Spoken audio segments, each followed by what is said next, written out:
34b. The 18th year delaying. The weaver's daughter.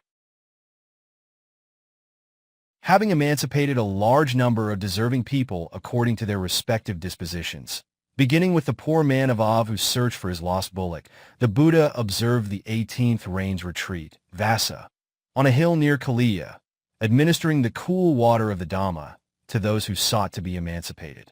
At the close of the 18th range retreat, Vassa, on the Kaliya hill, the Buddha journeyed again from place to place and arrived in Savatthi and stayed at Devadatta. 3 years prior to the Buddha's stay at Devadatta, at the end of the 18th range retreat, the Buddha went to Av city and the citizens invited him and gave a great almsgiving.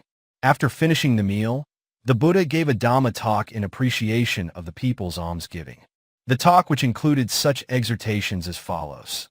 Dear supporters, you men and women, meditate on death thus. My life is not lasting. Death will certainly occur to me.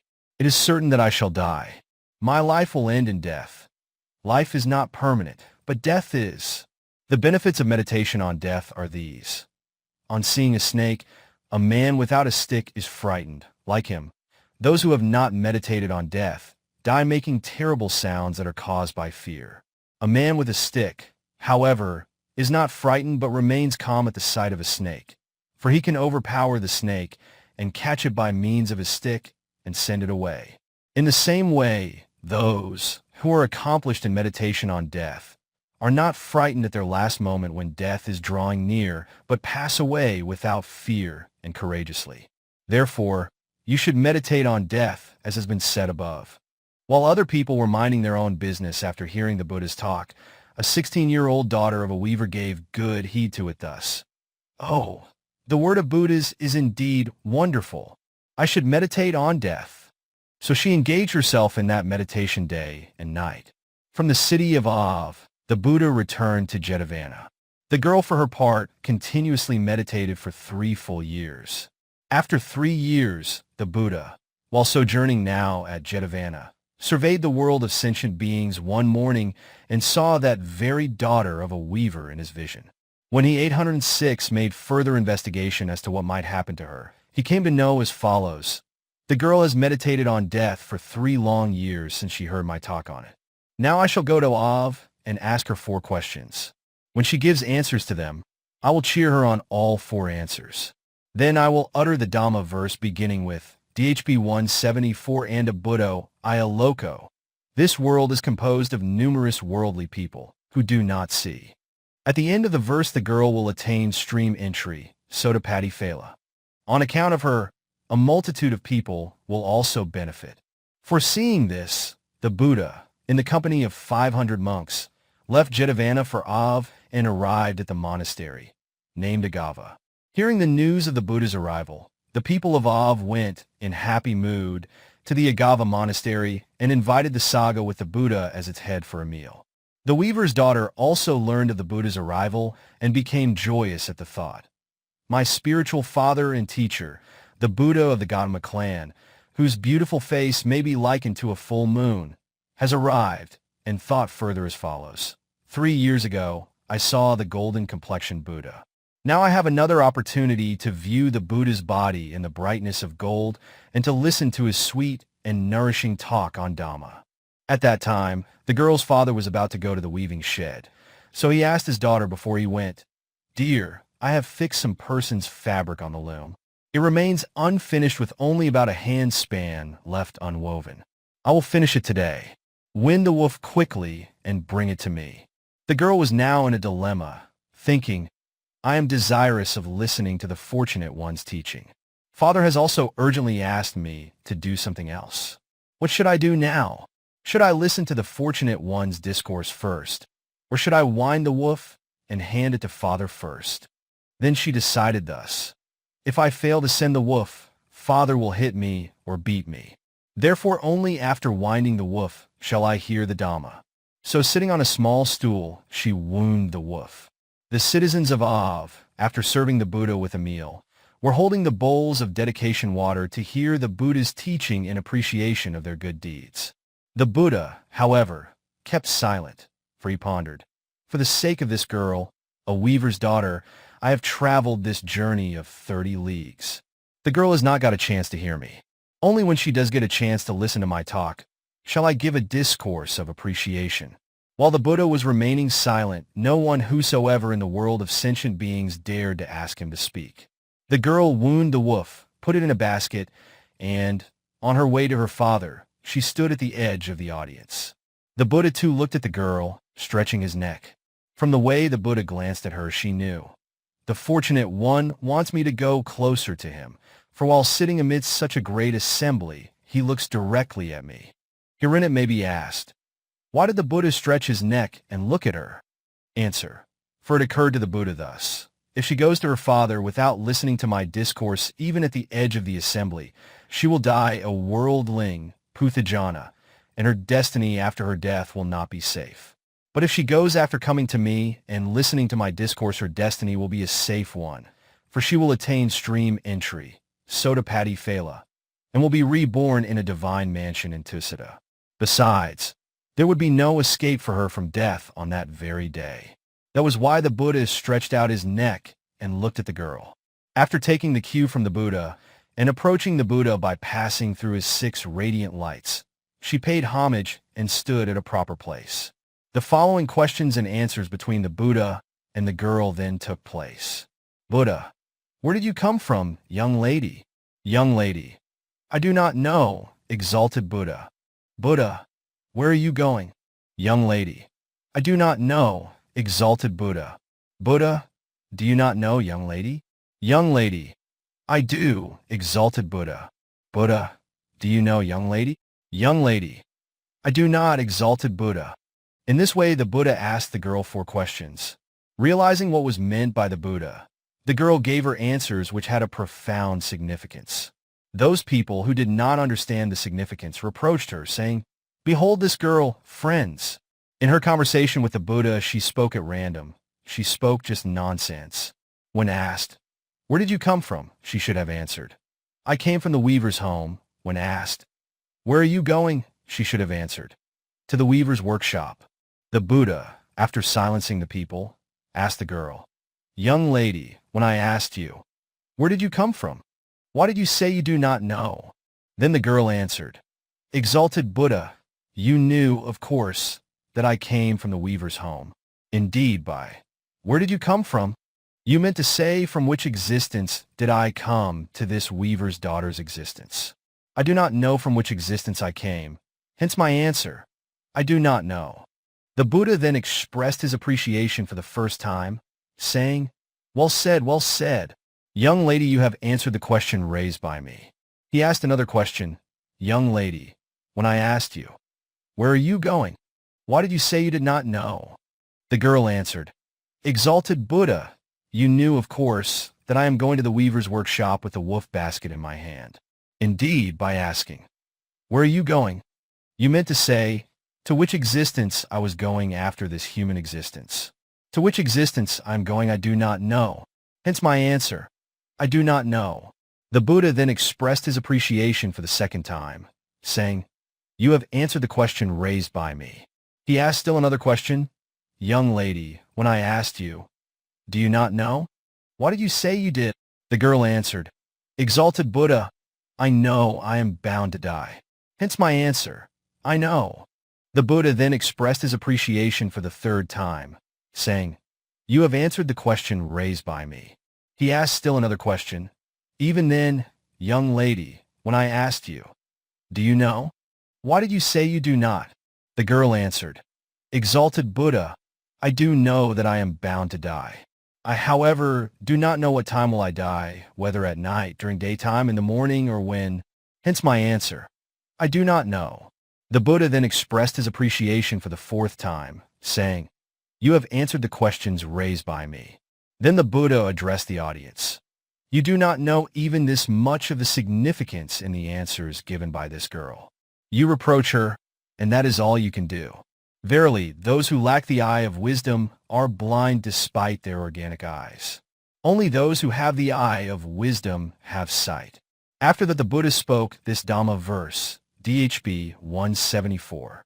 And a Buddho, I a loco, 808, Tanyaketha Vipassati, Sakyo jalam atova, apo, sagaya gakati. My virtuous audience, this world composed of numerous worldly people who do not see is like the blind, for they lack the eye of wisdom. In this multitude of countless worldly people, only a few highly intelligent ones can reflect and discern the nature of the conditioned mind and matter in the light of the three characteristics. Just as the quails that escape from the bird-catcher's net are of inconsiderable number, even so only a small number of sharp, intelligent persons attain the abode of humans and devas and the bliss of nibbana. At the end of the teaching, the weaver's daughter was established in the state of stream entry, Sodapati Phala. The teaching was also beneficial to many other people. The girl took the woof basket and proceeded to her father, who was then dozing while sitting at the loom. When the daughter pushed and moved the basket, casually, it hit the end of the shuttle and dropped, making a sound. Her father, the weaver, woke up from dozing and pulled the shuttle by force of habit. Because of its excessive speedy motion, the end of the shuttle struck the girl right in the chest. The girl died on the spot and was reborn in the Tusita Deva abode. When the weaver looked at his daughter, he saw her lying dead with her body stained with blood all over. The weaver was then filled with grief. Thereafter, he came to his senses and thought, "There is no one other than the Buddha who can extinguish my grief." So thinking, he went to the Buddha, most painfully weeping, and after relating the story, said, "Exalted Buddha, kindly try to ease my lamentation." The Buddha caused some relief to the weaver and said, "Do not be sad, devotee. The volume of the tears that you have shed on the occasions of your daughter's death in the past, while in this sasra of unknown beginning, is far greater than the volume of the waters of the four great oceans."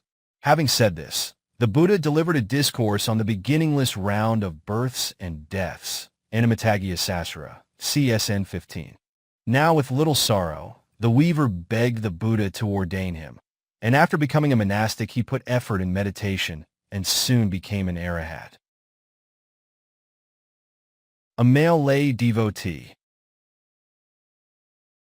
The following is based on DHB 203 and its commentary. Having spent the 17th Rains Retreat, Vasa, at Vavana in Rajagaha, and converted those humans, devas and brahmas worthy of conversion through various discourses, including with the discourse about victory, Vijaya Sutta, S&P 1.10. As has been told above, the Buddha set out on a journey when the Rains Retreat was over and eventually arrived in Savatthi and took up residence at Jetavana. Then one day, while staying in the fragrant chamber of Jetavana, he surveyed the world of beings at daybreak and saw a poor man of Av city. Knowing of his past merit that would lead him to the attainment of stream entry, Sodapati, the Buddha went to Av 804 in the company of 500 monks. The citizens of Av, as they were the Buddha's followers, possessing right belief, respectfully invited the monks headed by the Buddha to a feast. When the poor man learned of the arrival of the Buddha, he felt happy, thinking, "I will have a chance to listen to a discourse in his presence." Then an incident took place on the day the Buddha was about to enter the city. A bullock belonging to the poor man ran away as the rope tied to it broke. The poor man then thought, "What shall I do? Shall I first search for the bullock or first listen to the discourse?" And he decided to search for the bullock first and listen to the Buddha's discourse later, without worry. So he left home in search of the lost bullock. The Av citizens offered seats to the Sangha led by the Buddha and served them with food and made arrangements for the Buddha's discourse in appreciation of the meal. "For the poor man, I have taken this journey of 30 leagues, reflected the Buddha. "He has now entered the forest to look for the lost bullock. I shall give a Dhamma talk only when he comes." With that idea, he remained silent. It was late in the morning when the poor man found his bullock and put it into the herd. Then he thought, "At this hour I have no chance to give my service in any form. Yet I will just pay my respects to the Buddha." Though he was severely oppressed by hunger, he did not think of going home, but rushed to the Buddha, did obeisance to him, and stood at an appropriate place. When the man was standing thus, the Buddha asked the head worker at the almsgiving, "Supporter, is there any surplus food after feeding the Sangha?" "Yes, exalted Buddha," answered the head worker, "there is a full meal." The Buddha then ordered him to feed the poor man. The head worker let the man sit at the very place where the Buddha requested and serve him well with gruel, hard and soft food. Having eaten with relish, the man washed his mouth thoroughly. Nowhere else in the 3 baskets is the Buddha found to have himself asked somebody to feed a householder.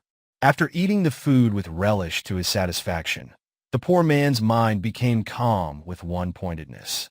Then the Buddha taught him in serial order with talk on generosity, Dhanakatha, talk on morality, Silakatha, talk on celestial abodes, Sagakatha, talk on the faults of sensual pleasures, Kamna Adinavakatha, talk on the advantages of renunciation, Nekham Nisasakatha, and finally, he taught the 4 truths. At the end of the teaching, having given appreciation of the alms giving, the Buddha rose and departed. The people saw him to the monastery and went back to Av. While the monks were going along with their master, they sarcastically talked among themselves. Friends, look at what the master did. Absolutely nowhere else did he ask to arrange for feeding a layman. But today, just on seeing a poor man, he himself has arranged to get the gruel and other food set for him. The Buddha turned back and asked what they were talking about. When he knew what it was about, the Buddha said, "Yes, you are right. Monks, I took this tedious journey of 30 leagues just because I saw his past merit had potential enough to lead him, the poor lay devotee, to the path and fruition of stream entry Sotapati. He was very hungry. Since daybreak, he had been searching for his lost bullock by roaming about the forest region. If I had taught him without feeding him, he would not have been able to penetrate my teaching because of suffering from hunger. Having thus reflected, I asked for food for him in this manner. There is no ailment like hunger." Then he uttered the following verse, DHB 203. Jagacha Parama Roga, Sakra Parama Dukkha, Ada Natva Yathabta, Nibna Parama Sukha. My dear sons and monks, hunger surpasses all oppressing and painful 805 ailments. Amongst all ailments, hunger is the worst.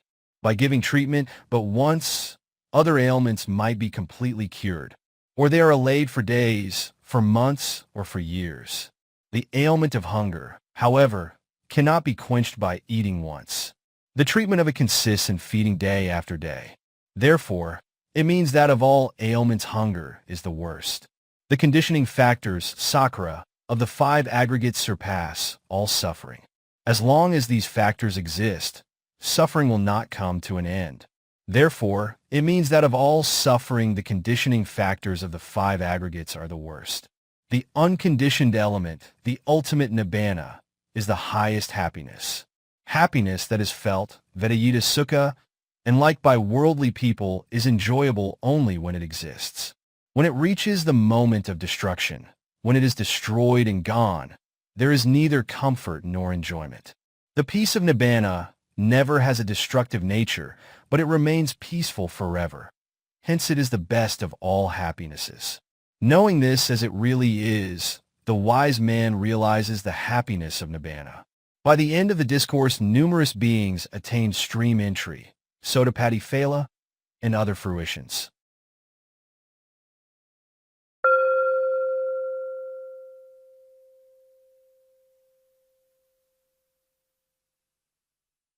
(34c) The 19th year conversions. Having traveled to the city of Av and other places distributing the cool medicinal water of deathlessness among humans and devas, the Buddha spent the 19th rains retreat, Vasa, also at the monastery on Kaliya Hill, doing the same among those beings who were worthy of release. After spending the 19th rains retreat at Kaliya, the Buddha set out again at the end of the rains retreat and eventually arrived in Rajagaha and stayed at Vavana. The Hunter Kukwamitta. The following is based on DHB 124 and its commentary. While the Buddha was staying at Vavana, he gave a Dhamma talk beginning with Pimi si veo nasa, if there is no sore or injury in the palm of a hand, with reference to the family of Kukwamitta the hunter. The details of the story are as follows. The daughter of a wealthy man in Rajagaha, on coming of age, was made by her parents to live in comfort in a splendid chamber on the top floor of a 7-story mansion. She was cared for by a maid servant provided by her parents. One evening, While she was viewing the street through the window, she saw Kukwamita, the hunter, who earned his living by killing deer, for which he carried 500 snares and 500 stakes.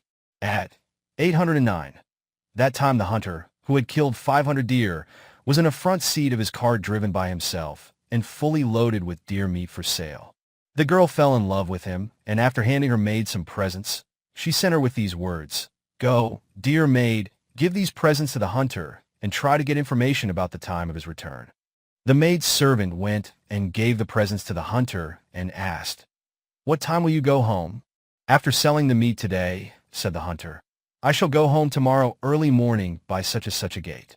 Having got the hunter's reply, the maid's servant returned and told her mistress about it. The mistress then packed her clothing, ornaments, gold and silver that she should take with her, and putting on dirty garments early that morning, she carried a water jar on her head and left her house as though she were going to the riverside. Reaching the place mentioned in the hunter's reply, she waited for the hunter's coming. The hunter came out from the city driving his cart early that morning. The lady then followed the hunter's cart close behind. On seeing the young lady, the hunter said, "Lady, I do not know whose daughter you are. Please do not follow me." "You did not ask me to come," replied the lady. "I came on my own accord. Drive on in your cart quietly."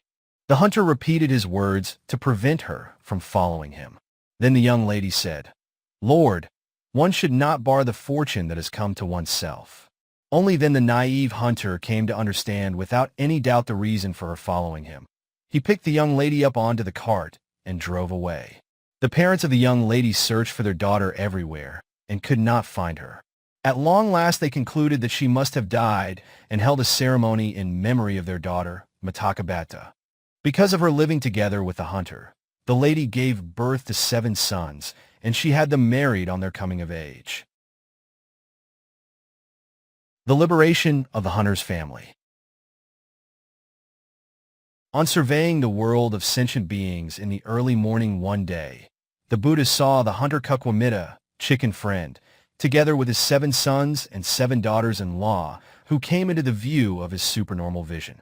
When he investigated the reason, he discerned that the past merit of all these 15 persons would lead them to the attainment of stream entry, Sotapatti Magga.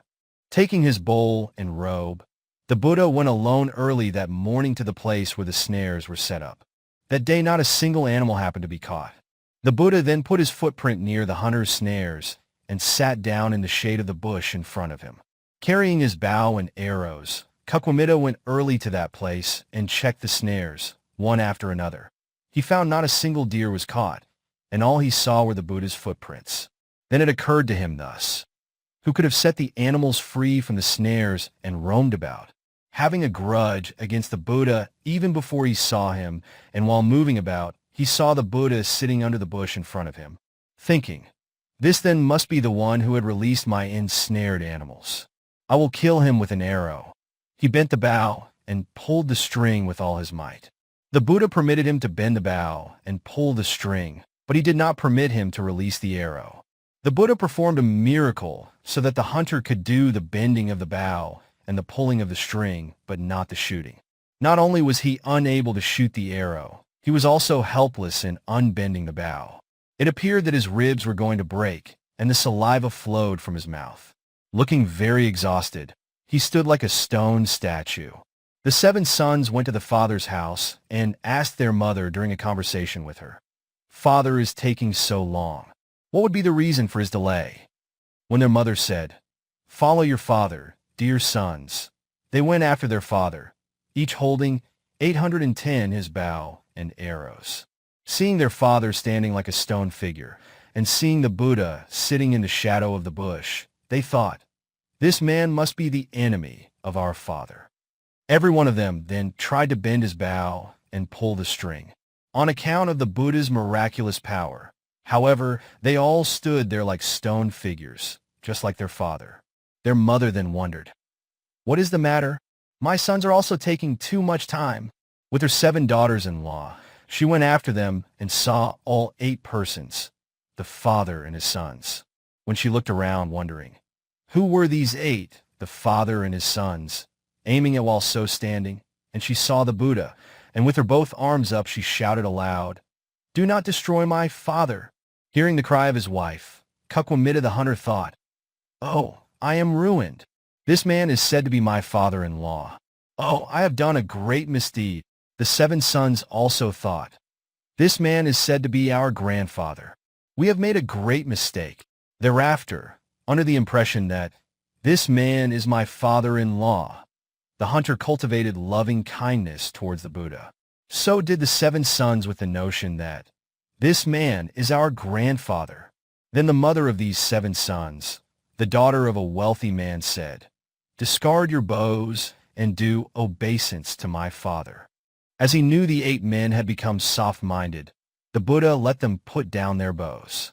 He now withdrew his miraculous power that he had previously exercised in order to prevent them from laying down their bows. The 8 people then did obeisance to the Buddha, saying, "Kindly forgive our wrong, exalted Buddha," and they took their seats in the proper place. When they were thus seated, the Buddha gave a series of talks to them, a family of 16 members. Talk on generosity, Dana-katha. Talk on morality, Sila-katha. Talk on celestial abodes, Saga-katha. Talk on the faults of sensual pleasures, Kamna-adinava-katha. And talk on the advantages of renunciation, Nekham-nisasakath. In this order. At the end of the talk, Kukwamitta the hunter and his 7 sons and the 7 daughters-in-law were established in stream entry, Sotapati Phala. Having thus helped them realize stream entry, the Buddha entered Rajagaha for alms and returned to the monastery in the afternoon. The Buddha was then asked by Venerable Ananda, "Where have you been, exalted Buddha?" "I have been to the home of Kukwamitta the hunter, my dear son Ananda," was the answer. "Have you, exalted Buddha, made him one who refrains from the wrongdoing of taking life? Have you admonished and emancipated him?" "Yes, I have, dear Ananda," the Buddha answered.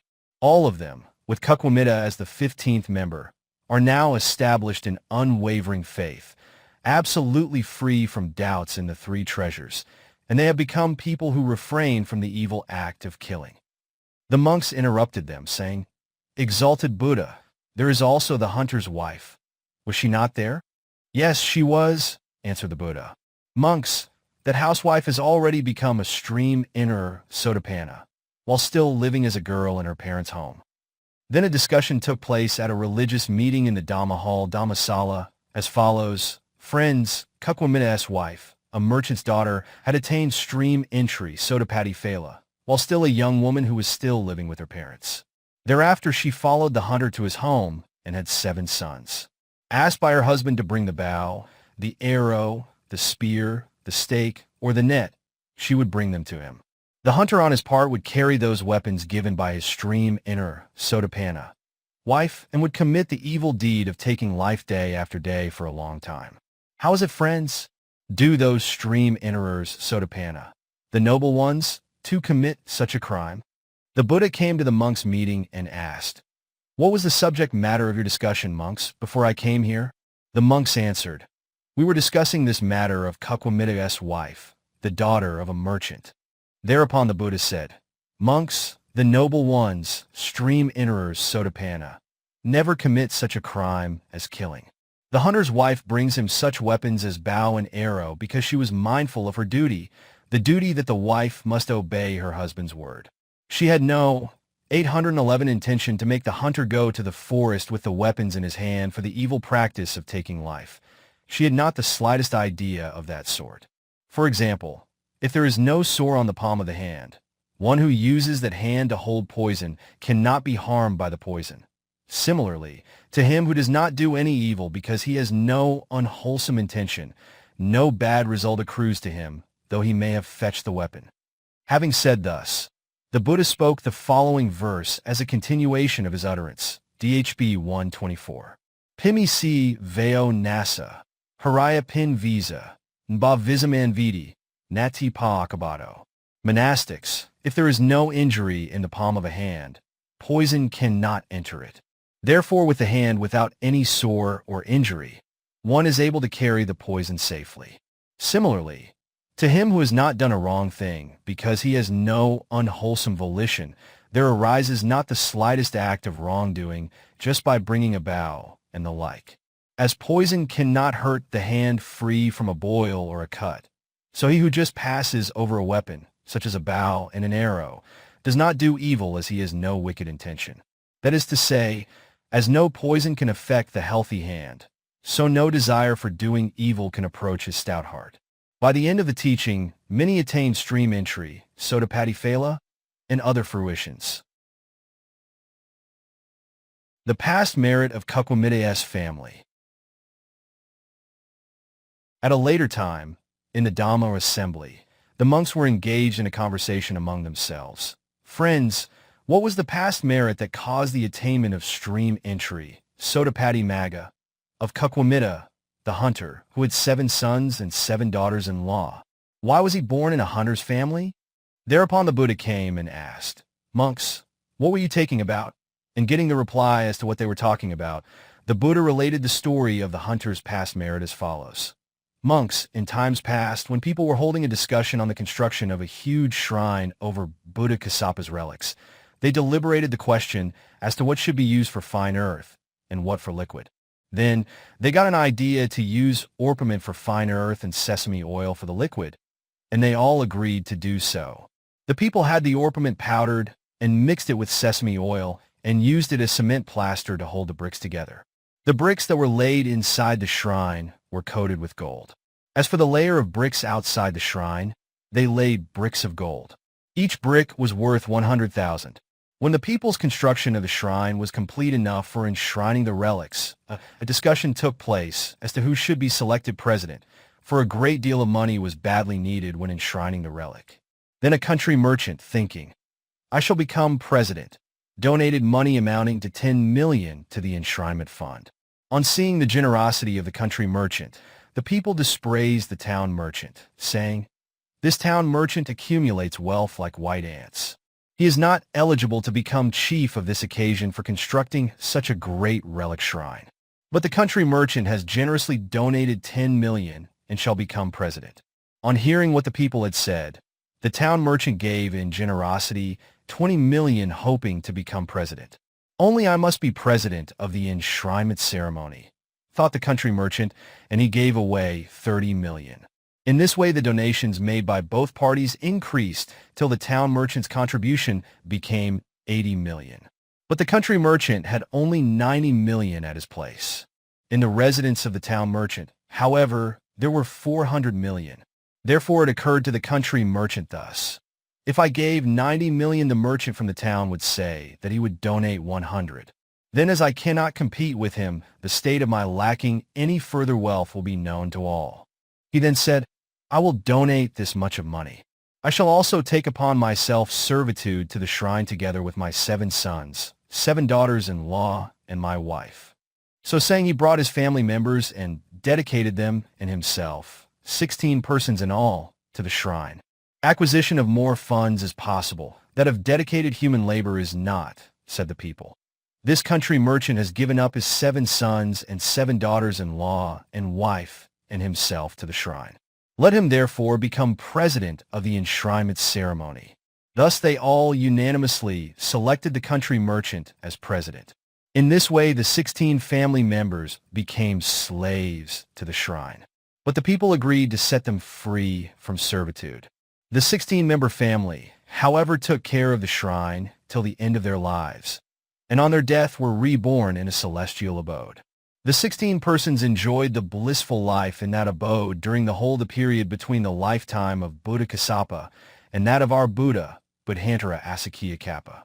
When the time of the Buddha emergence, Devadatta, came as our Buddha Gautama appeared, the merchant's housewife passed away from the celestial abode and became a merchant's daughter in Rajagaha. While only a young girl, she attained stream entry, Sotapati Phala. The birth of a worldling, who has not discerned the 4 truths, is burdensome, says the commentary.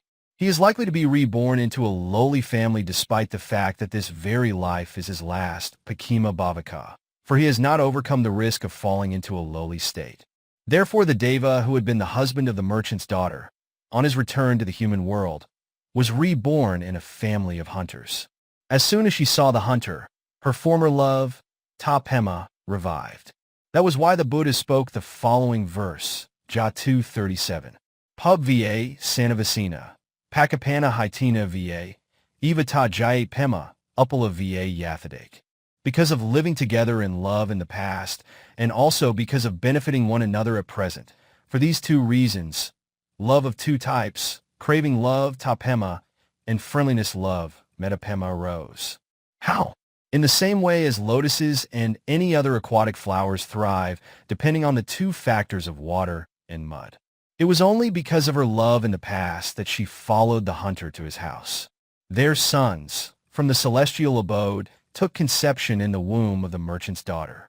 The daughters-in-law were reborn in various families, and on coming of age, they all went over to the home of the hunter's family owing to their affection they had had in their past lives.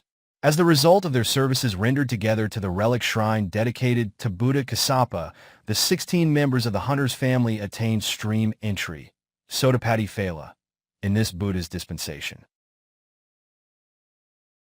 Ananda the Wealthy Merchant. The following is based on DHB 62 and its commentary. Having distributed the medicinal Dhamma water of immortality among beings, including the family of the hunter Kukwamitta, while staying at Vavana, Rajagaha. From there the Buddha arrived at Savatthi and stayed at Jetavana. While staying there, he gave a discourse beginning with, Puttam Mati Danam Mati. I have children, I have wealth, with reference to Ananda the wealthy merchant and citizen of Savatthi. The story in detail is as follows. 803. There was in Savatthi a wealthy merchant, Ananda by name, whose wealth was worth 400 million, yet who was extremely stingy. The man had his relatives assembled fortnightly and gave advice to his son, Malasarai, amidst his kinsmen at 3 different times, saying thus, Dear son, do not think that the 400 million is a great deal of wealth. What is in one's hand should not be given to another. Try to gain new wealth. He who spends one coin after another will certainly exhaust his wealth one day. Therefore, we advise DHPA PTS 2.26. Ajana Kaya Disva, Upasakanan Ca, Kaya, Madhunan Ca Samra, Pido Garamavase. Dear son, having observed the disappearance of a collyrium stone due to repeated rubbing, the arising of an anthill due to repeated gathering of earth by white ants, the development of a beehive due to repeated collection of the nectar of flowers by bees, a wise man should live exerting himself to keep his old wealth undiminished and to bring about new wealth. Later on, the merchant Ananda died without telling his son Malasarai about his 5 big jars of gold that he had buried, and being greedily attached to his wealth and dirtying himself with the taints of miserliness. Upon his death, he was conceived in the womb of an outcast, Kala, woman in a village of 1,000 householders at the gate of the city of Savatthi. On learning of the merchant's death, King Kosala summoned the son, Malasarai, and appointed him as the successor to his father. The 1,000 outcast, Kala, households made their living by working collectively as daily laborers, and from the time of the conception of the miser Ananda, the former rich man, they no longer had their wages, nor did they have food more than what was enough to live on. The laborers came to the conclusion, saying, Now we hardly earn a small morsel of rice despite our hard work. There must be somebody evil and unfortunate among us. So they divided themselves into 2 groups, and the dividing process went on and on until there remained the isolated household of the miser's parents. In that situation, the family of Ananda said, The ominous one is in our household, and they expelled Ananda's mother. The mother had much difficulty in obtaining enough food as long as she was carrying the child in her womb, and she gave birth to a son in such a miserable way. The child's hands, legs, eyes, ears, nose, and mouth were all displaced. With his body so deformed, he looked very ugly like a little earth-bound demon. Despite all this, the mother did not have the heart to dispose of him. In fact, so great was the mother's love for her child who had developed in her womb, that she brought him up even with great hardship. On the days when she took him to her work, she got nothing, and on the days she left him behind, she got her daily wage. Later, when the son became big enough to roam about and look for food by himself, the outcast mother thrust a small bowl into the boy's hand and said, Dear son, on account of you, we have suffered much. Now we are no longer able to look after you. In this city of Savatthi, there are readily cooked and reserved meals for destitutes, travelers, and so on. Make your living by going where the food is and begging for it." And after saying this, she deserted him. The boy roamed about the city, going from one house to another, and he arrived at the place where he had lived as Ananda, the wealthy merchant. As he was endowed with the ability to remember his former births, Jatisara with Makrane, he boldly entered his own residence. He passed through the first, second, and third gates with nobody noticing him or being aware of him. At the fourth gate, however, Mulasarai's children saw him and cried out loud in fear. Then Mulasarai's servants beat him, saying, "You luckless, ill-fated one." They also took him out of the gate and put him on the garbage heap. At that moment, the Buddha, on his alms round accompanied by Venerable Ananda, was at the scene. The Buddha looked at Venerable Ananda, and at his request narrated the past account and the present events of Ananda, the wealthy merchant. Venerable Ananda then summoned Mulasarai. People also gathered around. The Buddha then addressed Mulasarai. "Supporter Mulasarai, do you know this boy?" "I do not, exalted Buddha." "This boy is your father Ananda, the merchant," said the Buddha. When Mulasarai did not believe it, the Buddha asked Ananda, "Wealthy Ananda, tell your son about the 5 big jars of gold you had buried." Mulasarai became convinced after he had uncovered the 5 jars of gold, as mentioned by Venerable Ananda. The merchant Mulasarai then took refuge in the Buddha. Desiring to preach to Mulasarai, the Buddha spoke this verse, DHB 62. Putamati danamati, iti below vihanati, atahayatano nati, kudo putta kudo dana. I have children, I have wealth. Thinking thus the fool is afflicted by craving for children, puttata, and craving for wealth, danata. In reality, however, one is not even one's own shelter from woes. How can children be one's shelter? How can wealth be one's shelter? A fool, who considers himself to be the owner of his children and wealth, is troubled by craving for both. How? He is troubled by the notion, "My children have died," or "My children are dying," or "My children will die." The same happens in the case of wealth. In this way, he suffers in 6 ways. In 3 ways regarding children, and in 3 ways regarding wealth. Since he is craving for children, he plans to feed his children by striving in many ways on land or in water, day or night, and thus he is full of woe. Since he has craving for wealth, he plans to increase his riches by farming or trading, and suffered thereby. It is impossible for a man who is suffering, owing to craving for children and craving for wealth, to lead himself to safety later on. When death approaches him, he is oppressed by fatal pains, Marianica Vedana. Like flames, his joints are broken and his bones separated. He shuts his blinking eyes to visualize his next life, and then opens them to see his present life. He is thus miserable on his deathbed. Formerly he looked after himself throughout his life, bathing 2 times a day and feeding 3 times a day, adorning himself with perfumes and flowers and other ornaments. But now, even as a true friend to himself, he is unable to release himself from misery. At such a later time, when he is so miserably dying, how can his children or his wealth come to his rescue? Indeed, they simply have no ability to save him. As for the merchant, who had been reluctant to give somebody something, but who had piled up riches only for his son Mulasarai, who on his deathbed in his previous life, and when he was hungry, ill-treated by others, and so miserable in the present life, which of these woes could his beloved children or his accumulated wealth remove? Indeed, neither could do so. What kind of happiness could they bring to him? Indeed, neither could bring happiness. Such is the import of the verse. By the end of the discourse, 84,000 beings realized the 4 truths and were released. This discourse was therefore beneficial to many.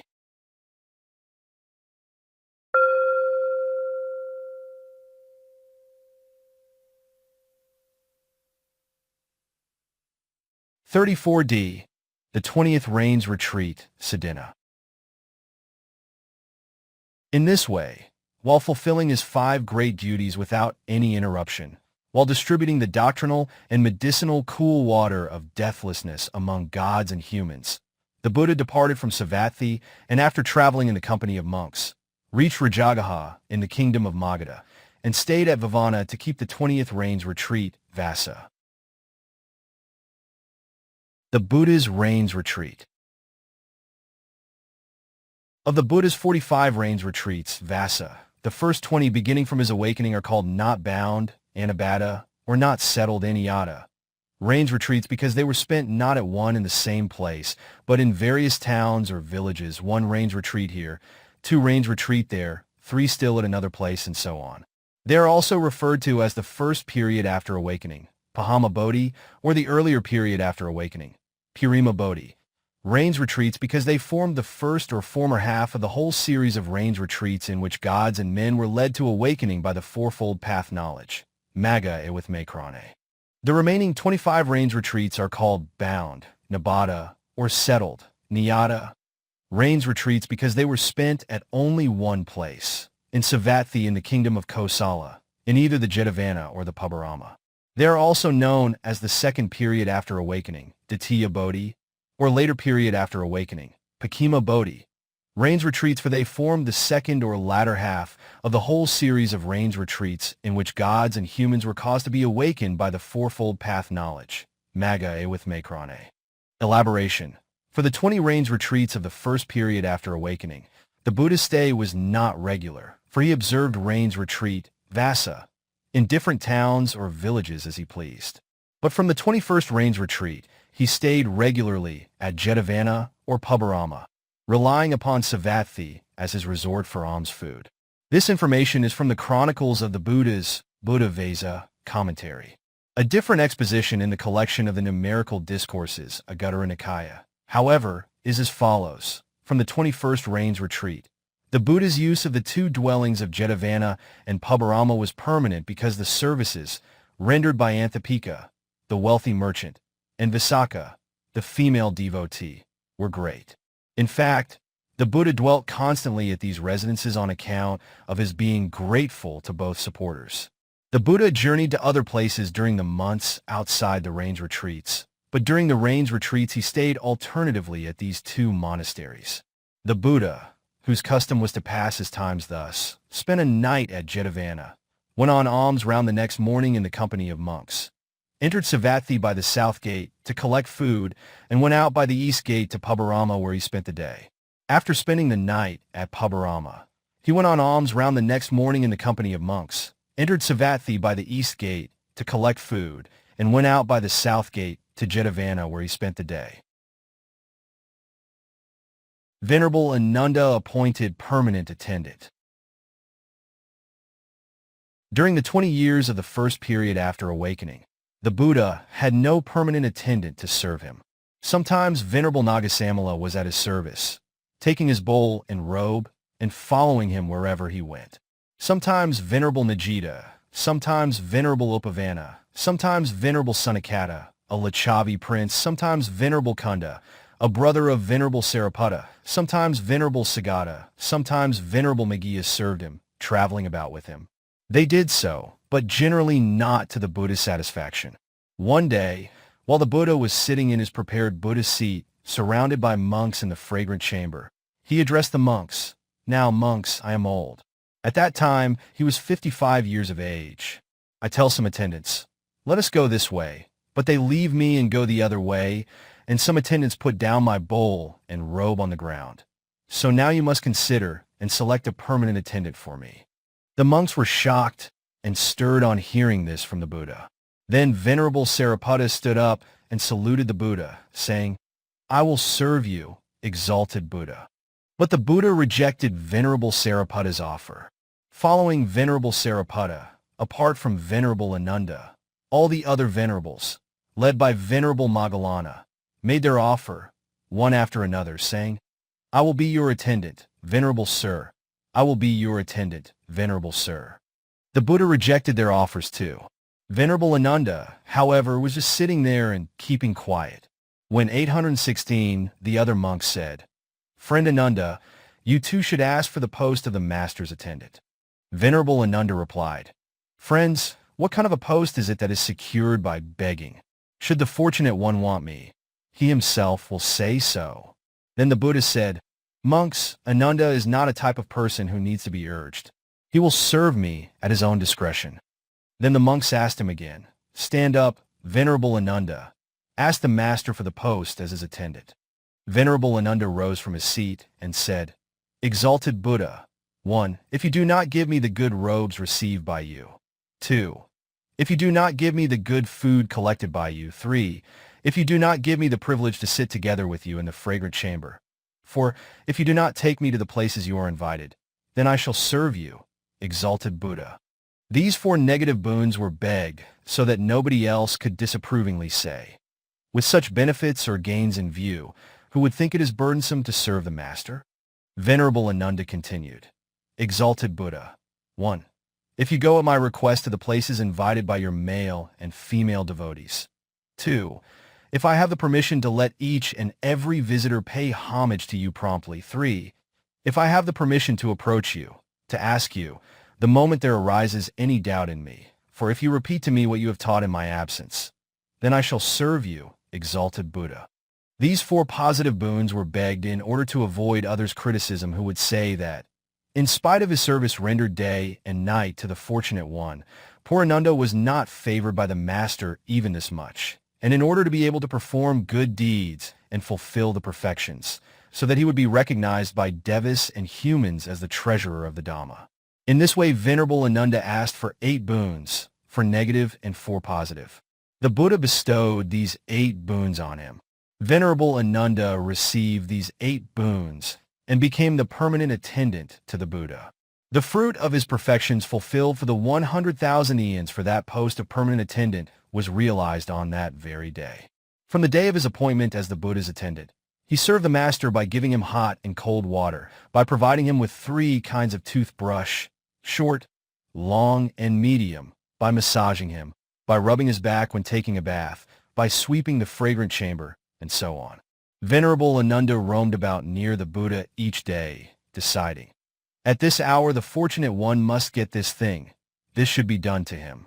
At night, he encircled around the fragrant chamber 9 times, holding a big torch to be able to answer the Buddha promptly on being asked by him, and to remove sloth and drowsiness. This is just a brief account of Venerable Ananda's service rendered to the Buddha. His other services will be mentioned in Chapter 43. Venerable Sudinna and the First Rules.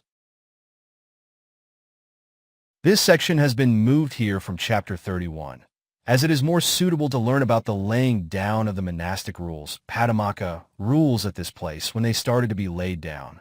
8 years previously, in the village of Kalanda, near the city of Visali, there was the merchant Kalanda's son, who was named Sudinna. Accompanied by many friends, Sudinna the merchant's son went to Visali on some business. The village was named Kalanda because it abounded in black squirrels, Kalandaka.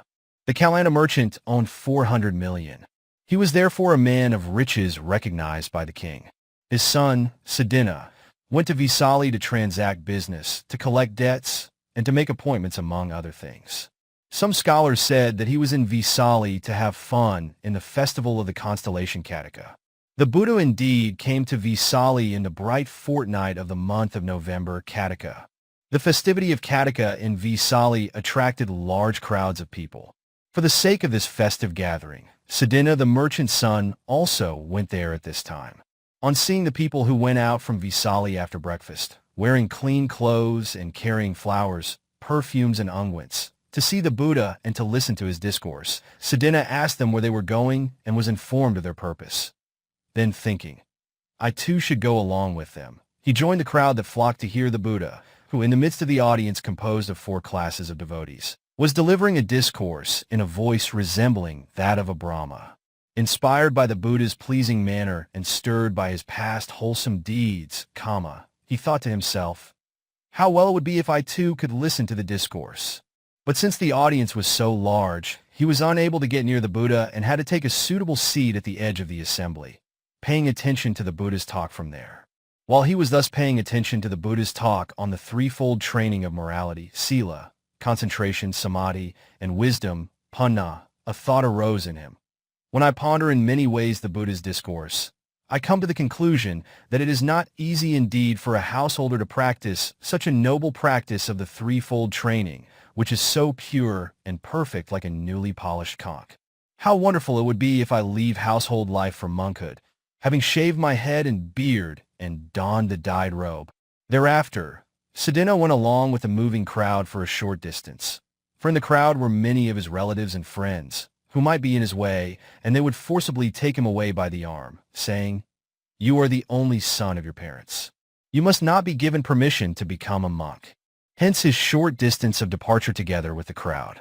Then, pretending that he had to wash his hands, he turned back and approached the Buddha with these words of request. "Exalted Buddha, when I pondered your discourse in many ways, I came to the conclusion that it was not easy indeed for a householder to practice such a noble practice of the threefold training, which is pure and perfect like a newly polished conch. Exalted Buddha, I wish to enter monkhood, having shaved my head and beard and donned the dyed robe. Exalted Buddha, kindly accept me as a monk." As the Buddha had denied monkhood to those who were not permitted by their parents since the initiation of Prince Rahula, the Buddha asked Sudinna, "Have your parents, Sudinna, permitted you to leave the household life for monkhood?" "No, exalted Buddha, they have not yet permitted me to do so," replied Sudinna. Then said the Buddha, "Sudinna, Buddhas do not ordain a man who has not got permission from his parents." "Exalted Buddha," said Sudinna, "I shall seek permission from my parents." Then Sudinna, having finished his business in Vesali, approached his parents at Kalanda village with these words, "Dear parents, when I pondered the Buddha's discourse in many ways, I came to the conclusion that it was not easy indeed for a householder to practice such a noble practice of the threefold training, which is pure and perfect like a newly polished conch. I wish to leave the household life for the monkhood, having shaved my head and beard and donned the dyed robe. Please give me permission to do so." The parents then rejected Sudinna's request, saying, "Our son Sudinna, you are our only son whom we love so dearly. You are the child whom we have brought up and nurtured in happiness. Dear Sudinna, you know no discomforts whatever. Let us be separated from you against our wish only when you die. How can we permit you to leave the household life for monkhood while you are living?" The son requested as before for the second time. The parents similarly rejected for the second time. He did so for the third time, and they too did reject for the third time. Knowing then that his parents will not permit me by any means to renounce the household life, and lying down on the bare ground, the very spot on which he made the request, he said, "This place will see either my death or my renunciation." He refused to eat his meal once, twice, 3 times, 4, 5, 6, and 7 times, and demonstrated his great meritorious desire by fasting. Then the parents said to their son, "Dear son Sudinna, you are our only child, whom we love so dearly. You are the one whom we have brought up and nurtured in happiness. Dear Sudinna, you know no discomfort whatever. Only your death will separate us from you against our wish. How can we permit you to leave the household life and take up monkhood while you are alive? Rise, dear Sudinna, eat, drink, and have fun. Feel delight in doing good deeds while eating, drinking, and having fun. However, we will never give you our permission by any means for your renunciation." Sudinna kept quiet while they were saying so. He remained silent even when his parents said so a second time and a third time. Not getting even verbal response from their son, though they had appealed to him 3 times, the parents sent for his friends and urged them, saying, "Your friend Sudinna is desirous of becoming a monk. Please prevent him from doing so." The friends went up to Sudinna and tried to prevent him 3 times, as they had been told by his parents. To the friends as well, Sudinna gave no answer, but kept quiet. Then the friends reflected and discussed among themselves. If this Sudinna were to die for not getting permission to become a monk, no benefit would accrue from his death. If he were to become a monk, his parents could see him at will, and so could we. Monkhood is very burdensome. The monk goes on alms round carrying an earthen bowl daily. He sleeps alone and eats a single morning meal. Such a noble practice is so difficult to follow. And Sudinna is a delicate urbanite. By no means can he devote himself to the noble practice that requires one to sleep alone and to eat a single morning meal. He will definitely come back home. Well, we shall ask his parents to permit him. Thereafter they approached Sudinna's parents and spoke to them with some advice. "Dear elders, Sudinna is lying on the bare ground, saying, 'This place will see either my death or my renunciation. If you do not give him permission to renounce the world and enter monkhood, he will die at that very place where he is lying. Suppose you grant him permission for his monkhood, you can have a chance to see him as a monk. After becoming a monk, if he is not happy with ascetic life, where will he go except back to his parents' house? He will come back to this house of yours. You had better permit Sudinna to go forth and live an ascetic life.' Then Sudinna's parents replied, 'Dear boys, we grant him our permission for his renunciation and entering upon monkhood.' And the friends went up to Sudinna and said, 'Get up, friend Sudinna, permission has been granted to you by your parents.' So happy and elated with the news that he had been permitted to become a monk, Sudinna got up, dusting his body with his hands, and tried to regain his strength for 1 or 2 days. Thereafter he approached the Buddha, bowed his head in adoration, sat down at a suitable distance and said, 'Exalted Buddha, permission has been granted to me by my parents. May the exalted Buddha make me a monk.' The Buddha asked a nearby monk who was practicing the ascetic practices, Dattaga, a monk, as has been requested by Sudinna, 'Dear son, grant him ordination as a novice, and then ordination as a monk.' 'Very well, exalted Buddha,' replied the ascetic monk, and taking Sudinna as his co-residential, Sati Viharika, pupil entrusted by the Buddha, he made him a novice and then a monk. Soon after becoming a monk, Venerable Sudinna engaged in the following ascetic practices, the means of shaking off the mental defilements: dwelling in a forest monastery, Aranika Dattaga; eating food obtained by going on alms round, Pyaptika Dattaga; putting on robes made of rags, Pasuklika Dattaga; and collecting food from houses in sequence, Sapadana Karika Dattaga. Thus he dwelt in an unknown small village as his resort for food. Sudinna returns to his home. Now in the 20th year after the Buddha's awakening, the country of Vaji was short of food. It was hard to live there. There were white bones from the dead everywhere. People had to live by food tickets. It was not easy for monks to get enough food going round with alms bowls in their hands. Then it occurred to Venerable Sudinna, now Vaji country is short of food. It is hard to live there. There are white bones from the dead everywhere. Lots have to be drawn for food. It was not easy for monks to get enough food by going round with alms bowls in their hands. I have a large number of relatives in the city of Vaisali who are prosperous, who possess plenty of hidden treasures, who are endowed with an abundance of riches, an abundance of gold and silver, an abundance of delightful articles and gems for daily use, and a large quantity of goods and grains for trading and exchange. What if I were to live there, depending on my relatives? On account of me, they would make offerings and do things of merit, and material gains will accrue to the monks. I too will not be troubled by food." With this idea, Venerable Sudinna packed his bedding and headed for Vaisali, taking his bowl and robe. On his arrival at Vaisali, he stayed at a monastery with a peaked roof, Kra, in the great wood near Vaisali. Getting the news that the Kalanda merchant's son, Sudinna, was said to have come to Vaisali, his relatives sent 60 pots of food as an offering to him. Each pot contained food for 10 monks. Then, according to his previous plan, he offered the 60 pots to 600 monks, and as for himself, being an observer of eating food obtained by going on alms round, he adjusted his garment, took his bowl and robe, and entered the village of Kalanda for food. While going round and stopping in front of the houses, one after another he happened to approach the gate of the house belonging to his father, the Kalanda merchant. At that moment, a female slave to kinsman of Sudinna was coming out of the house to throw away barley cakes that had become stale after having been kept overnight, so stale that it was impossible for male slaves, workers, and cattle to eat them. Then Sudinna said to her, "Sister, if you were to throw away those cakes, please put them into my bowl." While she was putting the stale cakes in a Venerable Sudinna's bowl, she could not recognize him as the son of her master, for Sudinna had been away for 8 years. But taking note of the features of his hands and feet, and also his voice, she went to Sudinna's 734 mother and said, "You know, madam, your son Sudinna has returned."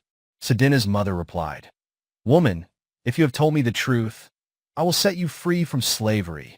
Meanwhile, Venerable Sudinna was leaning against the base of the wall in a dining room in Kalanda and enjoying the stale food with relish. Some homes of supporters in certain regions had dining rooms built. In these rooms, seats were readily arranged.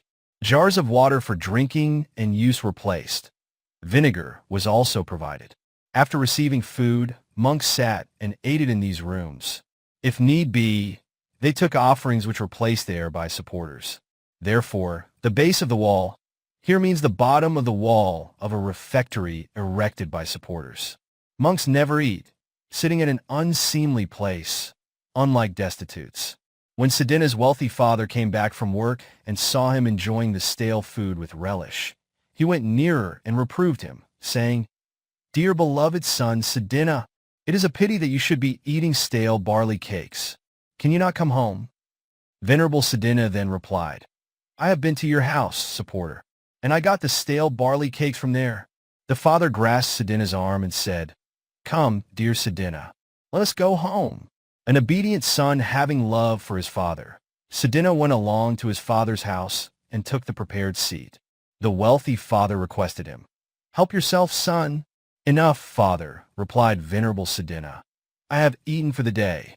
When the father invited him, saying, "Please accept my offering of food for tomorrow," though he was committed to eating food obtained only by going on alms round, Piapta Dattaga, Sudinna accepted it by keeping silent. He then rose from his seat and departed, for he thought, "If I reject their single meal, it will be a great distress to my parents and kinsmen." When the night was over, Venerable Sudinna's mother had the ground plastered with wet cow dung, and 2 heaps of treasures made, one of gold and the other of silver. The heaps of treasure were so great that a man standing on one side could not see another man standing on the other side. So great and high were the piles of treasures. Having caused them to be covered by mats and a seat prepared in the middle and screens set up, she then asked Sudinna's ex-wife, "Dear daughter, I would like to ask you to put on the clothes that would please my son Sudinna." "Yes, mother," replied the ex-wife to Venerable Sudinna's mother. When morning came, Venerable Sudinna approached his parents' house, having adjusted his robe and carrying his bowl and robe, and sat down on the prepared seat between the 2 heaps of treasure. The father came to Venerable Sudinna and had the heaps uncovered and said, "Dear son Sudinna, this gold and silver is the treasure that has come down from your mother's side. This much is just for the use of feminine things. This is the cost of powder and flowers. There is yet the treasure from me. The treasures from your grandfather and great-grandfather are also kept separately.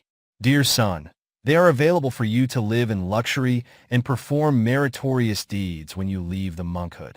Come, dear Sudinna, enjoy your wealth and do good works." "I cannot become a layman, supporter," replied Venerable Sudinna. "I am very happy following the noble practice of the 3-fold training." His father said, as before for the second time, and Venerable Sudinna replied similarly. When the father said for the 3rd time, however, Venerable Sudinna replied differently, saying, "If you supporters show no anger, I would like to say something."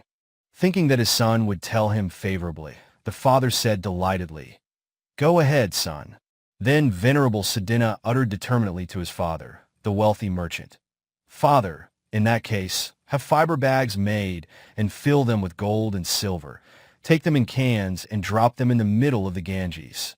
Because, supporter, on account of the possession of this gold and silver, you will have fear, trembling, goose flesh, and you will need protection.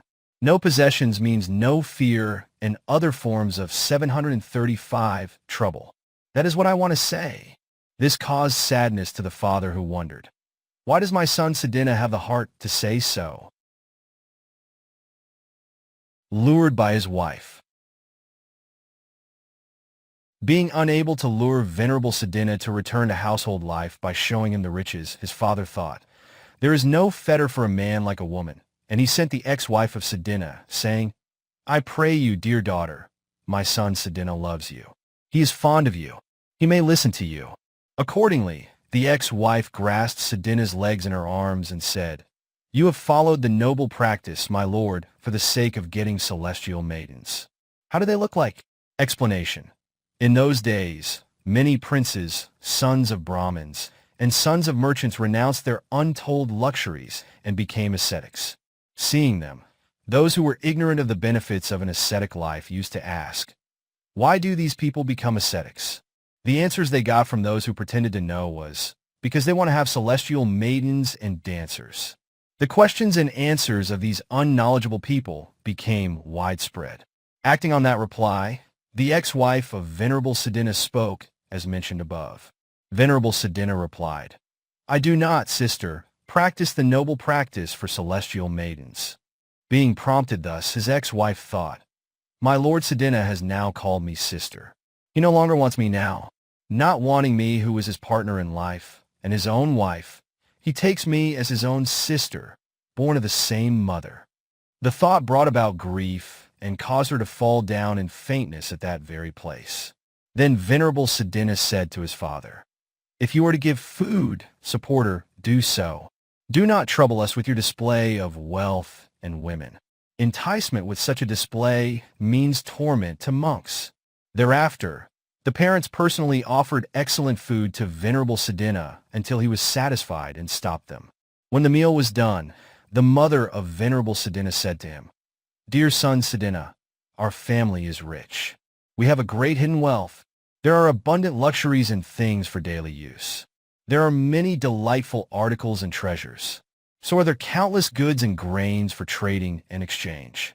Come, dear Sudinna, return to lay life and enjoy the riches, and do good works." Sudinna rejected his mother's words by giving the same answer as that given to his father. "I cannot become a layman, mother. I dare not do so. I am very happily engaged in the noble practice of the threefold training." His mother said, as before for the second time, and Venerable Sudinna replied the same. On the third time, however, Sudinna's mother asked for procreative seed by saying, "Dear son Sudinna, our family is rich. We have a great hidden wealth. There are abundant luxuries and things for daily use. There are many delightful articles and treasures. There are countless goods and grains for trading and exchange. Dear Sudinna, in that case, if you find happiness so much in the Buddha's dispensation, at least give the seed for procreation. Let not the Lichavi princes take over these possessions of ours, because we have no sons to inherit."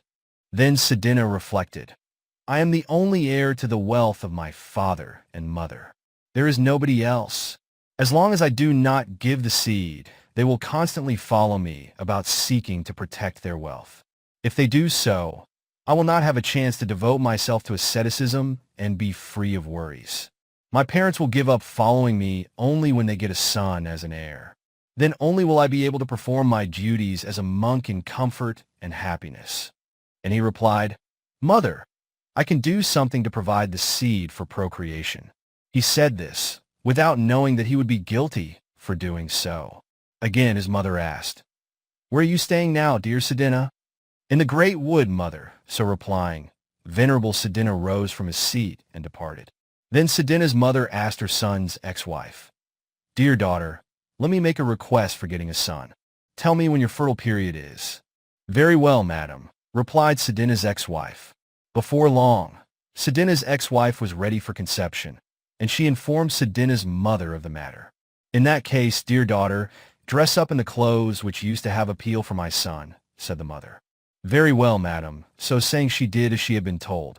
Taking Sudinna's ex-wife, his mother went to Great Wood and told Sudinna twice, as before, to leave monkhood and enjoy the riches and do deeds of merit. Sudinna refused to do so by saying, as before, that he could not become a layman and that he dared not do so. He further added that he was happy in pursuing the noble practice of the threefold training. On the third time, however, the mother asked for the seed of procreation, saying, "This is something I can do." He caught hold of his ex-wife's arm, and together they entered the great wood. As it was a time when the first expulsion, Parajaka, rule had not been laid down yet, he did not see sexual intercourse as an offense. As such, in the forest, he successfully indulged 3 times in sex with his ex-wife. As a result, his ex-wife became pregnant. Tumultuous denunciation of Devas and Brahmas. There is no hidden place in the world for a man who commits a wrongdoing. In fact, he who does a wrongdoing is the first to know his wrongdoing. Next, his guardian spirit, and the guardian spirits of the forests know it. Then other Devas and Brahmas come to know successively. Therefore, when Sudinna copulated with his ex-wife, the terrestrial spirit living in the entire great wood saw the offense and transmitted it by shouting it out so that higher Devas and Brahmas might hear. Friends, the saga in the past was indeed free from the thieves of immorality, Dusala. It was indeed free from the blemishes of immorality, Dusala. But now the Kalanda merchant's son, Sudinna, is a thief through immorality, Dusala. He has caused the blemishes of immorality, Dusala. On hearing the voice of the terrestrial spirits, the celestial spirits, such as the Kadamaharajika Devas, the Tvatisa Devas, the Yama Devas, the Tusita Devas, the Namanarati Devas, the Paranamitivasavati Devas, and the Brahmas shouted in the same way successively. Thus, in a moment, the roars of condemnation spread and rose to the world of the Brahmas. When her pregnancy became mature, Sudinna's ex-wife gave birth to a son. Then Sudinna's friends named him Bijaka, and not otherwise, as it was well known that the baby's grandmother made the request saying, Jaka Pai Dehi, give us the procreative seed. Sudinna's ex-wife also came to be known as Bijaka's mother, Bijaka Mata, and Sudinna as Bijaka's father, Bijaka Pitta. 7 or 8 years later, the son and the mother, Bijaka and Bijakamata, went forth from the household life and joined the saga, respectively as a monk and a nun. They became arahats through the help of good teachers and friends. In this way, the monastic life of the son and the mother was of benefit. The father, Venerable Sudinna, was, however, severely tormented by remorse. In this connection, the commentary says, Pitta Panna Vipazabibto Vahasi. The father, Venerable Sudinna, however, lived being overcome by great remorse. It should therefore be assumed that for Venerable Sudinna, it was totally impossible to become an arahat in that life or existence. It is said in the commentary that the former Sudinna, the Kalanda merchant's son, while going to listen to the discourse, was Baba Kalaputta, a man of good family who had the possibility of path and fruition. Though he was a man endowed with merits leading to such higher attainments, a hindrance to the paths and fruitions would occur to him, as in the case of King Ajatasattu, and that hindrance actually occurred, as he was in great torment on account of his evil practice when he had sexual intercourse with his ex-wife, or so the teachers say. A question may arise here. Was such a hindrance possible to occur to one who was endowed with the potential for higher attainments, even in the lifetime of a Buddha? The answer is, yes, it was. But the hindrance did not derive from the Buddha. In fact, Buddhas are those who endeavor to help others attain the paths and fruitions. They constantly put efforts for the spiritual welfare of others. Therefore, no hindrance can come from them to those who are possessed of the merits of their past. In reality, a hindrance on spiritual progress is due to inadequacy of performance and association with bad friends. Of these two, inadequacy of performance is of two kinds. The lack of teaching effort, which is conducive to the paths and fruitions on the part of the teacher, and the lack of practice conducive to the paths and fruitions on the part of the student who is endowed with the merits of the past. Of these, inadequacy of performance on the part of the teacher means that on the part of a Buddha's disciple only, and not on the part of Buddhas. Explanation. In the discourse to Dhananjani Sutta, MN 97, it says that while the Brahmin Dhananjani was dying, Venerable Sariputta taught him the doctrine of the four sublime practices, Brahma Vihara, that could lead him to the Brahma abode. When the Brahmin died, he was reborn in that very plane of existence. Details should be taken from the discourse. If Venerable Sariputta, the general of the Dhamma, had known of the latent qualifications of the Brahmin, and if he had taught him accordingly, he would have become a stream enterer Sotapanna. But now the teaching was different, and the Brahmin's attainment was short of the noble status. Inadequacy of performance on the part of the teacher, thus, can cause the danger of failure to reach the paths and fruitions. An example of inadequacy of performance on the part of the student whose qualifications may be seen in the discourse to Kandaraka Sutta, MN 51. According to this discourse, a wandering ascetic named Kandaraka and an elephant trainer's son, named Pesa, once went to the Buddha, who taught them the four individuals, the first being one who worries himself, Adantapa. When the Buddha finished just an outline of the discourse, and before he could go on to deal with it in detail, Pesa, the elephant trainer's son, departed in satisfaction. If he had listened to the discourse in detail, Pesa would have become a stream enterer, Sotapanna. As he left after hearing the discourse in brief, he had only two advantages: his becoming faithful to the saga and a new method of practicing the foundations of mindfulness. Details should be taken from the translation of the discourse. Had he waited a little longer to hear the elaborate teaching on the four individuals, he would have reached the first stage on his way to awakening. His impatience now caused his failure to do so. Inadequacy of performance on the part of the student with qualifications for higher attainments is a cause of his loss. Hindrance to the paths and fruitions due to association with bad friends may be understood from the following. If King Ajatasattu, an associate of Devadatta and a follower of his advice, had not killed his father, he would have become a stream enterer, Sotapanna, the day he listened to the Buddha's delivery of the discourse on the fruits of the ascetic life, Samana Phala Sutta, Dien 2. Now that he adhered to the advice of his evil friend and did wrong by murdering his father, he did not become one. Association with a wicked companion creates a hindrance to the paths and fruitions. Here also it should be taken that Sudinna suffered the same loss because of his company with a bad friend. If he had not followed his parents' counsel and kept away from having sex with his ex-wife, there would not have occurred a sudden stop to his good prospects for attainments, the stop that was brought about by his remorse. The remorse was so great and tormenting that he met with failure in becoming an arahat. Venerable Sudinna's remorse. At that time a fit of remorse occurred to Venerable Sudinna. I have failed to make achievements such as absorption, jhana. My gain of monkhood has been worthless. I have forgotten the teaching.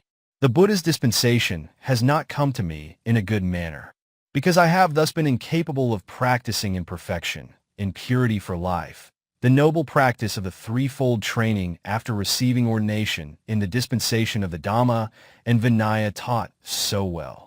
So great was his remorse that he became emaciated day by day, and with poor and dry skin, his good appearance deteriorated, and his complexion became pale like a withered leaf.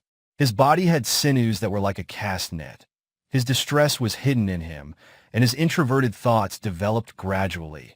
Tormented by his physical and mental unhappiness, he remained in a pensive mood. Then Sudinna's friend said to him, "Though formerly you were handsome, your sense faculties were alert, your facial color was clear, and your complexion was especially clean. Now you are emaciated day by day, and with poor and dry skin, your good appearance deteriorates, and your complexion becomes pale like a withered leaf. Your body has sinews that are like a cast net. Your distress is hidden in you, and your introverted thoughts develop gradually.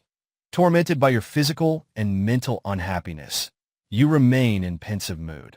Why, friend Sudinna, are you practicing the noble practice of the threefold training with unhappiness in the Buddha's dispensation?" Venerable Sudinna replied as follows, "Friends, not with unhappiness am I practicing the noble practice of the threefold training in the Buddha's dispensation. There is one wrong deed done by me, though. I have committed sexual misconduct with my ex-wife, for which I feel remorseful, thinking, I have failed to make achievements such as absorption, jhana. My gain of monkhood has been worthless. I have forgotten the teaching. The Buddha's dispensation has not come to me in a good manner, because I have thus been incapable of practicing in perfection, in purity for life, the noble practice of the threefold training after receiving ordination in the dispensation of the Dhamma and the Vinaya taught so well." Then his friends blamed him by citing a large number of instances. "Friend Sudinna, since you are thus incapable of practicing in perfection and purity for life the noble practice of the threefold training after receiving ordination in the dispensation of the Dhamma and the Vinaya taught so well, you should be remorseful. Friend Sudinna, did not the Master teach us in various ways to separate ourselves from lust and not to combine with lust? Did he not teach us to dissociate from sensuality and not to associate with sensuality? Did he not teach us to be detached from craving and wrong view and not to be attached through craving and wrong view? Friend Sudinna, despite the Master's teaching to separate from lust, you have striven to combine with lust. Despite the Master's teaching to dissociate from sensuality, you have striven to associate with sensuality. Despite the Master's teaching to be detached from craving and wrong view, you have striven to be attached through craving and wrong view. Friend, did not the Master teach us in various ways to separate from lust, to give up conceit, to remove hunger or thirst that are moral defilements, to eliminate attachment that is lingering through craving, to cut the source of suffering, to cease craving, to have no passionate desires, to stop craving, and to extinguish moral defilements? Friend, did the Master not teach us in various ways the removal of sensuality? Did he not teach us the analytical knowledge of perception concerning sensuality? Did he not teach us the elimination of craving that is hunger or thirst for sensuality?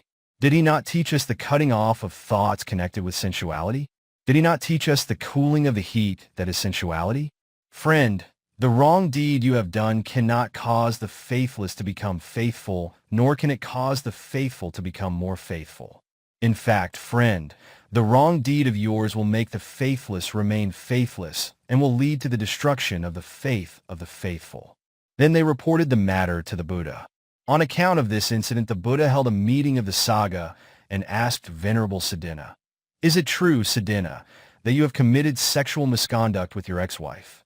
When he replied, "Yes, Venerable Sir," the Buddha rebuked Sudinna in the following manner. "You foolish man, Moga Purisa, who have failed to attain the paths and fruitions, achieving nothing. It is not befitting a monk. It is not the practice of a monk. It is improper. It should not be done. You good for nothing. Why are you incapable of practicing in perfection, in purity for life, the noble practice of the threefold training after receiving ordination in the dispensation the Dhamma and the Vinaya proclaimed so well? You foolish man, did I not teach you, in various ways, to separate yourself from lust, and not to combine with lust? Did I not teach you to dissociate from sensuality, and not to associate with sensuality? Did I not teach you to be detached from craving and wrong view, and not to be attached through craving and wrong view? Though I teach you to separate yourself from lust, you have striven to combine with lust. Though I teach you to dissociate from sensuality, you have striven to associate with sensuality. Though I teach you to be detached from craving and wrong view, you have striven to be attached through craving and wrong view. You foolish man, did I not teach you in various ways to be free from lust, not to be intoxicated with conceit, to remove hunger or thirst that is a defilement, to cut off attachment tinged with craving, to eliminate the roots of the round of suffering, to cease craving, to reject desires, to stop craving, and to extinguish defilement? You foolish man, did I not teach you, in various ways, the removal of sensual pleasures? Did I not teach you the analytical knowledge of perception concerning sensual pleasure? Did I not teach you the removal of craving for sensual pleasure? Did I not teach you the cutting off of thoughts concerning sensual pleasure? Did I not teach you the extinguishing of the heat of sensual pleasure? You foolish man, it is better to put your male organ into the mouth of a highly poisonous, severely poisonous snake. But it is not good to put it into the female organ. You foolish man, it is better to put your male organ into the mouth of a cobra. But it is not good to put it into the female organ.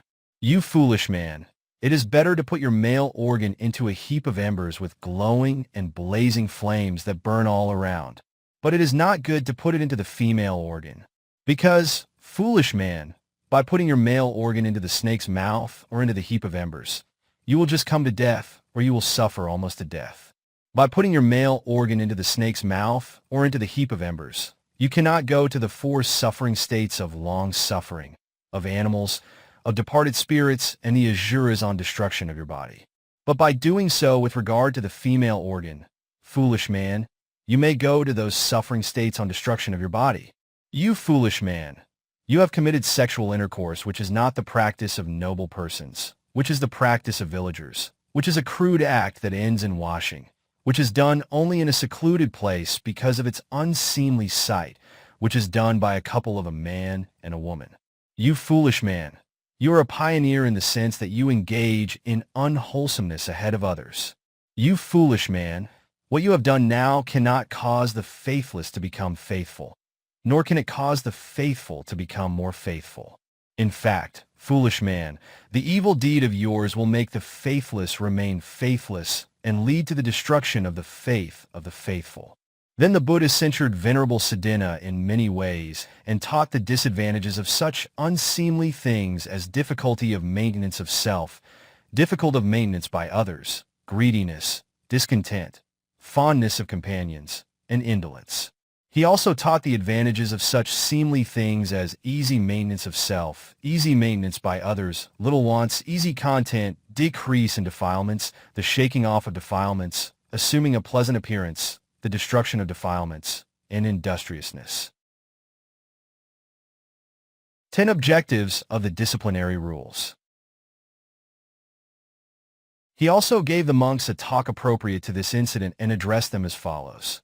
Monks, in that case I will lay down disciplinary rules with 10 objectives. 1. For the observance by the Sangha. 2. For the welfare of the Sangha. 3. For suppressing those who violate morality. 4. For the happy life of monastics who cherish morality. 5. For removing suffering in the present life. 6. For removing suffering that may arise in future. 7. For causing the faithless to become faithful. 8. For causing the faithful to become more faithful. 9. For the perpetuation of the Dhamma. 10. For the support of the training. Monks, let it be proclaimed thus. A monk who commits sexual intercourse suffers loss in the dispensation which amounts to expulsion, parajika. There should no longer be association with moral monastics in performing various monastic acts. Let it thus be proclaimed.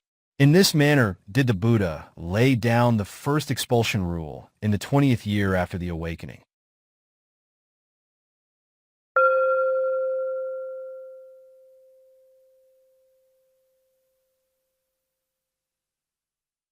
(35a) List of rains retreats. This and the next section are moved here from the end of chapter 19, where they interrupted the flow of the story. The Buddha had no fixed rain residence for 20 years during the early period after his awakening, Pahamabodhi, as he went from place to place wherever sentient beings could be saved from the round of suffering. Briefly, this is a list of rains retreats observed by the Buddha. 1. After teaching the Dhamma wheel, Dhammacakka, to the group of 5 monastics headed by Venerable Koa, together with 180 million Brahmas, at the deer park at Isipatana. Near Bras, the Buddha observed the first rains retreat Vasa in the deer park, going for alms round in Bras. 2-4. Then the Buddha observed the second to fourth rains retreats at Vivana Monastery, making Rajagaha his alms resort. 5. The fifth rains retreat was observed at a monastery with pinnacles and finials called the Kra Hall in the Great Wood, depending for alms food on Visali. 6. The sixth rains retreat was spent at the monastery in the Chaya forest in the vicinity of Mount Macula. 7. The seventh rains retreat was observed on the emerald throne at the foot of the coral Parakatta tree in the celestial realm of Tvatisa, teaching the Abhidhamma to his reborn mother. 8. The eighth rains retreat was spent in the forest of Pigeon Peas, a wildlife sanctuary, or the forest governed by a celestial yaka, with Sasamrajiri with the Baga country as his alms food resort. 9. The ninth rains retreat was observed at the Gasitarama monastery, where Kosumbi was the alms food resort for him. 10.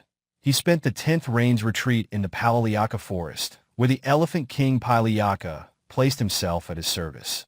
11. He spent the 11th rains retreat at Nikrama monastery with the Brahmin village, serving as his alms food resort. 12. He observed the 12th rains retreat near the Margosa, Pusamanda, tree, which was governed by a yaka named Nehru, with Varanja country as his alms resort. 13.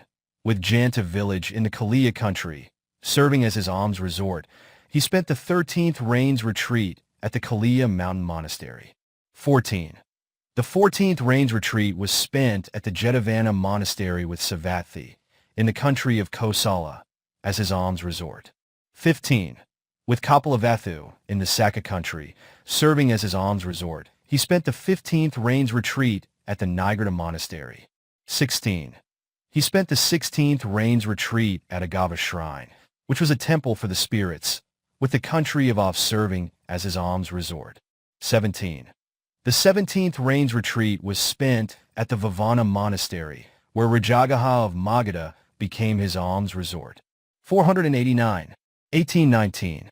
The Buddha resided at the Kaliya mountain monastery for 2 rains retreats, the 18th and 19th, with his alms resort located in Janta village within the Kaliya country.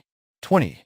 The 20th rains retreat was observed at the Vavana monastery in Rajagaha of Magadha, which served as his alms resort. These are the places where the Buddha spent irregular rains residence during the first 20 years after his awakening, Pahamabodhi. 2144. The Buddha observed regular rains retreats from the 21st to the 44th year at Jetavana and Pubbarama monasteries at Savatthi in the Kosala country, which served as his alms resort. 45. Then the Buddha spent his last rains retreat, the 45th in the village of Vuva in Vesali country, when on the verge of his parinibbana. Various works in Myanmar dealing with the rains retreats.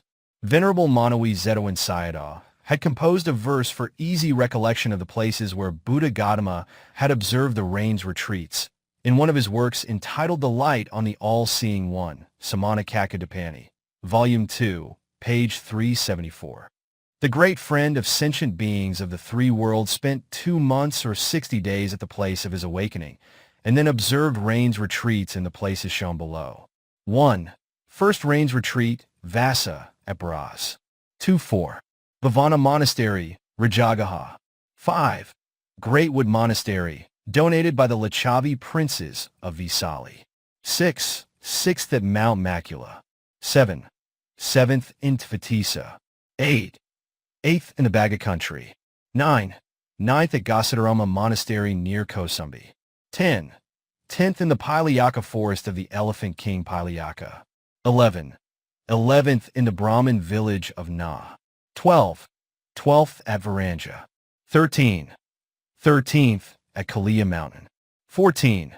14th at Jetavana Monastery, Savatthi. 15. 15th at Nigrata Monastery of Kapalavathu. 16. 16th at Av. 17. 17th at Vavana Monastery, Rajagaha. 18-19. 18th and 19th at Kaliya Mountain Monastery. 20. 20th back at Rajagaha. 2144. Thus the Buddha was on the move from place to place for the duration of the first 20 years, which is the first period after awakening. As regards the second period, from the 21st to the 44th year, he spent 24 rains retreats alternately at Pubbarama and Jetavana monasteries in Savatthi. 45. The Buddha spent the last rains retreat at the village of Vuva when on the verge of his parinibbana, making a total of 45 rains retreats, Vasa, spent variously at 15 places in the course of 45 years before crossing over to the other shore at the age of 80.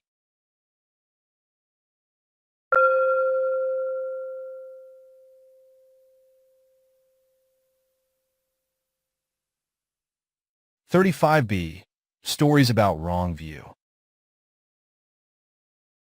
Out of the many events that took place during the later period after the awakening, Pakima Bodhi, the last 25 years of his teaching career, only a few notable ones will be recorded hereafter. 500 women. The following is based on the Dhamma of verse 153 and its commentary. Once the Buddha was staying near Pankasala village, which he made his resort for alms, for he had discerned the past meritorious deeds of the 500 young women of the village, deeds that were potential for their attainment of stream entry, Sotapati Magga. On a festive day, the women went to the riverside, bathed, dressed, and were on their way back to the village. As Buddha was entering the village for alms food, Mara, the wicked one, then possessed all the villagers there, so as to cause the Buddha to be deprived of food. He did not get even a spoonful of rice. Compelled to leave the village with his bowl as clean as when he entered it, he stood at the village gate. There Mara asked the Buddha, "Monk, have you received any alms food?"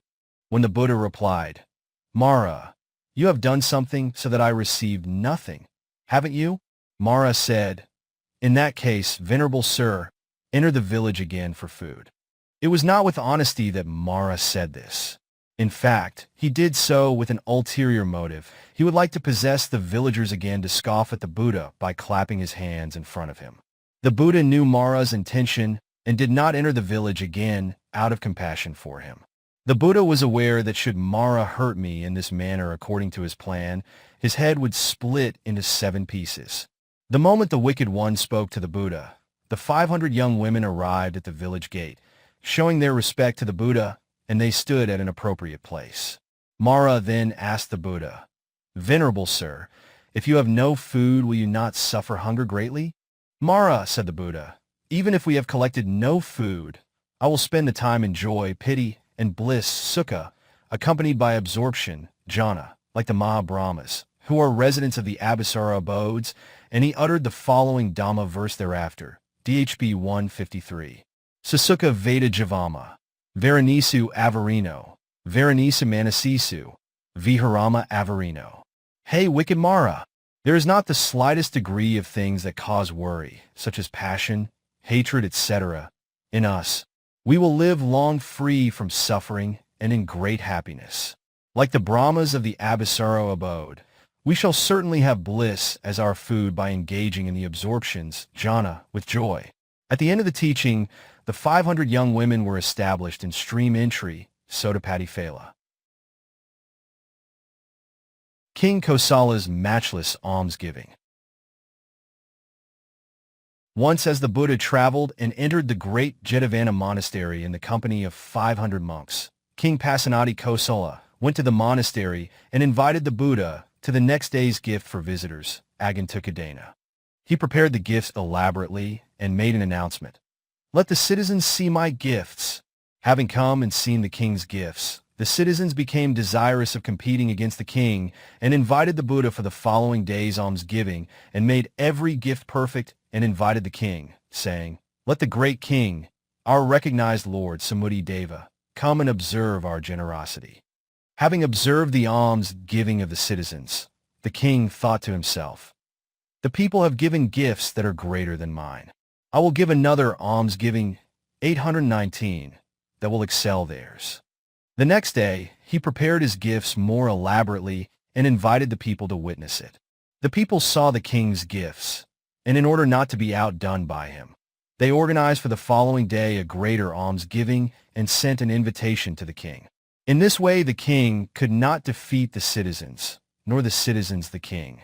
At the 6th grand offering of alms, the people increased their gifts 100 times, nay 1,000 times, and decided that their offering should be so perfect that nobody could say that such and such a thing is not included in the gifts of the citizens. Seeing the people's offerings, the king became desperate, thinking, "What is the use of my living if I cannot perform better than the people in the giving of alms?" So he lay down on his couch, thinking of ways and means to outdo his subjects. Queen Malika then went to the king and asked, "Why are you lying down, great king? Why do your sense faculties look as though you are fading away?" "Don't you know, my dear queen?" asked the king in return. "No, I do not, great king," replied the queen. The king then related the matter to her. Queen Malika then said to the king, "Do not worry and fret, great king. Where have you learnt that a monarch ruling over land and water can be defeated by his subjects? I shall try to organize your generosity." Having encouraged the king thus, the queen gave her advice as she was desirous of taking over the management of the matchless alms-giving Asadisa in the following manner. "Have a pavilion, great king, built with fragrant planks of the beautiful solid tree for the 500 monks in the precincts of the Golden Palace. The people will stay outside the precincts. Have 500 white umbrellas made. Each of 500 elephants will take hold of one umbrella with its trunk and stand, sheltering each monk with it. Have 8 boats made of the best gold. These boats are to be filled with perfumes in the middle of pavilion. Between each pair of monks will sit a princess grinding scented wood for perfumes. Another princess will hold a round fan and flap it for each pair of monks. Other princesses will convey ground perfumes and put them in the boats. Among these princesses, some will carry branches of blue lotus flowers and stir the perfumes in the boats so that they will be pervaded with the fragrance from the perfumes. Certainly, The people have no princesses, no white umbrellas, no elephants. For these reasons, the citizens will be defeated. Do, great king, as I now have told you. Replying, very well, my dear, you have given me good advice. The king had everything done according to the queen's instructions. While everything was being done accordingly, one tame elephant was yet to be acquired for a monk. Then the king asked, a tamed elephant is wanted, dear queen. What shall we do? Do you not have 500 elephants? Yes, I have, dear, but the rest are all untamed. Like the tornado wind, they might turn very wild on seeing monks. I have an idea, great king, as to where a young wild elephant should be placed to make him hold an umbrella with his trunk. Where is the place? It is close to Venerable Agulimla, answered the queen. The king had all this done, as advised by the queen. The young wild elephant stood there quietly with his tail tucked between its thighs, its ears down, and eyes closed. The people were amazed to see the elephant, saying to themselves, even such a wild elephant has now become such a docile and quiet animal. Having treated the saga headed by the Buddha to alms food, the king showed his 820 respect to him and said, in this pavilion of alms-giving, exalted Buddha, I offer to you things suitable for monks, Kapiyaba, as well as things unsuitable for them, Akapiyaba. The things that were offered in this matchless gift in a single day cost 140 million. Priceless were the four things offered to the Buddha. 1. The white umbrella. 2. The throne for sitting on. 3. The stand to place the bowl on. And 4. The wooden board to stand on after washing his feet. It was impossible to repeat such a grand offering to the Buddha. Therefore, the almsgiving performed by King Kosala became famous in the dispensation as the matchless gift, Sudinna. Indeed, such a matchless gift takes place but once to every Buddha. And that matchless gift which happened just once to our Buddha was organized by the wise lady, Queen Malika. Ministers Juha and Kala. King Pasenadi Kosala had two ministers, Juha and Ka. Between them, Ka considered, a loss has indeed occurred to the king's palace. The treasures amounting to many millions have come to nothing in a single day. Having taken the king's gifts, these monks will return to their places and abandon themselves to slumber. Oh, the palace has come to ruin in unprecedented proportions. On the contrary, Juha thought like this. The king has properly and successfully given alms. True, one who is not established in kingship cannot give such alms. There is no alms giver who does not share his merit with all other beings. I rejoice at the king's excellent matchless gift and say, well done, well done. Reflecting thus, the minister Juha appreciated and took delight in the gift. When the Buddha had finished partaking of his food, King Pasenadi Kosala made himself ready to hear the discourse by holding a cup ready to pour the water of dedication, the discourse to be given by the Buddha in approval of the king's gift. The Buddha reflected as follows. The king has indeed given at great sacrifice, as though he let a great flood roll down wave after wave. Could he succeed in gladdening the hearts of the people, or could he not? Then he came to know the reactions in the minds of the two ministers and came to know further thus. If I were to give a detailed discourse that goes well with the king's gift, the minister Ka's head will be split into 7 pieces, but the other minister, Juha, will be established in stream entry, Sotapati Magga. Taking pity on Ka, the Buddha delivered only a 4-line verse, Katapatika, despite such a great alms-giving having been performed by the king. Then he rose from his seat and left for the monastery.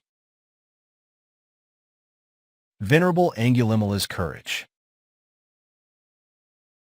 On their arrival back at the monastery, the monks asked Venerable Agulimala, when you saw the wild elephant holding the umbrella over you, friend, were you not afraid?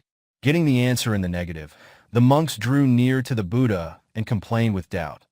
Venerable Agulimala, exalted Buddha, professes to be an arahat.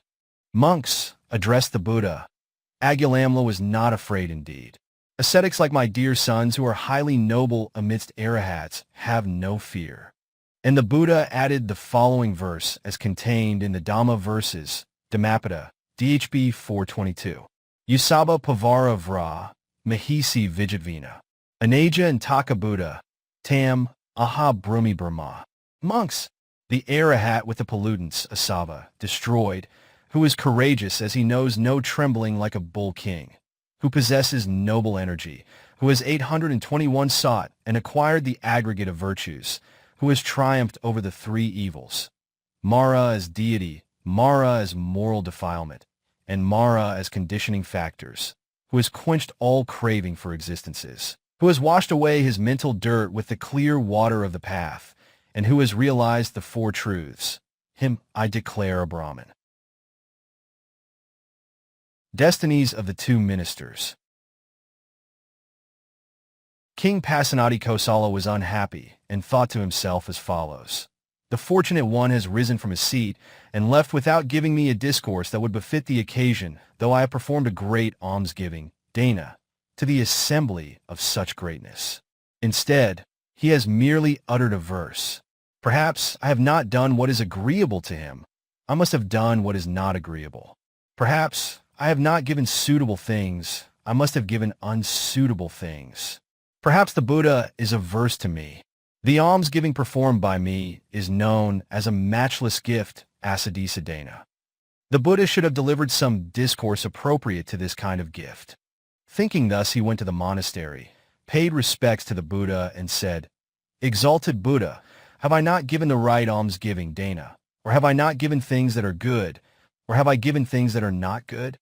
When the Buddha replied, Why do you ask me like this, great king? The king said, You delivered no discourse in accord with my matchless gift. The Buddha replied, You have given the right things, great king. Yes, the gift you have given is known as a matchless gift. This kind of gift is given to each Buddha but once. It is not possible to repeat it. Then the king asked, Why then, exalted Buddha, did you not preach to us in accord with the greatness of the gift? Because the audience was not pure. What was the defect of the audience, exalted Buddha? The Buddha then told the king of the reactions of the two ministers and explained that he had not taught elaborately out of compassion for Ka. The king then asked Ka whether it was true. When Ka answered in the affirmative, the king banished him from the kingdom, saying, As I, with my family, gave from my own property without taking a coin from you, what trouble did you suffer? Ka, get out! But the wealth I have given you remains yours. I will not take it back. However, you must leave the country on this day. Then the king summoned the other minister, Jua, and asked him whether it was true that he had reacted favorably. And on receiving a positive answer, the king said to Junha, Well done, uncle. Well done. I admire you, uncle. Take over my retinue and give gifts for 7 days the way I have done. So saying, the king handed over his kingship to Juha for 7 days, after which he addressed the Buddha. Look at what the fool has done, exalted Buddha. He is the one who stood against my gift being given in such a manner. Yes, great king, said the Buddha.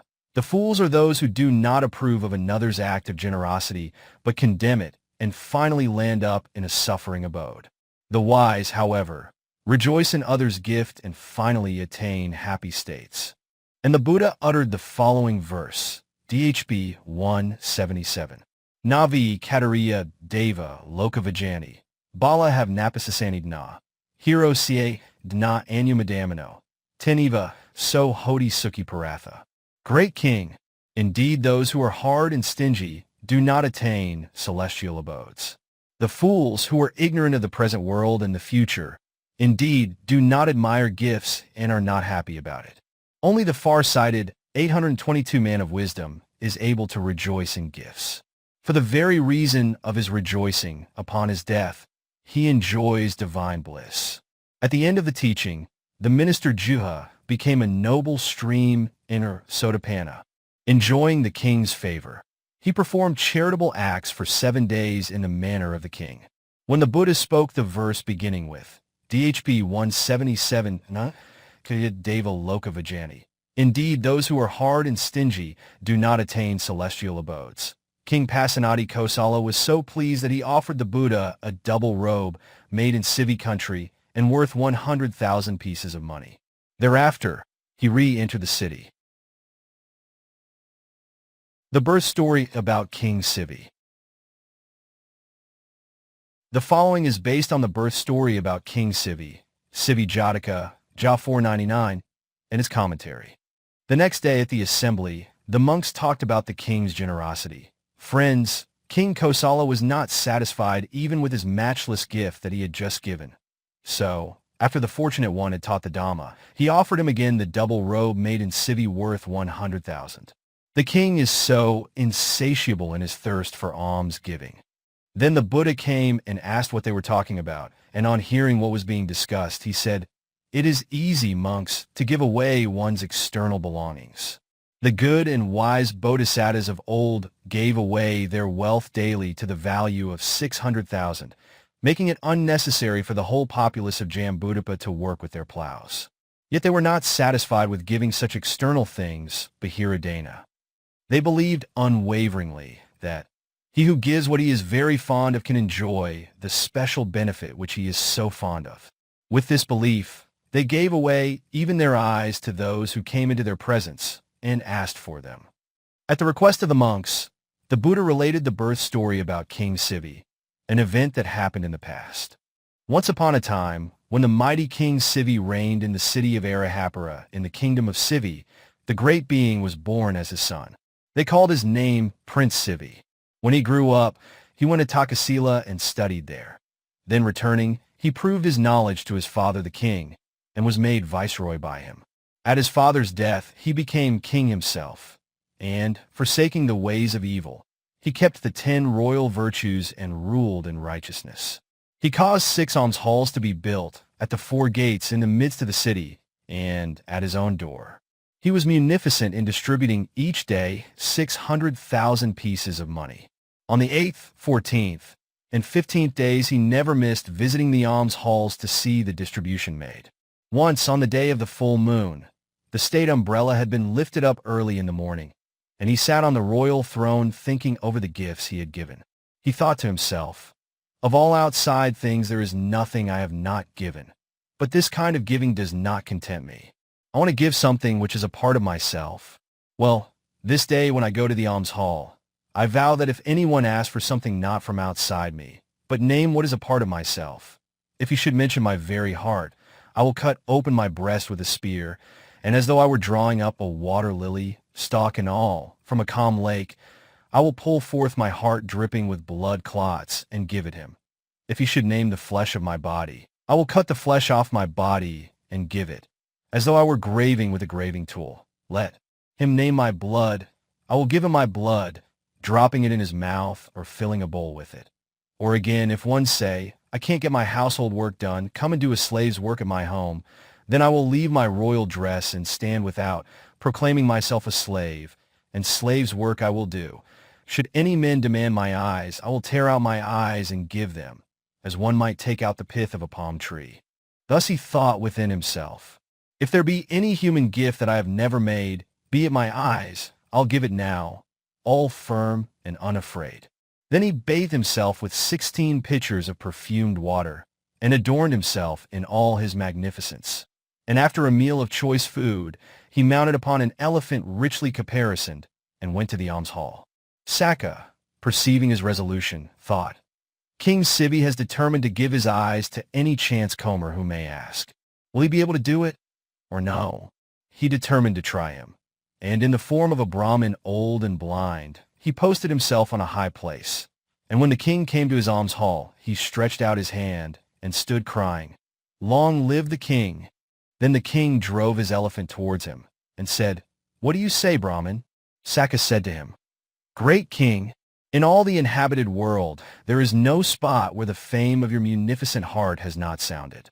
I am blind, and you have 2 eyes. Then he repeated the first verse, asking for an eye. To ask an eye the old man comes from far, for I have none.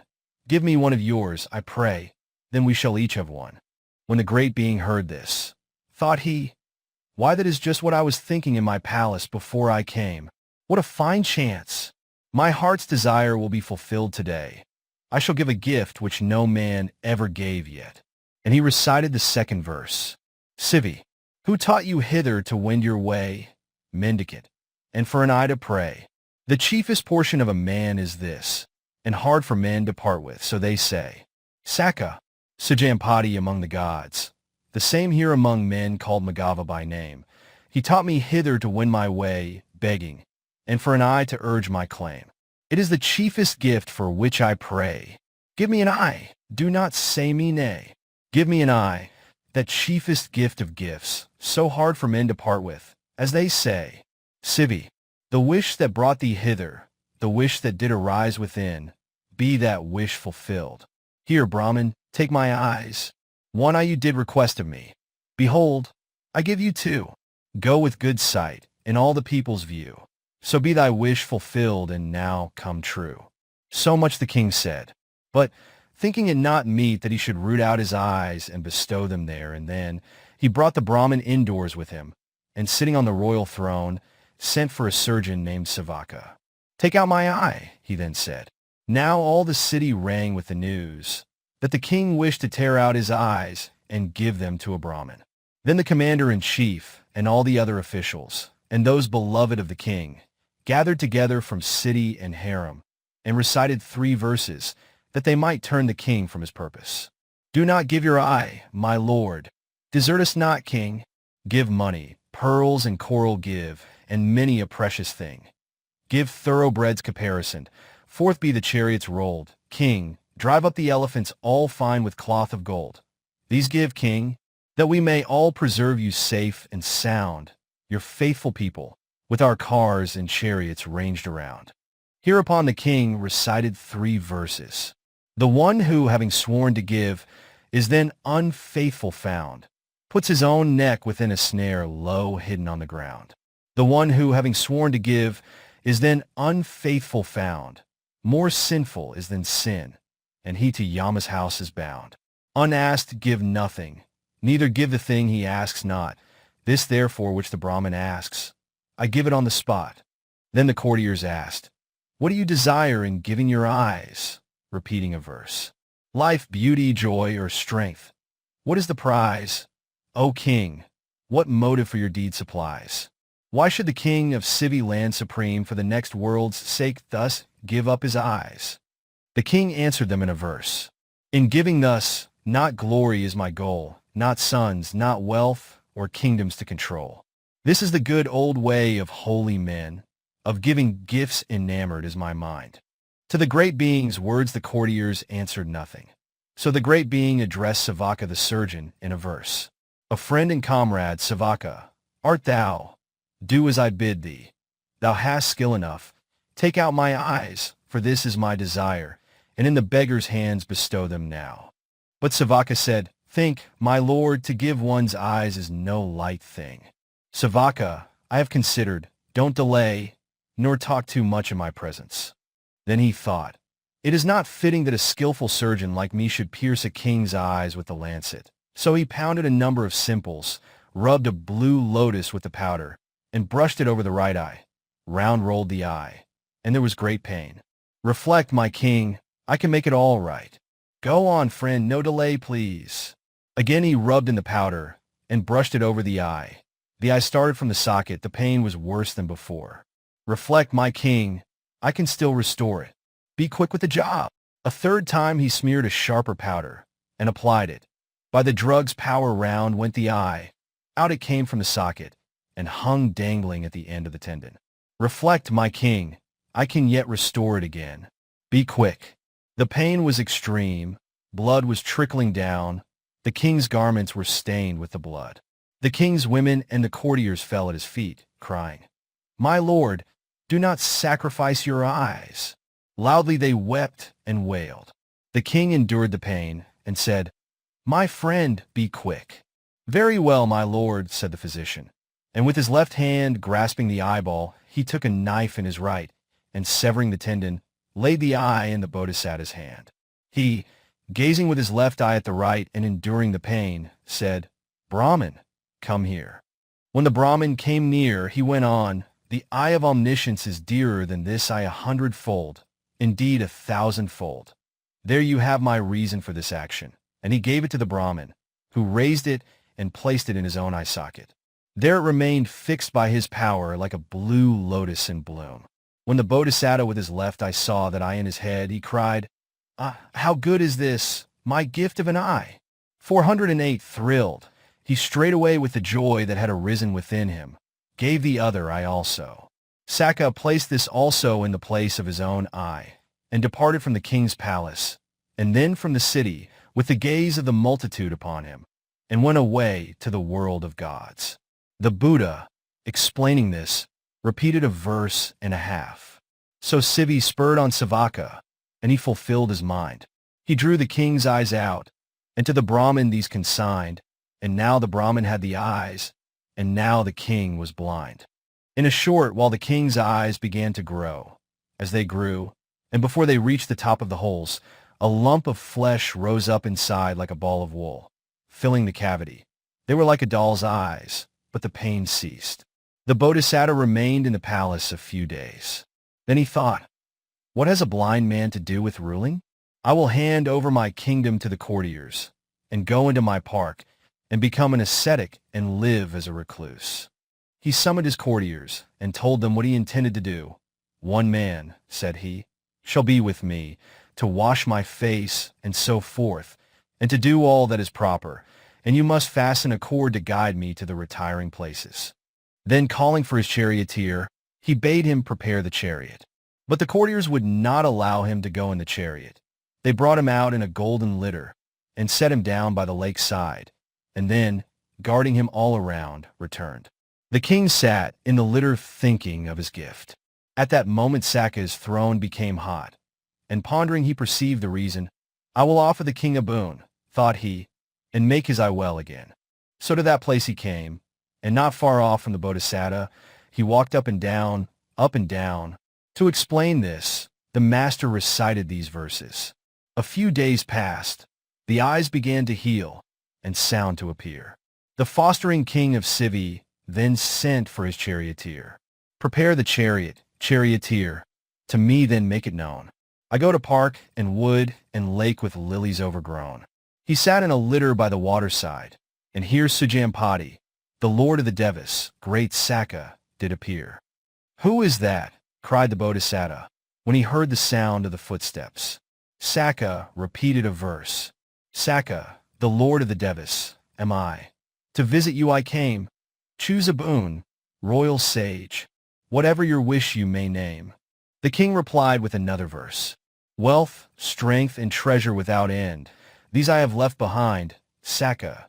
Death and nothing more I want, for I am blind." Then Saka said, "Do you ask death, King Sivi, because you wish to die, or because you are blind?" "Because I am blind, my lord. The gift is not everything in itself, your majesty. It is given with an eye to the future. Yet there is a motive relating to this visible world. Now you were asked for one eye, and gave two. Make an act of truth about it." Then he began a verse. "Warrior, lord of humankind, declare the thing that's true. If you the truth declare, your eye shall be restored to you." On hearing this, the Bodhisattva replied, "If you wish to give me an eye, Saka, do not try any other means, but let my eye be restored as a consequence of my gift." Saka said, "Though they call me Saka, the lord of the Devas, your majesty, yet I cannot give an eye to anyone else, but by the fruit of the gift given by you, and by nothing else, your eye shall be restored to you." Then the other repeated a verse, maintaining that his gift was well given. "Whatever sort, whatever kind of suitor shall draw near, whoever comes to ask of me, he to my heart is dear. If my solemn words be true, now let an eye reappear." Even as he uttered the words, one of his eyes grew up in the socket. Then he repeated a couple of verses to restore the other. "A Brahmin came to visit me, one of my eyes to crave. Unto that Brahmin mendicant the pair of them I gave. A greater joy and more delight that action did afford. If these my solemn words be true, be the other eye restored." On the instant appeared his second eye. But these eyes of his were neither natural nor divine. An eye given by Saka, as the Brahmin, cannot be natural, we know. On the other hand, a divine eye cannot be produced in anything that is injured. But these eyes are called the eyes of truth, absolute and perfect. At the time when they came into existence, the whole royal retinue by Saka's power was assembled. And Saka, standing in the midst of the throng, uttered praise in a couple of verses. fostering king of Sivi land. These holy hymns of yours have gained for you as bounty free this pair of eyes divine. Through rock and wall, over hill and dale, whatever bar may be, 100 leagues on every side those eyes of thine shall see. Having uttered these verses, poised in the air before the multitude, with a last counsel to the great being that he should be vigilant, Saka returned to the world of gods.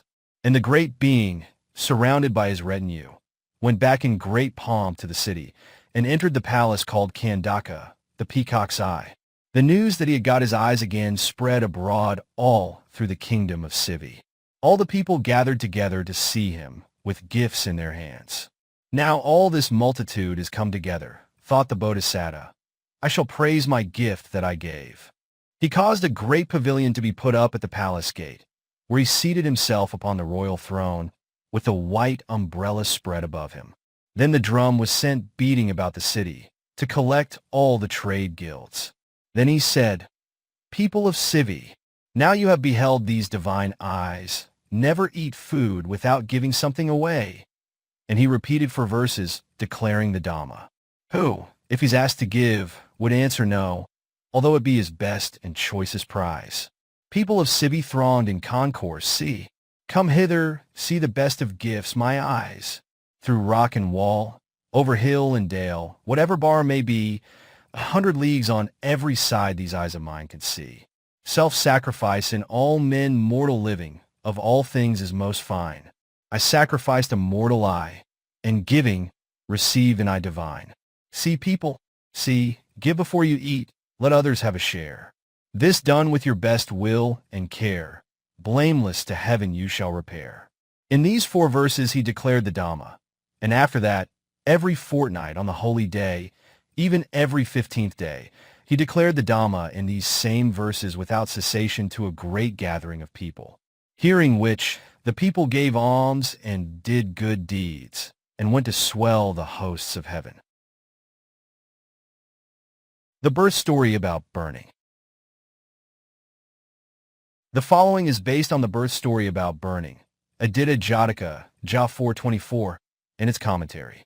One day, after King Kosala's matchless alms-giving, the monks at the assembly discussed among themselves, Friends, only with discrimination did King Kosala give the matchless gift to the saga of noble monks headed by the Fortunate One, as he knows himself that they form the fertile soil for sowing the seeds of meritorious deeds.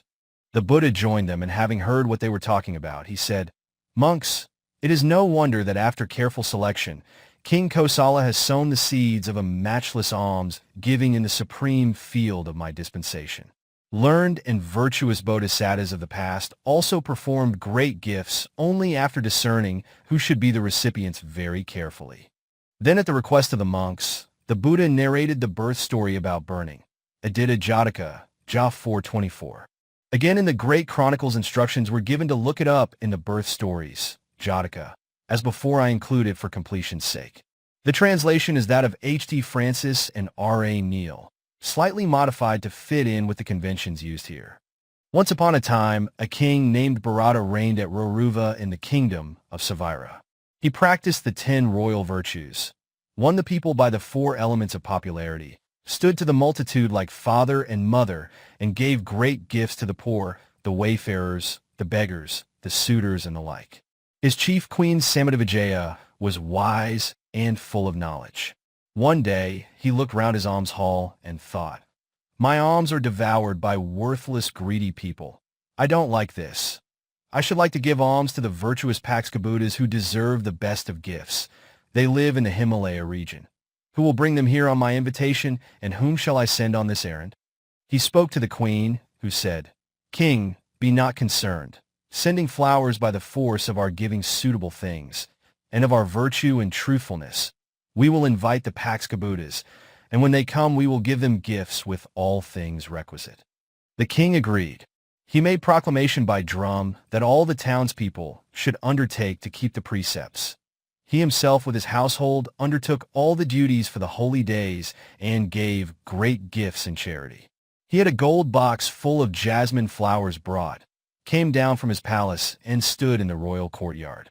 there prostrating himself on the ground with the 5 contacts. He saluted towards the eastern quarter and threw 7 handfuls of flowers, with the words, "I salute the saints in the eastern quarter.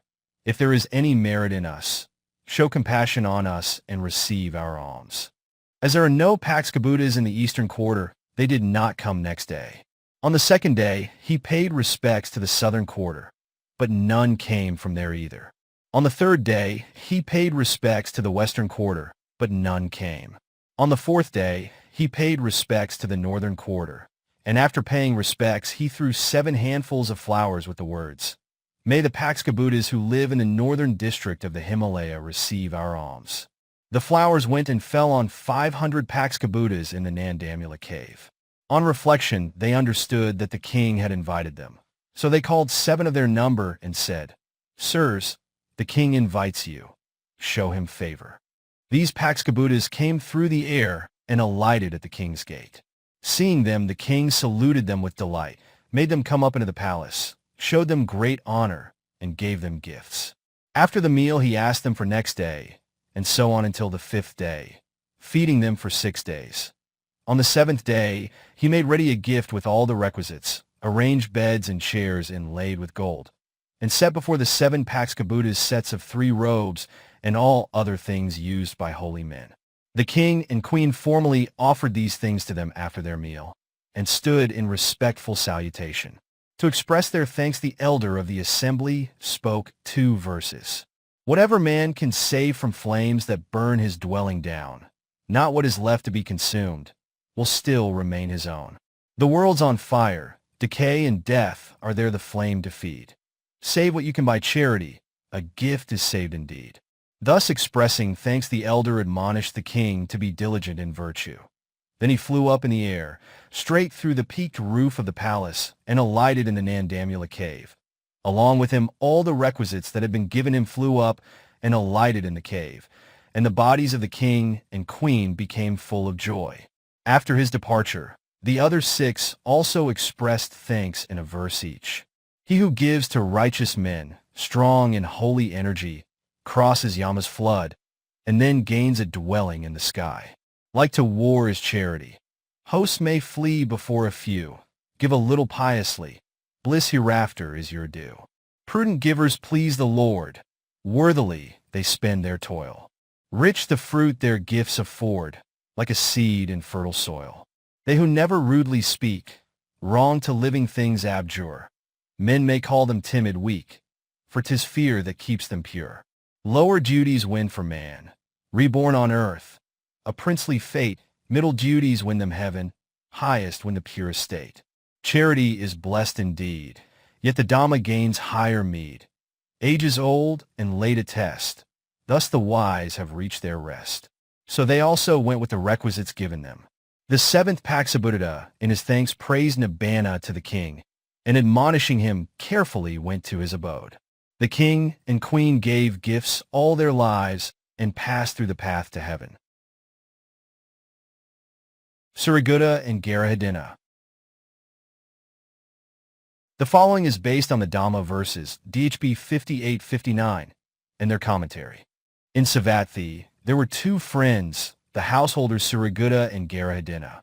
The former being a follower of the Buddha, whereas the latter was a follower of the heretical teachers. The heretical teachers said constantly to Garahadinna, "Should you not ask your friend Sarigutta thus, 'Friend, why do you follow the monk Gautama? What will you gain from the monk Gautama? Should not you persuade him in such a way as to make him come over to us and offer us something?" On hearing the words of his teachers again and again, Garahadinna went to his friend, and wherever they were standing, sitting, or doing something else, he said to Sarigutta, "Friend, what is the use of the monk Gautama to you? What benefit will accrue to you from your devotion to the monk Gautama? Do you not think you should serve 823 my teachers and give them alms too?" The householder Sarigutta said nothing and kept silent for many days. But being sick of hearing his friend's repeated request, he said to Garahadinna one day, "Friend, you come to me constantly, and wherever we are standing, sitting, or doing something else, you ask me what benefit will accrue to me from my devotion to my master, and you also urge me to go over to your teachers and give them alms. But tell me first, what things do your teachers know? Then Devadatta replied to his friend Sudinna, "Oh, what a surprise, sir! Do not speak like this. As for my teachers, there is nothing unknown to them. They know all about the past, the present, and the future. All that is done, said, and thought, that is body, verbal, and mental actions. They know this will happen and this will not. They know this should be and this should not. They know everything fully." Sudinna invites the heretics. Thereupon, Sudinna asked Devadatta in order to get his affirmation. "Friend, do you say so?" The latter boldly affirmed, "Yes, I do." Then the former said, "In that case, friend, you have made a grave mistake by not telling me about this for such a long time. Only today I will know the intellectual power of your teachers. Go, friend, invite your teachers in my name for the meal tomorrow." Delighted, the householder Devadatta went to his teachers, paid his respects, and said, "Masters, my friend Sudinna has invited you to tomorrow's meal." The heretical teachers asked, "Did Sudinna himself do so?" "Yes, sirs, Sudinna himself did," replied Devadatta in confirmation. Jubilant, the heretical teachers said, "Very well, Devadatta. With the householder Sudinna as our devoted follower, what luxury is there that will not be ours?" Sudinna's home was very large. In the compound, he had a long, huge ditch dug between his two houses and had the ditch filled with excrement. On the two outward edges, tree stumps were set up and fastened with ropes. The forelegs of the couches were placed on the edge of the ditch and the hind legs on the ropes. This was made with this idea: when they come, they will take their seats. When they take their seats, they will fall headlong into the ditch. Then the couches were covered with coverings, the edges of which touched the ground, so that the ditch was hidden. Several large pots were placed behind the house. The brims of the pots were bound with banana leaves and white pieces of cloth, and the empty pots smeared on the outside with gruel, rice, butter, oil, honey, molasses, and crumbs of cakes. The next day, the householder Devadatta went quietly to Sudinna's residence early in the morning and asked, "Have you prepared your offerings for the venerable ones?" "Yes, I have," replied Sudinna. "Where are the offerings?" asked Devadatta. Sudinna answered, pointing to the pots, "These pots are full of gruel, these full of rice, these full of butter, molasses, and cakes. The seats have also been arranged." Saying, "Very good, friend," Devadatta left. On his return, the 500 heretical teachers came to Sudinna's place. Coming out of his house, Sudinna paid respects with the hands, knees, and forehead touching the ground to the heretical teachers. Raising his folded palms, he stood before them and communicated with them, but mentally. "It is said that you masters know everything, such as the past, present, and future. It has been said so by your attendant and supporter Devadatta. If you really know everything, please do not go into my residence. There is no gruel for 824 you who have come to my place, nor is there rice, nor any other food. If you do enter my dwelling, I will have you dumped into a ditch full of excrement, and I will also have you beaten." Having mentally told them thus, Sudinna signaled to his workers by his facial expression that they, knowing that the teachers were about to take their seats, should remove the coverings from behind just before the teachers sat down, so that the coverings might not be soiled with the excrement. Then Sudinna invited the teachers, saying, "Please come this way, sirs." The heretics went between the two houses and were about to take their seats when Sudinna's men said, "Wait a moment, sirs. Do not sit yet." "Why?" asked the teachers. "You should sit only knowing your manners." "What should we do?" "Sirs, you should first stand near your seats, and you should all sit down at the same time." These instructions were designed to make the first teacher, who would fall into the ditch, unable to warn the others not to take their seats. The teachers said, "Very well," and considering that the instructions should be followed, they all 500 stood near their seats in order. Then the men told them, "Please sit down all together quickly." When the teachers were about to sit, the men removed the coverings from the couches. As soon as the teachers sat down, the legs of the couches on the rope slipped, and they fell headlong into the ditch. Sudinna closed the house doors and to every teacher who had clambered out of the ditch, and he gave them a good thrashing with his stick, saying, Why do not you know the events of the past, the future, and the present as claimed by your supporter Devadatta? After beating them to his satisfaction, he had the doors opened, saying, "This much is enough for them." The heretical teachers tried to run away from the house, but the plastered ground along the way had been made slippery beforehand, and they could not control themselves and fell to the ground. Every one of them who fell down was beaten again and sent away with the word, "This much suffices for you." The heretical teachers went to the house of their supporter Devadatta, crying, "Sudinna has ruined and humiliated us. He has ruined and humiliated us." When the householder Devadatta saw his teachers ruined and humiliated and reduced to a disaster, he became furious and said, "My friend Sudinna has let me down. He had the heart to have my teachers beaten and made my teachers miserable. They who form a good field for sowing the seeds of good works, and who can bestow all the desired benefits in the Deva realm, even on anyone who just stretches his hands to pay respect to them, not to speak of anyone who gives them offerings." Muttering thus, he went to the court of King Pasenadi Kosala and filed a suit for a fine of 100,000 coins against Sudinna. Then King Kosala summoned Sudinna to the court. Sudinna came and paid respect to the king and said, "Great king, impose the fine on me only after investigating the matter. Do not do so without an inquiry." When the king agreed, saying, "Householder, I shall fine you only after investigation," Sudinna said, "Very well, great king." "Then you, Sudinna, state your case," said the king. Sudinna reported to the king all that had happened, beginning with the following words, "Great king, my friend Devadatta, a follower of the heretical teachers, repeatedly asked me everywhere what was the use of following the monk Gautama, and what benefit would accrue to me from my devotion to the monk Gautama." The king, looking at Devadatta, asked, "Did you really say so?" When the latter admitted as much, saying, "Yes, great king," the king passed the following judgment. "Regarding your teachers, who as great Buddhas are so ignorant of the creation of the dirty ditch, why did you tell Sudinna, a follower of the Fortunate One, that they knew all the events that took place in the three divisions of time, past, present, and future?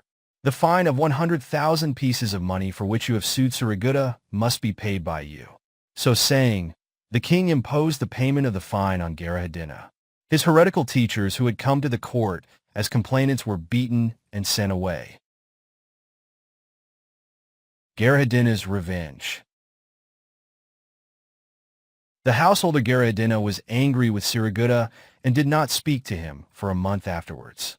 Then he thought to himself, "For me, it is not nice not to be on speaking terms with him. Indeed, I should ruin his teacher in revenge." So he went to Sudinna and broke the ice. "Friend Sudinna." "What is the matter, friend?" replied Sudinna. Then the former blamed him, saying, "Friend, it is natural for friends and relatives to quarrel and dispute. Why did not you speak to me about anything for a long time, friend? Why are you behaving like this?" Sudinna replied calmly, "Friend, I did not speak to you because you did not speak to me. There is no other reason." Devadatta tried to make peace. "Friend, let bygones be bygones. Let us not destroy our mutual friendship." From that time, they became reconciled and moved about again together. One day, Sudinna said to his friend, the way the latter had done before, "Friend, what is the use of your teachers for you? What benefit will accrue to you from your devotion to your teacher? Do you not think you should serve my teacher, the Fortunate One, and give alms to the Venerable Ones?" Devadatta had been longing for that kind of request, and it was like scratching an itchy part of his body with a fingernail. So he asked his friend, "Friend Sudinna, what does your teacher, the monk Gautama, know?" Then Sudinna said, "Friend, do not speak like that. There is nothing that is not known to our teacher, the Fortunate One. He knows all the things of the past, present, and future. He comprehends clearly the analysis of the 16 aspects of a living being's mental processes." Then Devadatta said, "Friend, I did not know it earlier. Why have you kept silent about it for such a long time? In that case, friend, you go and invite your teacher, the Fortunate One, for the meal at my place tomorrow. I would like to feed him. Please tell him to accept with 500 monks the food I am going to offer." So Sudinna approached the Buddha and said, "Exalted Buddha, My friend Devadatta has asked me to invite you for an almsgiving. He said you should accept, together with 500 monks, his food offering tomorrow. There is, however, one thing. One day in the past, I did something to his heretical teachers. I do not know whether he wants to take vengeance for what I have done to him, or if he wants to offer you food with a pure heart.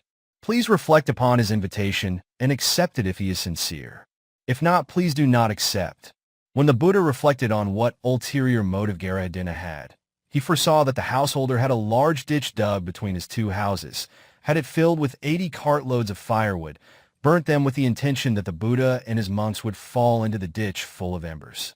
Again, when the Buddha contemplated, will my visit to his place be beneficial or not? He clearly had a vision as follows. He would stretch his leg into the ditch of fire. At that moment, the rough mat covering the ditch would vanish. A large lotus flower, having the size of a chariot wheel or a cart wheel, would appear out of the ditch. He would step onto the center of the flower and sit there. Likewise, his 500 monks would step on to the lotus flowers and take their seats respectively. People would assemble. With 826 verses, the Buddha would give a blessing talk. By the end of the talk, 84,000 beings would realize the four truths and gain liberation. The two friends, Sariputta and Devadatta, would become stream enterers, Sotapanna. Inspired with faith, both of them would give away their properties in honor of the Buddha's dispensation of 8 wonders. So the Buddha decided to go for the sake of Devadatta. Having had the vision clearly, the Buddha accepted the invitation by keeping silent. Sariputta went to Devadatta's place and told him of the Buddha's acceptance, saying, "Dear friend, with gladness do honor to the Buddha, the Lord of the 3 worlds." Then Sariputta went home, thinking, now is the time to do what should be done to Sariputta. Devadatta had a large ditch dug between his 2 houses, had 80 cartloads of firewood brought there, filled the ditch with the firewood, burnt them to create embers, and kept them glowing the whole night. Over the ditch he had placed wooden planks covered with rough mats that were smeared with cow dung. He also had a path made by placing fragile sticks on one side, so that when monks tread and broke them, they would fall into the ditch of embers. At the back of his residence, he placed large pots the way Sariputta did. The seats were also arranged in the same way. Early in the morning, Sariputta went to Devadatta's residence and asked, "Friend, have you made your offerings ready?" "Yes, I have," answered Devadatta. "Where are those offerings?" "Come, let us go and see," said Devadatta, and showed Sariputta the way the latter had done before. "Excellent friend," said Sariputta delightedly. People had assembled. There usually was a large gathering of people whenever the Buddha was invited by a man of heretical views. Other heretics also came together, thinking and saying, "We are going to witness with our own eyes the downfall of the monk Gautama." Those who possessed right beliefs also attended the assembly, hoping that the fortunate one would deliver a great discourse today, and that they might have a chance to see the might and glory of the fortunate one. The next day, the Buddha went with 500 monks to the gate of Devadatta's residence. The householder came out and made obeisance with the hands, knees, and forehead touching the ground. Standing and raising his joined hands, he said mentally, not by word of mouth, "Venerable sirs, it is said that you know the past, present, and future, that you comprehend the analysis of the 16 aspects of a living being's mental process. That is what your devotee Sariputta told me. If that is true, do not enter my house. There is really no gruel, no food, nothing for you. In fact, I am going to harm you by making you all fall into a ditch filled with embers." Expressing his intention mentally, thus he took the alms bowl from the Buddha's hand. After saying, "Please come this way," he added, "Venerable sir, you visitors to my place have come here not knowing etiquette." When the Buddha asked, "What should we do?" Devadatta said, "You should enter the house one by one, and it is only after the preceding one has sat down that the next one should follow." This suggestion was made because if they all went together, other monks would see the one who went ahead of them falling into the ditch. Seeing his fall, nobody else would proceed. Therefore, his idea was to destroy them by letting them one after another fall into the fire. Saying, "Very well, supporter," the Buddha walked off alone. When Devadatta came to the fire ditch, he stepped back and told the Buddha to go ahead. As soon as the Buddha stretched his leg over the ditch, the rough mats disappeared. Out of the fire emerged large lotus flowers, each having the size of a chariot wheel or a cartwheel. The Buddha walked, stepping onto the center of each lotus flower, and sat on the Buddha's seat placed there. The 500 monks, too, walked on the center of one flower to that of another, and took their respective seats. On seeing this extraordinary, unprecedented phenomenon, Garadina's body emitted heat and vapor, like that from a hot pan of oil. He hurried to his friend Sarigutta and appealed to him, saying, "Friend Sarigutta, please be my refuge." "Why did you say so, friend?" asked Sarigutta. Garadina replied, "There was no gruel, no food, nothing, in my home for 500 monks. What shall I do?" Sarigutta asked him bluntly, "What have you done, friend?" Garadina confessed, "Friend, to speak frankly, I had a large ditch full of embers made between the two houses, my intention being to subdue the Buddha and his 500 monks by making them fall into the ditch. Yet, there emerged large lotus flowers out of the ditch. The Buddha and all the monks walked on the flowers and are sitting on the seats. What am I to do now?" When he made his confession and asked for help, Sarigutta argued, saying, "But have you not personally shown me, saying, 'These many are large pots. This much is gruel, this much is rice, etc.' Friend Sarigutta, what I have told you is utterly false." Garadina confessed further, "The pots are empty, containing no gruel, no rice, nothing." Then Sarigutta said, as he had unwavering faith in the Buddha's power and glory, "Be that as it may, friend. Go home, and you will see the gruel and other foods in your pots." The Buddha's unimaginable capacity. No sooner had Sarigutta said so, than the pots which were falsely claimed by Garadina to be full of gruel became full of gruel. The pots which were falsely claimed by him to be full of rice became full of rice. And the same happened to the other pots. When he went home and was confronted with all the miraculous happenings, his whole body was filled with joy. His mind also became serene. After serving the Buddha and his monks respectfully with food, Garadina wanted the Buddha to give a discourse in appreciation of the offerings, so he took the alms bowl from the Buddha who had finished his meal. Desirous of giving such a discourse, the Buddha said, "Because these beings have no eye of wisdom, they are ignorant of the attributes of my disciples and the attributes of my dispensation. Those who possess no eye of wisdom are known to be blind, and those who possess it are known to have eyesight." Then he spoke the following two verses. "Yatha Sakranasmi, Ujatasmi Mahapath, Paduma Tattajayitha, Susi Ganda Manorama, Eva Sakrabutisu, Anda But Puthajane, Adarokati Panaya, Sama Sambuddhasavako."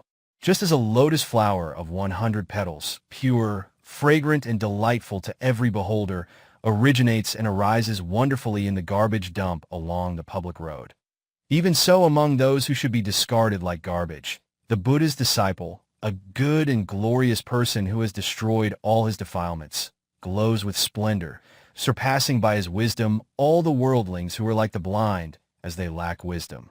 By the end of the discourse, 84,000 people realized the four truths and won liberation. The two friends, Sarigutta and Garadina, attained stream entry, Sotapati Phala. Inspired by faith, both of them dedicated all their wealth to the cause of the Buddha's dispensation that was of 8 wonders. After giving an appreciative talk, the Buddha rose and returned to the monastery. At the assembly in the evening, the monks extolled the master, saying, 828, "Wonderful indeed, friends, is the power of the fortunate one." A series of lotus flowers, each having the size of a chariot wheel or a cartwheel, arose out of the horrible embers. The Buddha came to the assembly and asked, "Monks, what are you talking about?" "We are talking about this sort of subject with reference to your power," answered the monks. Then the Buddha said, "Monks, it is no wonder that out of the heap of embers arose lotus flowers for me to walk on, for I have become perfectly self-awakened, Lord of the 3 worlds, omniscient. The lotus flowers emerged on one occasion in the past, when as a bodhisattva, even though I was still immature." Then at the request of the monks, the Buddha related in detail the birth story about the embers, Kadiragra Jataka, Ja 40. Again, in the Great Chronicles, instructions were given to look it up in the birth stories, Jataka, as before I include it for completion's sake. The translation is that of Robert Chalmers, slightly modified to fit in with the conventions used here. The birth story about the embers. Once upon a time, when Brahmadatta was reigning in Benares, the Bodhisatta came to life in the family of the Lord High Treasurer of Benares, and was brought up in the lap of all luxury like a royal prince. By the time he was come to years of discretion, being barely 16 years old, he had made himself perfect in all accomplishments. At his father's death, he filled the office of Lord High Treasurer, and built 6 almonries, one at each of the 4 gates of the city, one in the center of the city, and one at the gate of his own mansion. Very bountiful was he, and he kept the precepts and the observance day duties. Now one day at breakfast time, when dainty fare of exquisite taste and variety was being brought in for the Bodhisatta, a Pukkusāti, rising from a 7 days' absorption, and noticing that it was time to go his rounds, bethought him that it would he well to visit the treasurer of Benares that morning. So he cleaned his teeth with a toothstick made from the betel vine, washed his mouth with water from Lake Ambaṭṭha, put on his inner robe as he stood on the tableland of Manasila, fastened on his belt, donned his double robe, and equipped with a bowl which he called into being for the purpose, he passed through the air and arrived at the gate of the mansion just as the Bodhisatta's breakfast was taken in. As soon as the Bodhisatta became aware of his presence there, he rose at once from his seat and looked at the attendant, indicating that a service was required. "What am I to do, my lord?" "Bring his reverence's bowl," said the Bodhisatta. At that very instant Mara the wicked rose up in a state of great excitement, saying, "It is 7 days since the Pukkusāti had food given him. If he gets none today, he will perish. I will destroy him and stop the treasurer too from giving." In that very instant he went and called into being within the mansion a pit of red-hot embers, 80 cubits deep, filled with acacia charcoal, all ablaze and aflame like the great hell of Avicii. When he had created this pit, Mara himself took his stand in mid-air. When the man who was on his way to fetch the bowl became aware of this, he was terrified and started back. "What makes you start back, my man?" asked the Bodhisatta. "My lord," was the answer, "there's a great pit of red-hot embers blazing and flaming in the middle of the house." And as man after man got to the spot, they were all panic-stricken and ran away as fast as their legs would carry them. Thought the Bodhisatta to himself, "Mara, the enthraller, must have been exerting himself today to stop me from alms-giving. I have yet to learn, however, that I am to be shaken by 100 or by 1,000 Maras. We will see this day whose strength is the stronger, whose might is the mightier, mine or Mara's." So taking in his own hand the bowl which stood ready, he passed out from the house, and standing on the brink of the fiery pit, looked up to the heavens. Seeing Mara, he said, "Who are you?" "I am Mara," was the answer. "Did you call into being this pit of red-hot embers?" "Yes, I did. 233. Why?" "To stop you from alms-giving, and to destroy the life of that Pukkusāti. I will not permit you either to stop me from my alms-giving or to destroy the life of the Pukkusāti. I am going to see today whether your strength or mine is the greater." And still standing on the brink of that fiery pit, he cried, "Reverend Pukkusāti, even though I fall headlong into this pit of red-hot embers, I will not turn back. Only vouchsafe to take the food I bring." And so saying, he repeated this verse, "Far rather will I headlong plunge amain full in this gulf of hell, than stoop to shame. Vouchsafe, sir, at my hands to take this alms." With these words the Bodhisatta, grasping the bowl of food, strode on with undaunted resolution right on to the surface of the pit of fire. But even as he did so, there rose up to the surface through all the 80 cubits of the pit's depth a large and peerless lotus flower, which received the feet of the Bodhisatta. And from it there came a measure of pollen, which fell on the head of the great being, so that his whole body was as it were sprinkled from head to foot with dust of gold. Standing right in the heart of the lotus, he poured the dainty food into the bowl of the Pukkusāti. And when the latter had taken the food and returned thanks, he flung his bowl aloft into the heavens, And right in the sight of all the people, he himself rose bodily into the air likewise, and passed away to the Himalayas again, seeming to tread a track formed of clouds fantastically shaped. And Mara, too, defeated and dejected, passed away back to his own abode. But the Bodhisattva, still standing in the lotus, taught 234 the truth to the people, extolling alms-giving and the commandments. After which, girt round by the escorting multitude, he passed into his own mansion once more. And all his life long he did charity and other good works, till in the end he passed away to fare according to his deserts. The taming of Nandopananda. This account of Venerable Mahamoggalana's taming of Nandopananda, the Naga king, is taken from the exposition of the superpowers, Iti Nadesa, in the Path of Purification, Visuddhimagga, and from the commentary on Mahamoggalana's verses of the elder monks, Thera Gatha, THE 1149-1217. Once, after hearing the Buddha's Dhamma talk, the merchant, Anthapika, invited the Buddha. "Exalted Buddha, please accept, together with 500 monks, an alms giving at my house tomorrow." Having the Buddha's acceptance, the merchant returned home. The Buddha accepted Anthapika's invitation and passed the rest of the remaining daytime and nighttime. At dawn, when he surveyed the 10,000 world element, the divine Naga king, Nandopananda, appeared within the view of his intellectual vision. The Buddha reflected, "The Naga king has appeared in my vision. Has he done any good works in the past?" And he came to know that the Naga king, having no faith in the three treasures, holds wrong views. Again, when he continued to reflect as to who could free the Naga from his wrong views, he discerned Venerable Mahamoggalana. At daybreak, the Buddha cleaned himself and addressed Venerable Ananda. "My dear Ananda, tell the 500 monks that I shall make a celestial journey to the Tvetisa Deva abode." Particularly, on that day, the divine Nagas were preparing for the Naga king's feast and drunken orgy. Nandopananda was seated on a jeweled divine throne, and had the divine white umbrella held over his head.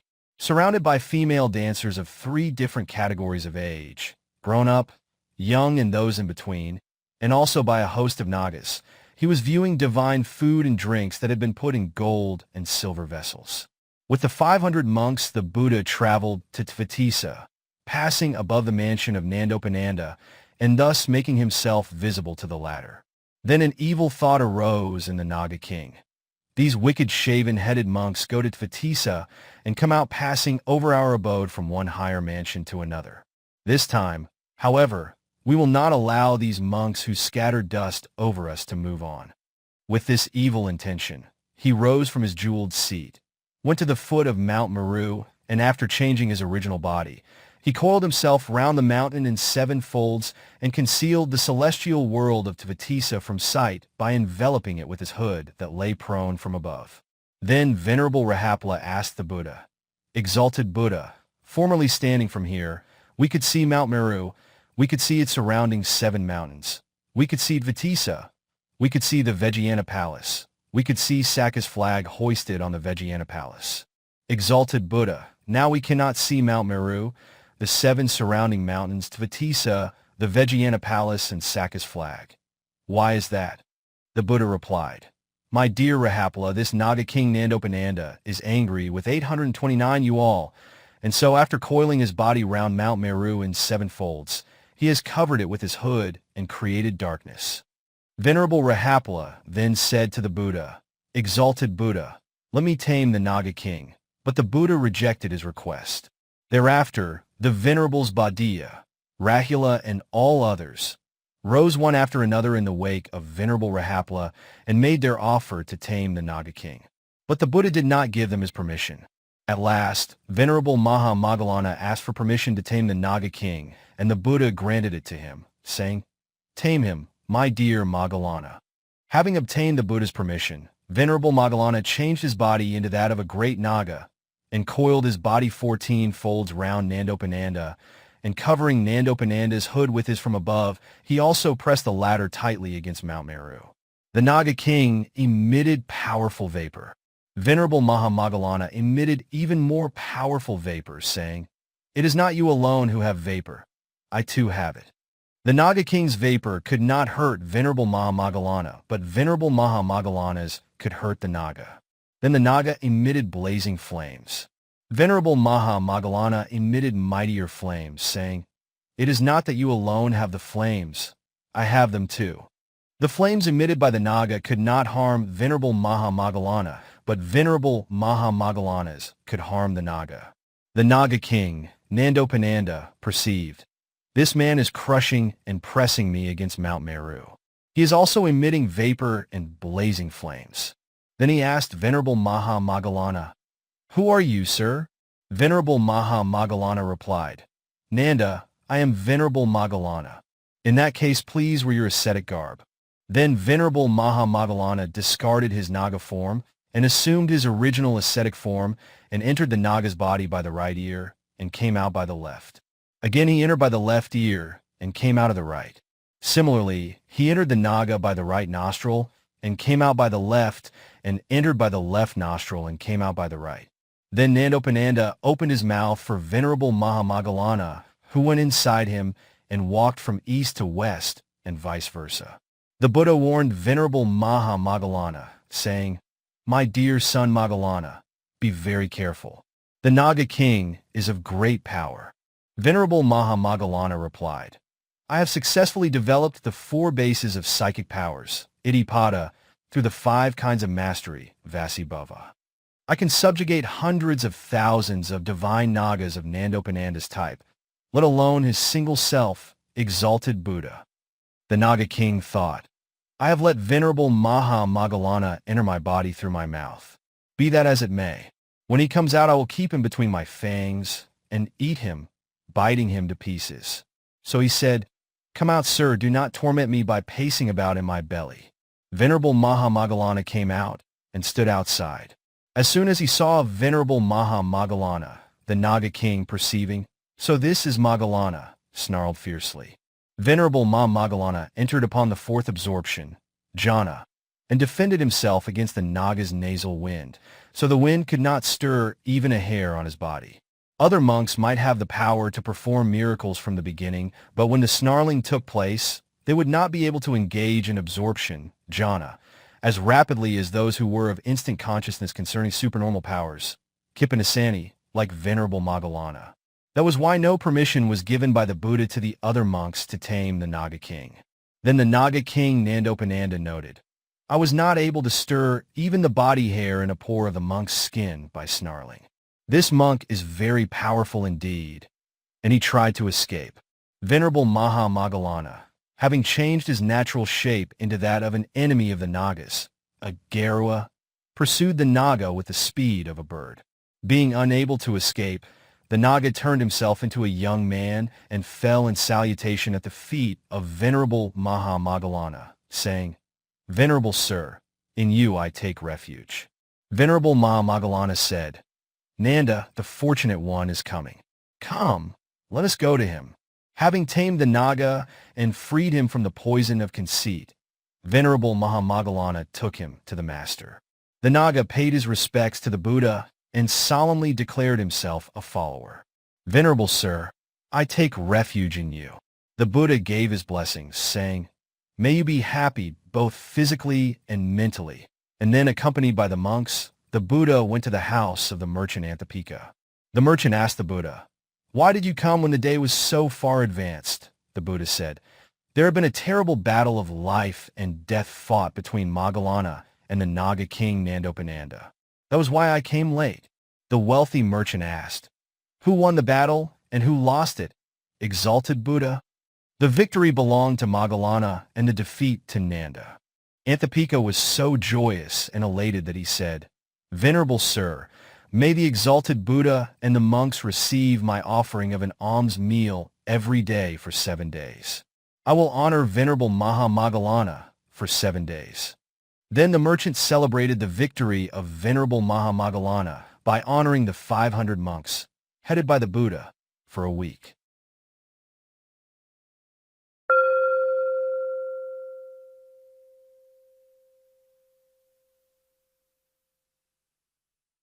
(35c) More stories about wrong view. Baka Brahma. The account of the taming of Brahma Baka by the Buddha occurs in the birth story about Brahma Baka, Brahma Baka Jataka, Ja 405. The birth story about the ascetic Kesva, Kesva Jataka, Ja 346. The discourse about Brahma Baka, Baka Brahma Sutta, SN 6.4. And the discourse about the invitation of Brahma, Brahma Nimantanika Sutta, MN 49, and their commentaries. Once, while dwelling at Jetavana in the noble city of Savatthi, the Buddha called the monks and said, "Monks, on one occasion, I was living at the foot of a large sala tree in the Subhaga Grove near the town of Ukkaha. Then arose, monks, the following thought in Brahma Baka. The world of Brahmas together with this body is permanent, firm, stable, unique, and subject to no change. In this Brahma world, there is no one who is conceived, who grows old, who dies, who falls, who is reborn by way of conception. There is no liberation higher than the Brahma world together with this body." Such was the very strong but wrong view of eternalism, Sasata Mikadaihi, that arose in Brahma Baka. Brahma Baka, who held this view, rejected the existence of the higher transcendent states of the second and third absorption, jhana, planes in the Brahma worlds, the fourth absorption, jhana, planes in the Brahma worlds, together with the four formless, arupa, states in the paths, fruitions, and nibbana, for he belonged only to the first absorption, jhana, plane. Monks, knowing his thought with my mind, I disappeared then from the foot of the sala tree in the Subhaga Grove, near Ukkaha, and appeared in the first meditation Brahma abode, just as a strong man stretches his bent arm and bends his stretched out arm. When Brahma Baka saw from afar my approaching monks, he said, "Sir, please come. Sir, you are welcome. Sir, you visit this Brahma abode after a long time. Sir, the Brahma world, together with this body, is permanent, firm, stable, unique, and subject to no change. In this Brahma world, there is no one who is conceived, who grows old, who dies, who falls, who is reborn by way of conception. There is no liberation higher than the Brahma world together with this body." Monks, when Brahma Baka spoke thus, I said, 831. Friends, Brahma Baka is foolish indeed. He speaks of what is not permanent as permanent. What is not firm, not stable, not unique and subject to change as firm, stable, unique, and not subject to change. He says that in this Brahma world there is no one who is conceived, who grows old, who dies, who falls, who is reborn by way of conception. Though in this Brahma world there are those who are conceived, who are born, who die, who fall, who are reborn by way of conception. He says that there is no liberation higher than the Brahma world, though there clearly are higher forms of liberation in terms of other absorptions such as the second, third, and fourth meditation Brahma worlds, and the paths, fruitions, and nibbana. Monks, Mara the Wicked One then possessed a young Brahma attendant, Brahma Parasaja, and rebuked me thus, "Monk, do not criticize this Brahma Baka. Monk, do not criticize this Brahma Baka. He is great. He is dominant. He is indomitable. Surely he sees all. He holds sway over all living beings. He rules the world. He created the world. He is the Lord of the world. He determines a living being's destiny, declaring, 'You shall be a king. You shall be a Brahmin. You shall be a merchant. You shall be a farmer. You shall be a laborer. You shall be a human. You shall be a monk, or at the least, you shall be a camel, or you shall be an ox.' He is accomplished in absorption, jhana. He is the father of beings that have arisen and beings that are arising. Of the expressions beings that have arisen and beings that are arising, the latter means beings originating in the eggs or in the wombs. From the time they come out from the eggs or the wombs, they are known as beings that have arisen. In the case of beings originating in moisture, sasadaja, they're called beings that are arising at the moment of their rebirth consciousness, and after that moment they are beings that have arisen. As for the spontaneous upapati, beings, they are called beings that are arising at the moment of their first bodily posture, and after that they are beings that have arisen. Monks, in this world, those ascetics and Brahmins before you, who like you condemned and abhorred the earth element, the water element, the fire element, the wind element as impermanent, anicca, suffering, dukkha, and without self, anatta, and who like you condemned and abhorred living beings, devas, Maras and Brahmas as impermanent, suffering, and without self. They all landed in the lower worlds of woes after the dissolution of their bodies at death. Monks in this world, those ascetics and Brahmins before you, who admired and cherished the earth element, the water element, the fire element, the wind element as permanent, firm, stable, imperishable, unbreakable, and inexhaustible, and who admired and cherished the living beings, Devas, Maras, and Brahmas as firm, stable, imperishable, unbreakable, and inexhaustible, they all landed in the sublime Brahma world after the dissolution of their bodies at death. Therefore I say unto you, monk, I want to urge you to follow this Brahma's teaching. Do not go against his teaching. Monk, if you go against his teaching, you will be like a man who beats and drives away with a 6-foot-long stick the glory that has come right to you, or like a man who falls over a cliff and does not land on the supporting ground by not coming into contact with it by his hands and legs. This example will do for you. I therefore want to urge you to follow the Brahma's teaching. Do not contradict it. Monk, you see the Brahmas who have assembled, do you not?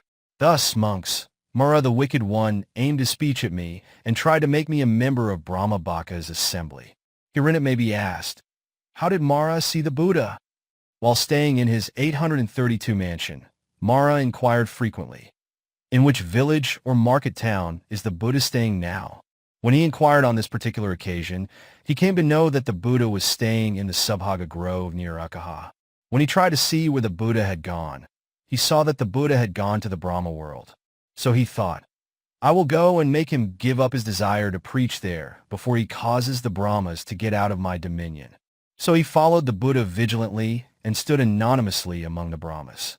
Knowing that the Buddha had rebuked Brahmabhaka, he emerged as a supporter of the Brahma. Mara could not possess Maha Brahma and Purohita Brahmas. He therefore possessed the young Brahma attendant.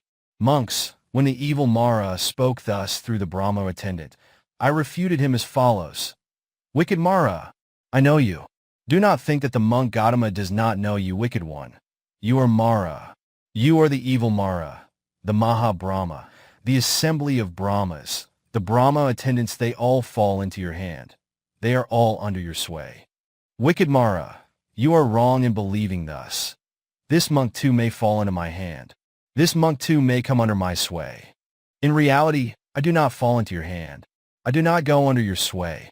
Monks, when I had thus spoken to Mara, Brahmabhaka said to me, Venerable sir, I speak of what is permanent as permanent. I speak of what is firm, stable, unique, and imperishable as firm, stable, unique, and imperishable. I say that in the Brahma world there is no one who is conceived, who grows old, who dies, who falls away, who is reborn, because in the Brahma world there is no one who is conceived, who is old, who dies, who falls away, who is reborn. I say that there is no liberation better than the Brahma world with this body, because there is no liberation higher than the Brahma world together with this body. Monks, in this world, the practice of those ascetics and Brahmins before you is as old as your age. They might have known what liberation is higher than the Brahma world with this body, as the liberation higher than the Brahma world with this body. They might have known the liberation no higher than the Brahma world with this body, as the liberation that is no higher than the Brahma world with this body. Monks, therefore I say to you this. You will not find any other liberation higher than the Brahma world with this body. If you search for it, this will mean only trouble and suffering for you. Monks, if you cling to the earth element, you will live near me. You will live in my place. You will be my subordinate. If you cling to the water element, the fire element, the wind element, living beings, Devas, Maras, and Brahmas, you will live near me. You will live in my place. You will be my subordinate. The Buddha replied, Brahma, I too know this. If I cling to the earth element, I will live near you. I will live in your place. I will be your subordinate. So will I be if I cling to the water element, the fire element, the wind element, living beings, Devas, Maras, and Brahmas. I know all this. Brahma, in fact, I know that you are of such great power, of such might, of such great fame and retinue. I know your abilities too. Then Brahmabhaka asked the Buddha, Venerable sir, how do you know that I am of such great power, of such great might, of such great fame and retinue? How do you know my abilities too? Then the Buddha answered, your authority lies in 1,000 universes. In each universe, the sun and the 833 moon move about and shine in all directions. A vast circular area in which the sun and the moon wander, illuminating all over the directions, is called a world element, Lokadhatu, or a spherical universe, Kakava. All over these universes, numbering 1,000, your Brahma's authority spreads.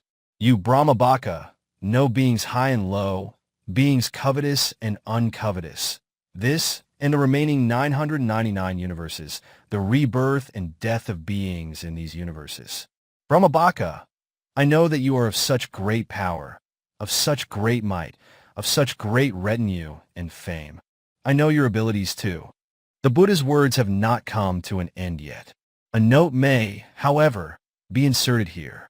By saying so, the Buddha tried to subdue the Brahma. What he meant to say was this: Brahmabhaka, your authority spreads only within 1,000 universes. Yet you think highly of yourself. I am a great Brahma. You are only a Brahma who can see 1,000 universes. There are other Brahmas who are superior to you, such as those who can see 2,000 universes, who can see 3,000, 4,000, 5,000, 10,000 world elements, and those who can see 100,000 universes, and they are countless. And yet, like a man who tries to compare his piece of cloth, which is only 4 cubits long, with another piece of cloth that is far greater in length, like a man who desires to immerse himself in the water, which is only ankle deep, or like a small frog which thinks that the water in a bullock's footprint is a deep pool, you have a high opinion of yourself, thinking, I am a great Brahma. Brahmabhaka, there is still another world indeed apart from this world of the first absorption, jhana. You neither know it nor see it, but I know it and see it. Brahmabhaka, there is still another world known as the Abhisara world. Falling from that Abhisara world, you have landed in this world of the first meditation. Because you have lived in this world of the first meditation, you have lost your memory. Therefore you neither know nor see that Abhisara world. But I know and see it. Brahmabhaka, because I know the Abhisara world which is unknown to you. You are not equal to me in intellect. Why should I be inferior to you? In fact, I am superior to you intellectually. The Buddha's speech has not come to an end yet. Another note may, however, be inserted here. Brahmabhaka had fallen from the higher worlds and landed in a lower world.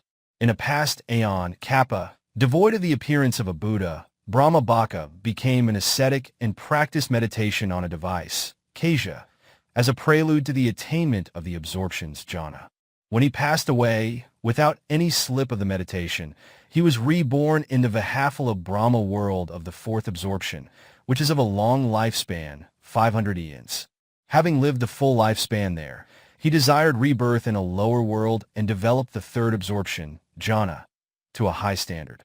When he passed away from that Vihafala world, he landed in the Subhaki Brahma world of the third absorption, jhana, which has a lifespan of 64 great eons, Mahakappa.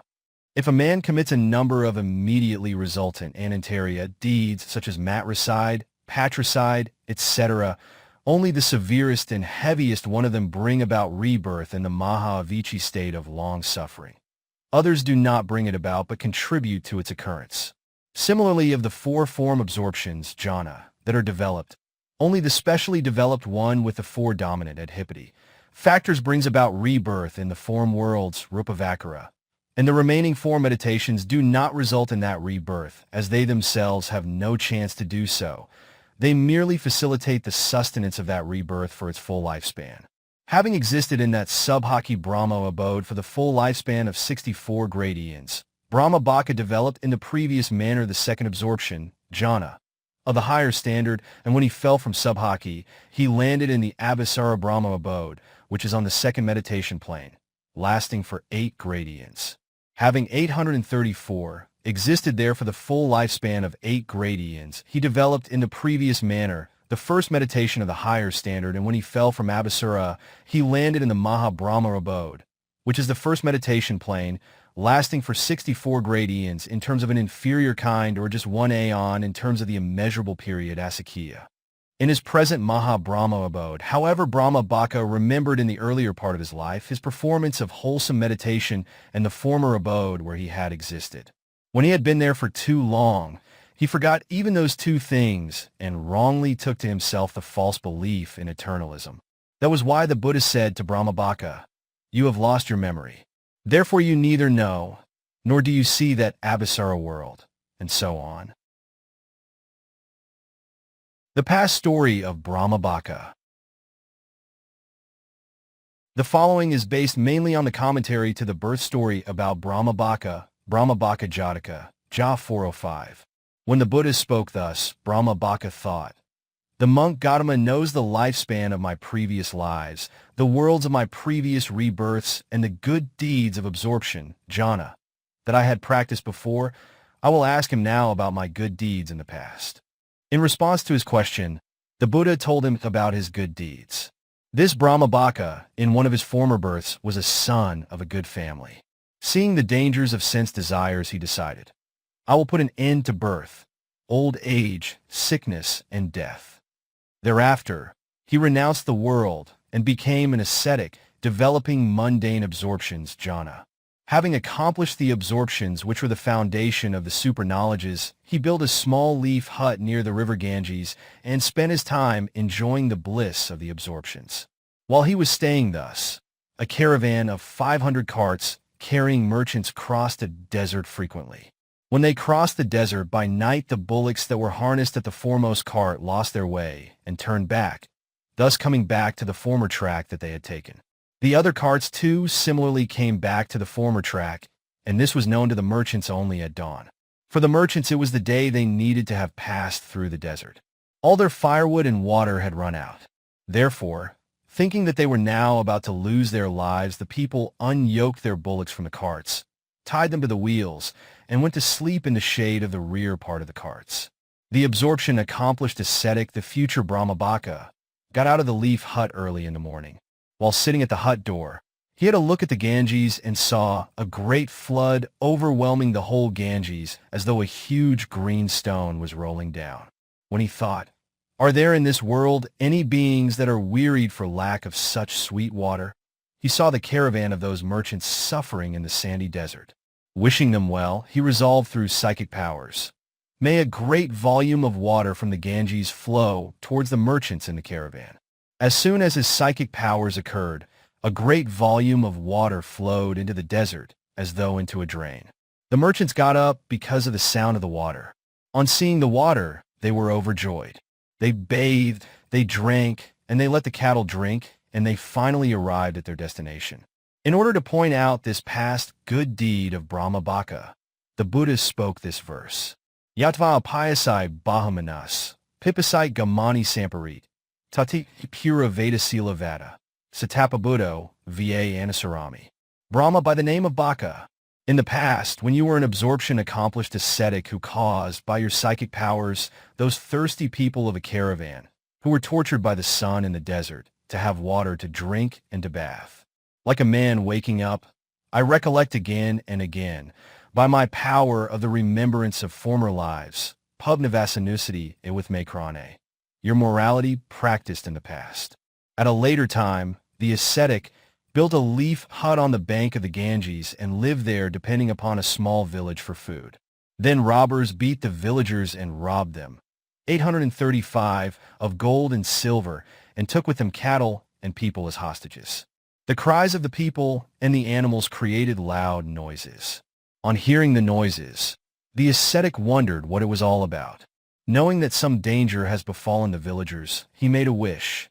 May these beings not perish while I am seeing them. Then he engaged himself in absorption jhana, the foundation of his psychic powers. Arising from that meditation, he created a large army of 4 divisions, elephants, horses, chariots, and foot soldiers, that marched arrow shooting, trumpet blowing, drum beating, and threat shouting. Seeing the great army, the robbers thought that it was the marching of the king. They discarded their loot and fled. The ascetic resolved, may the property go back to their respective owners, and this happened in accordance with the ascetic's resolve. The people were thus overjoyed. In order to point out also this past good deed of Brahma-Bhaka, the Buddha spoke this verse. Yayai kalasmi janagata, amakai gehakanayamna, tati pura vedasila vada, satapabuddho va anusarami. Brahma, by the name of Baka.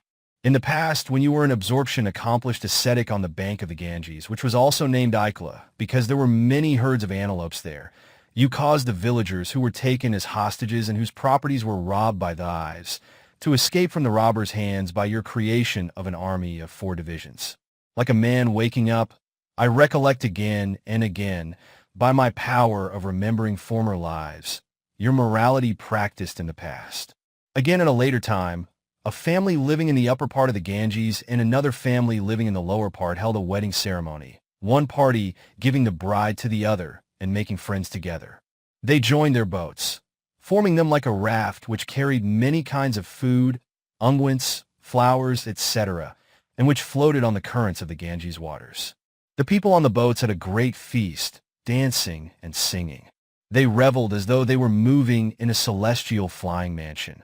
Then the Naga king, ruler and resident of the Ganges, saw the people and became angry, thinking, "These people have no regard for me, as they are not aware that their riotous merry-making would annoy me, the Naga king of the Ganges. Now I shall make them float into the ocean." So thinking, he assumed an enormous body and split the water into 2 halves, between which he emerged all of a sudden.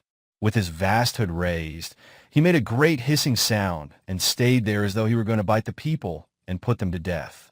On seeing the Naga king, the people became frightened and cried loudly and feverishly.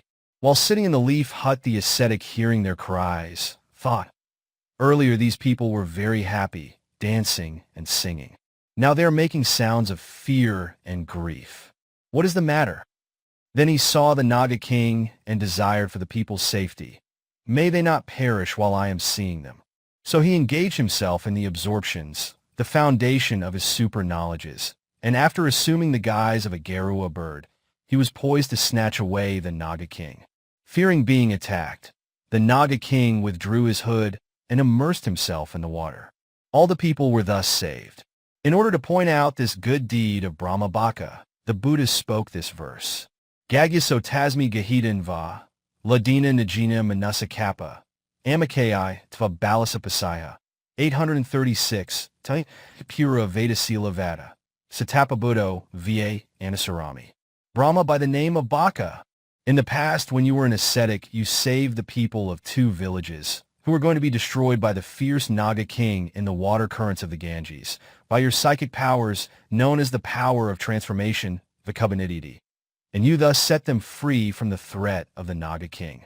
Like a man waking up, I recollect again and again, by my power of remembering former lives, your morality practiced in the past. Still at a later time, Brahma Baka was a noble ascetic known as Kesava. At that time, our Bodhisattva was a youthful ascetic by the name of Kappa, constantly staying near the ascetic Kesava and serving him as a residential pupil, Anivasika, who was always obedient, thinking to do only what was pleasing to his master, who was intelligent and who practiced what was beneficial. The ascetic Kesava was unable to move about, to remain still, to eat or drink without the help of his close pupil, the young ascetic Kappa. At one time, he was looked after by the king of Braz, but he left the king and lived depending on his own pupil, Kappa the ascetic.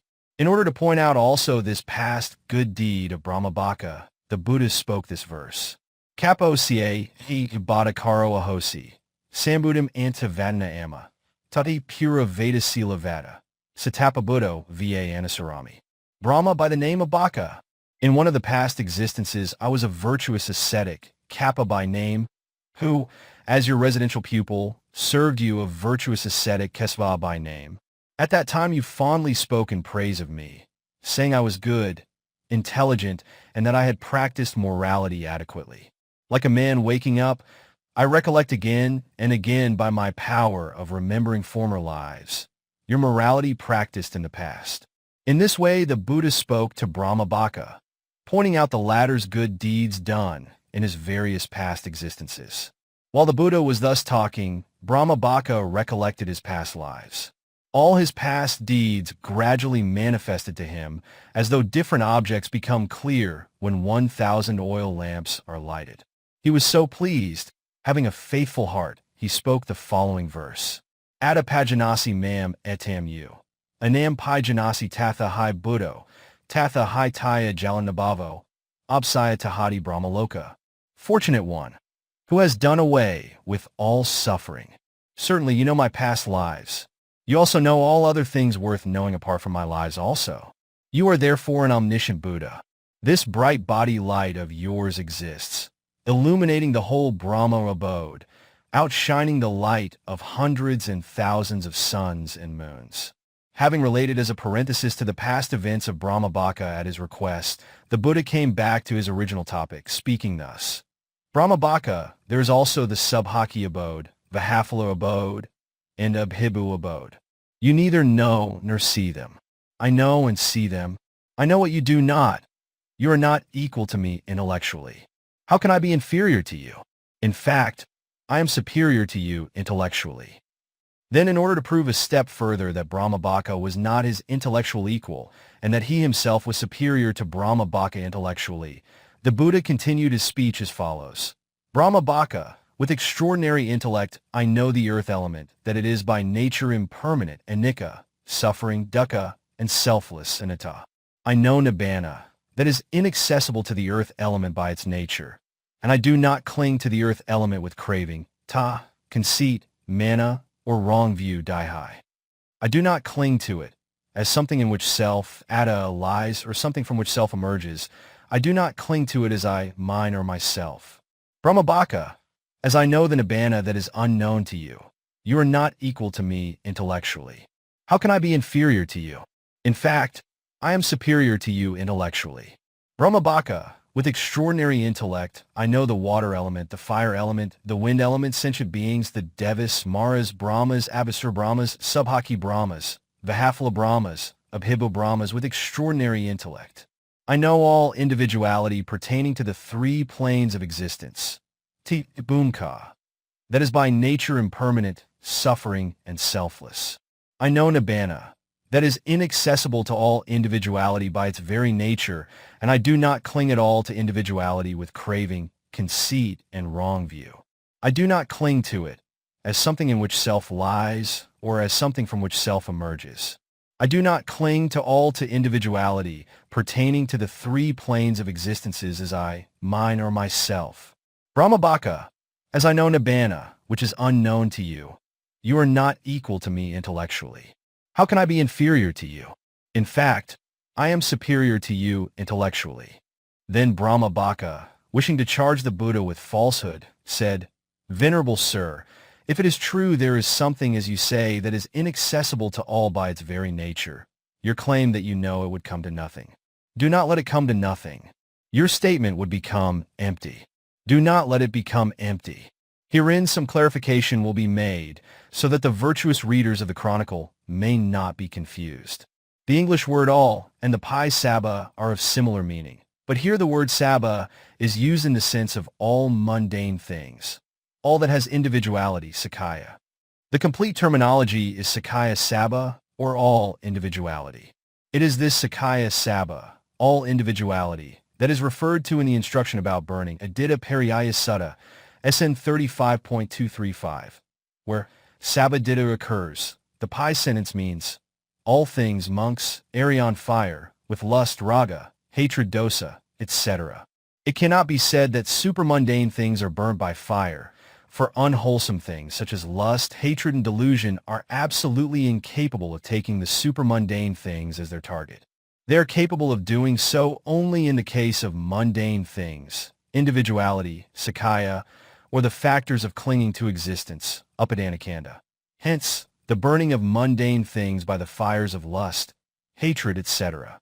Therefore, what is supermundane is to be excluded from all, whereas what is mundane is to be included therein. Therefore, by the word all of the instruction about burning is meant Sakaya Sabha, or all individuality. With reference to the term Sabhanude with Makrane, or all-embracing knowledge, or omniscience, its component Sabha includes both the mundane and supermundane, For the Buddha knows the whole range of things, mundane as well as supermundane. Therefore, the word Sabba of Sabanuta with Makrane means Sabba. All this and all that. By this much the readers of this chronicle might have understood that in the field of Dhamma literature the use of the word Sabba, all is of two kinds. The use of it in the sense of Sakaya Sabba, all individuality or all mundane things, and the use of it in the sense of Sabba, all this and all that with both mundane or supermundane designations. Let us examine now the use of all by the Buddha and Brahmabhaka. When the Buddha asserted that he was intellectually superior to Brahmabhaka, he presented 13 points as follows. 838-1. I know the earth element, and you know it too. I know Nibbana, which is inaccessible to the earth element, but you do not. 2. I know the water element, and you know it too. I know Nibbana, which is inaccessible to the water element, but you do not. In this way, the Buddha went on with regard to 3. The fire element. 4. The wind element. 5. Sentient beings. 6. Devas. 7. Maras. 8. Brahmas. 9. Abhisara Brahmas. 10. Subhaki Brahmas. 11. Vihaphala Brahmas. 12. Abhibha Brahmas. Asanasata Brahmas. 13. I know all, Sakaya Sabba, and you know it too. I know all, Sabba, including Nibbana, which is inaccessible to all, but you do not. With regard to the first 12 points, Bhaka saw no reason to blame the Buddha. As regards the last point, however, he saw something to accuse the Buddha of. When the Buddha said, I know all, Sakaya Sabba, and I know Nibbana, which is inaccessible to all, Sakaya Sabba, he said it as a puzzle.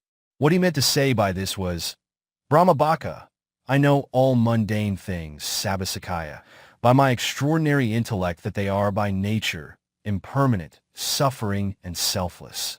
Having known this, I also know Nibbana by my extraordinary insight, Vipassana, which cannot be attained by all, Sakaya, individualities.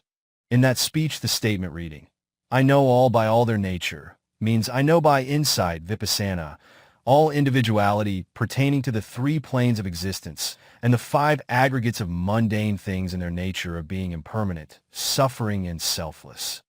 Here the Buddha said, I know all by all their nature, with reference to Sakaya Sabba. I know Nibbana, which is inaccessible to all by all nature, means I know Nibbana with the path knowledge, realizing that it is inaccessible to all individuality and the 5 aggregates of mundane things in their nature of being conditioned, Sakata. Such conditioned material things as the earth element, the wind element, etc., have the nature of hardness, cohesiveness, etc., which are also conditioned. Such conditioned mental things as contact, sensation, etc., have the nature of the tangibility, feeling, etc., which are also conditioned. All these conditioned things are absent in Nibbana, which is unconditioned. Only the nature of peace, sani, as opposed to conditioned things, is present in unconditioned Nibbana. This was in view when it was said that Nibbana is inaccessible to the earth element. Nibbana is inaccessible to the water element. Nibbana is inaccessible to all individuality. By this much, readers of the chronicle must have understood that what the Buddha meant was as follows. I know thoroughly all, Sabasakaya, or the 5 aggregates of mundane things, and you know them too.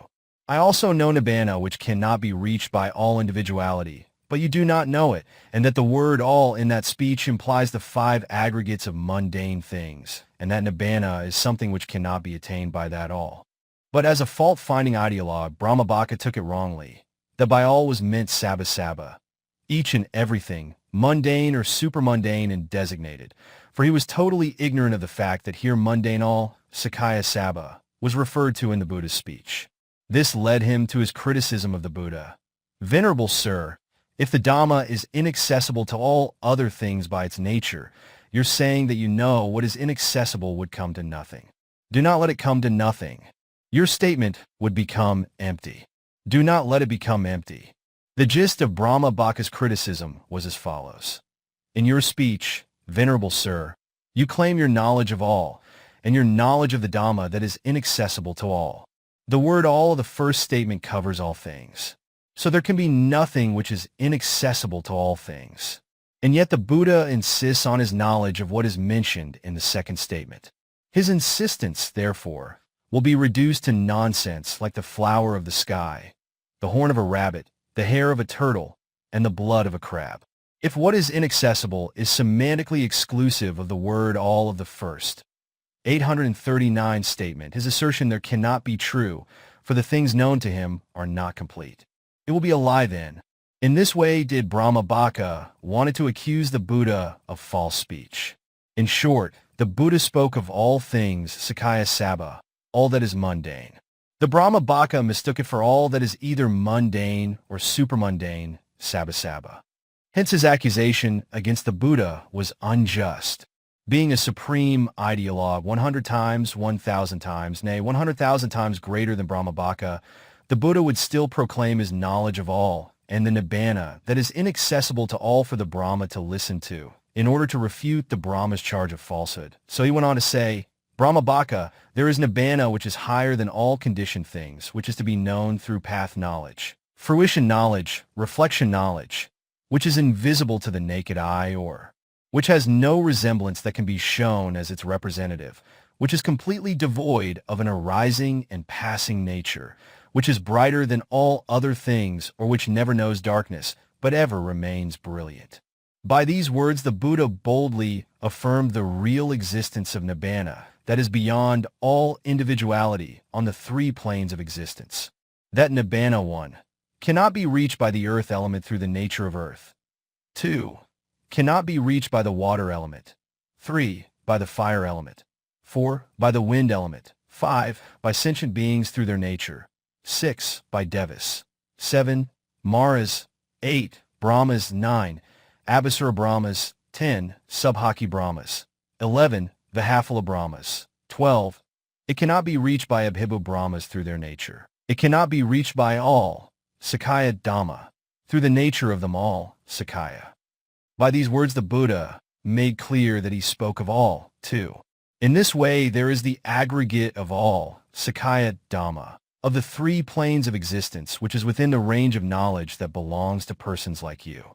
By that aggregate of all of the three planes of existence through the nature of them all, nibbana with the aforesaid four attributes cannot be reached. Thus the Buddha firmly asserted his doctrine. Miracle contest. Every aspect of his belief in the eternity of the Brahma world together with the body having been criticized and repudiated, Brahmabhaka was at a loss for words. In order to cover his defeat, he gave up arguing for his belief and decided to show his superiority by performing miracles. So he said, "Venerable Sir, if that is the case, I will now vanish in your presence. I am going to perform the sort of miracle whereby I become invisible to you. You just watch me." The Buddha said, "Brahmabhaka, you are not able to do so. If you indeed have such a power, then vanish before me now." Brahmas have two kinds of body, a natural body and an artificial or created body. The natural body, which originates at the time of birth, is so subtle that it cannot be seen by other Brahmas. So to make it visible, they take the form of a created gross body. Therefore, when Brahmabhaka received consent, he bent his mind on changing his created gross body into the natural, subtle body. The Buddha knew his intention and resolved that his body should remain unchanged in its gross form. So Brahmabhaka could not change his body into its natural, subtle form, and there was no vanishing of his body. Unable to change his body, Brahmabhaka again tried to create darkness that might envelope his present body. But by means of his supernormal power, the Buddha dispelled 840, the darkness created by the Brahma. So Bhaka was unable to hide himself. Being unable to hide by changing his body or by creating darkness, Brahmabhaka desperately entered his mansion and hid there. He hid under the wish-fulfilling tree. He squat down furtively. Then hosts of Brahmas burst into laughter and jeered, saying, "This Brahmabhaka is now hiding in the mansion. Now he is hiding under the wish-fulfilling tree, squatting furtively. O Brahmabhaka, what a pity that you think you have hidden yourself." Being thus jeered at by other Brahmas, Brahmabhaka wore a displeased face. Hence it is said in brief in the text, "Monks, though Brahmabhaka said, I will hide myself in the presence of the monk Gautama, he was unable to do so. To the Brahma who was unable to hide himself, the Buddha said, Brahmabhaka, if you cannot hide yourself, I will hide myself in your presence now. I am going to perform a miracle so that you cannot see me." Then Brahmabhaka replied to the Buddha, "Venerable sir, hide yourself in my presence now if you can." Then the Buddha first entered upon the fourth absorption, jhana, the foundation of his resolve. Then, rising from that meditation, he resolved that the Maha-Brahma, the assembly of Brahmas and the young attendant Brahmas could only hear his voice but not see his body. Then he entered upon the fourth absorption, jhana, the foundation of his psychic power. When he rose from that meditation, a process of psychic power occurred in his mind. As soon as he felt that mental process, but once the Buddha's body vanished and not a single Brahma could see him. To make them know that he was still with them, though he had vanished, the Buddha uttered this verse. Bhaviva bhaya disva, bhavan ca vibhavesana, bhavan bhavati kinsi, nandan ca naapti. Brahmas who have assembled here, because I have seen clearly with my eye of wisdom the dangers of birth, old age, and sickness on the three planes of existence, such as the sense worlds, Kamaloka, the form worlds, Rupaloka, and the formless worlds, Arupaloka, and the endless arising of beings like Brahmabhaka, who have gone astray in their search of nibbana that is non-existence. I no longer cling to any existence as permanent, constant, eternal, etc., under the power of craving and wrong view. I am entirely free from craving for existence, as I have rooted it out and cut it off 4 times with the axe like wisdom of the fourfold path knowledge. In this verse, by the word existence, bhava, is indicated the truth of suffering. By craving for existence, bhavata, is indicated the truth of the cause of suffering. By non-existence, vibhava, is indicated the truth of the cessation of suffering. By I have no craving for existence, nandan ca naapti, is indicated the truth of the path leading to the cessation of suffering. Thus the Buddha taught the 4 truths in detail to the Brahmas according to their dispositions and led them to insight, vipassana, and concluded his teaching with the arahat fruition as its apex. At the end of the discourse, the Brahmas, reflectively following the discourse, were steeped in the essence of insight at various stages, some attaining stream entry, Sotapatti Phala, some once returning, Sakadagami Phala, some non-returning, Anagami Phala, and the rest became arahats. Then the Brahmas rejoiced, marveled, and extolled the Buddha. Hence it is said in the text, "Monks, then the Brahma, his followers and attendants were filled with great wonder, saying, 'Friends, wonderful indeed is the great power and the great might of the monk Gautama.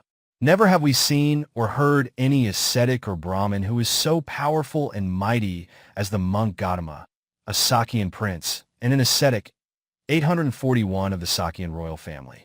Indeed, the monk Gautama can remove the roots of existence, ignorance and craving from all beings who take delight in existence, who take pleasure in existence, and who arise in existence."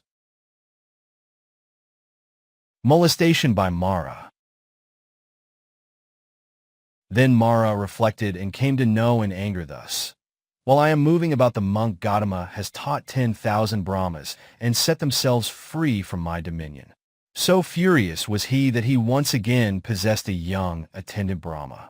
Herein, how did Mara know that the 10,000 Brahmas had become noble ones, Arya? He knew this by inference, Nayagaha or Anumana.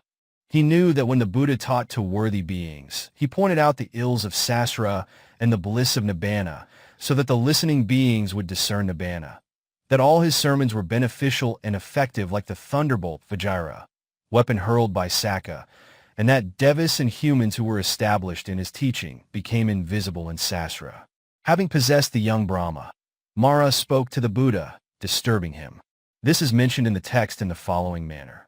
"Monks, at that time the wicked Mara possessed a young attendant Brahma and said to me thus, 'Venerable sir, if you know the 4 truths analytically thus, if you know them by your omniscience, do not convey this doctrine to your disciples.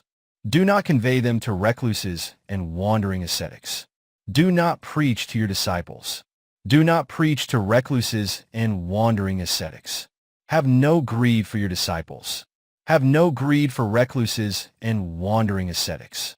Monk, there were ascetics and Brahmins who lived before you and who claimed to be arahats, or who claimed to have destroyed the enemy in the form of moral defilements, or who claimed to be Samasambuddhas, those who claim to know all the doctrines by themselves. They conveyed their doctrines to their disciples and recluses and wandering ascetics. They taught to their disciples and recluses and wandering ascetics. They had greed for them, and on the dissolution of their bodies at death, they landed in the low-suffering states. Monk, there were in this world ascetics and Brahmins who lived before you and who claimed to be arahats, or who claimed to have destroyed the enemy in the form of moral defilements, or who claimed to be Sammasambuddhas, those who claimed to know all the doctrines by themselves. They did not convey their doctrines to their disciples. They did not preach to their disciples and recluses and wandering ascetics. They had no greed for them, and on the dissolution on their bodies at death, they landed in the high Brahma worlds. Therefore, monk, I would like to tell you thus, Venerable Sir, I urge you, live in comfort, live without any bother. Sir, non-teaching is good. Do not exhort others. I would like to tell you thus. Monks, when Mara the Wicked One said this, I spoke to him as follows. Wicked Mara, I know you. Do not think that I do not know you. You are Mara the Wicked One. You have spoken thus not because you desire my welfare, but because you desire my loss. You fear that those who follow my teaching will overcome the three kinds of existence that lie within your domain. Wicked Mara, ascetics and Brahmins whom you speak of claimed to be Sammasambuddhas without actually being Sammasambuddhas. But I truly claim to be Sammasambuddha, who know all the doctrines myself. Wicked Mara, whether the Buddha preaches to his disciples or not, he has neither love nor hate. He is endowed with the attributes of being undisturbed, tati. Why? Wicked Mara, the Buddha has abandoned the pollutants, asava, that lead 842 to anxiety, rebirth, anguish, and suffering, later on causing rebirth, old age, and death. He has cut off their latent, unisya roots. He has made them like an uprooted palm tree. He has made it impossible for them to arise again. So, for the Buddha, there is absolutely no revival of those pollutants, asava. Wicked Mara, as a palm tree cut off at its neck, cannot thrive, so the Buddha has abandoned the pollutants that lead to anxiety, rebirth, anguish, and suffering, later on causing rebirth, old age, and death. He has rooted them out. He has made them like an uprooted palm tree. He has made it impossible for them to arise again. So, for the Buddha, there is absolutely no possibility of the resurgence of those pollutants. Thus the Buddha taught this discourse to silence Mara and imparted special knowledge to the Brahma. Hence this discourse is called the Discourse about the Invitation of Brahma, MN 49, Brahmanimantanika Sutta. Ka Subhata and Ugga. The following is based on the Dhamma verses, DHB 304, and its commentary. While the Buddha was residing at Devadatta in the good city of Savatthi, he gave a discourse beginning with DHB 304 Dur Santo Pakaseni, though people may stay many leagues away, in connection with the merchant Ambaṭṭha's daughter, Ka Subhata. The details are as follows. Ugga, who was another merchant, a citizen of Ugga city, was the childhood friend of the merchant, Ambaṭṭha. While they were educated by the same teacher, they promised each other that when they grew up and had children, one who had a daughter should give her in marriage to a son of the other, who wanted her to be his daughter-in-law. The two friends grew up and became great merchants in their respective cities. One day, the merchant, Ugga, went to the house of Ambaṭṭha in Savatthi with 500 carts to do business. Ambaṭṭha called his daughter, Ka Subhata, and assigned a duty to her, saying, Dear daughter, your would-be father-in-law, Ugga the merchant, has come. Do all that is necessary for him.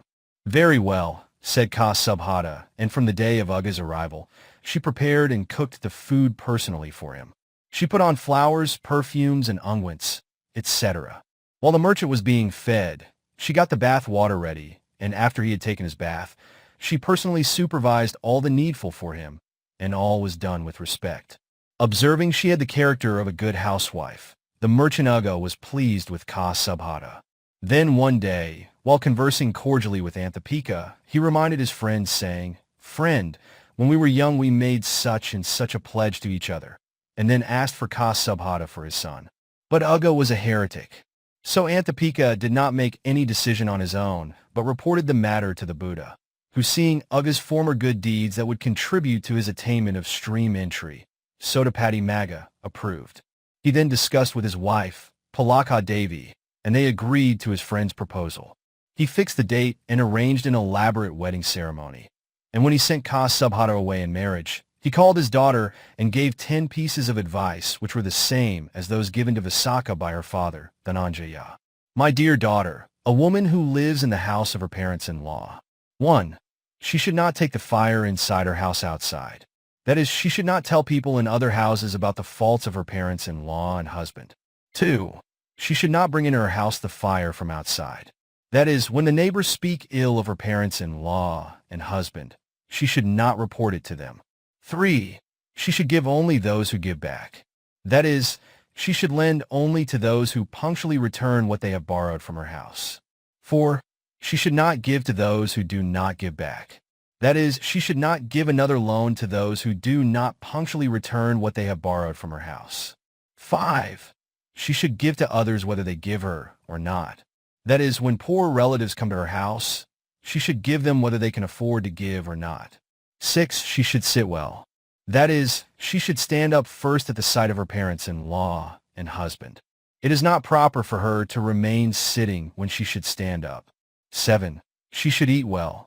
That is, she should not eat before her parents-in-law and husband, but she should serve them and eat only after making sure everybody has his or her food. 8. She should sleep well. That is, she should not sleep in her bed before her parents-in-law and husband.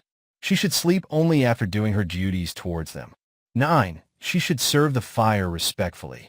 That is, she should regard her parents-in-laws and husband as a great mass of fire or a poisonous serpent Naga king and look at them respectfully. She should not look at them disrespectfully by casting a side glance or frowning upon them. 10. She should worship the devas in the house. That is, she should show respect to her parents-in-law and husband, regarding them as the devas occupying the foremost or the most sacred place in the house. These were the 10 pieces of advice which Ambaṭṭha gave to his daughter, as did the merchant Dhananjaya to his daughter Visakha. See Chapter 45 B.2. He also sent 8 wise men as guarantors along with his daughter with these instructions. Whenever a problem crops up for my daughter Subhata, you must solve it lawfully. The day of her departure saw him giving alms lavishly to the Saga headed by the Buddha. Then he sent his daughter to the merchant Ugga's house with great pomp and ceremony, as though he exhibited the magnificent fruition of the good deeds which Subhata had done in her previous lives. Arriving at Ugga city, she was welcomed by the merchant's family and hosts of the citizens. Like Visakha, she entered the city standing in her chariot and impressing the people much with her glory and splendor. She accepted the presents sent by the citizens and sent in return gifts appropriate to their distinguished status, and thus by virtue of her wisdom, she endeared herself to the whole city. When her heretical father-in-law honored the naked ascetics, Aslaka, on auspicious occasions at his house, he sent for her as he wanted her to come and pay respect to his teachers. But she refused to go to the place where they were being honored because she was so shy to see the unclothed teachers. The merchant Ugga sent for her repeatedly, but Subhata remained adamant in her refusal. So the merchant became angry and ordered her to be turned out of the house. She refused to take such unreasonable treatment. Instead, she called in the 8 wise men, her guarantors, and stated her case openly. They decided that she had no fault and informed the merchant accordingly. The merchant told his wife that Subhata did not pay respect to his teachers, saying that they had no sense of shame. The merchant's wife wondered what kind of monks were the teachers of her daughter-in-law, whom she extolled so excessively. So she summoned Subhata and asked her, DHPA, PTS 3.467, Kadisa Samatuha, Bako Ini Pasasasi, Ki Sila Ki Samakara, Tamiya Kahi Pachada. Our daughter-in-law Subhata, how are your teachers and monks possessed of noble qualities? You do praise them highly.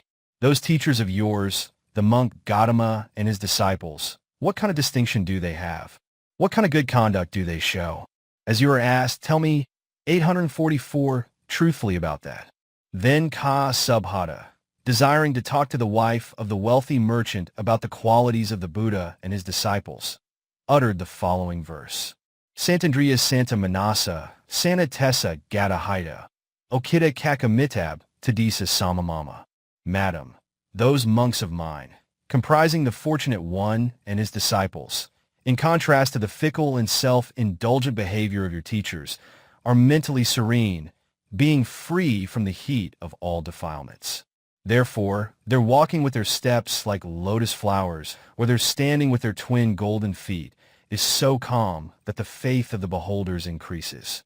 They have their eyes downcast and never look beyond the length of a yoke. They speak moderately and with what is in accordance with time and place. My teacher, the Fortunate One, and his disciples possess such impressive attributes. Kaya Kama Susi Nessa, Vaka Kama Anvila, Mano Kama Suvasutta, Tadisa Samamama.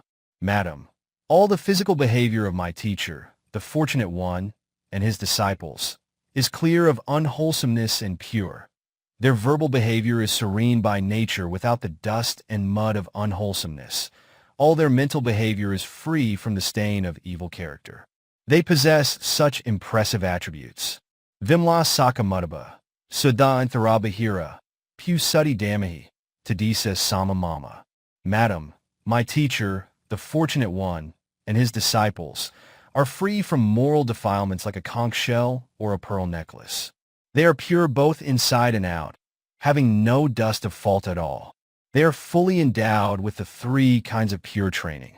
They possess such impressive attributes.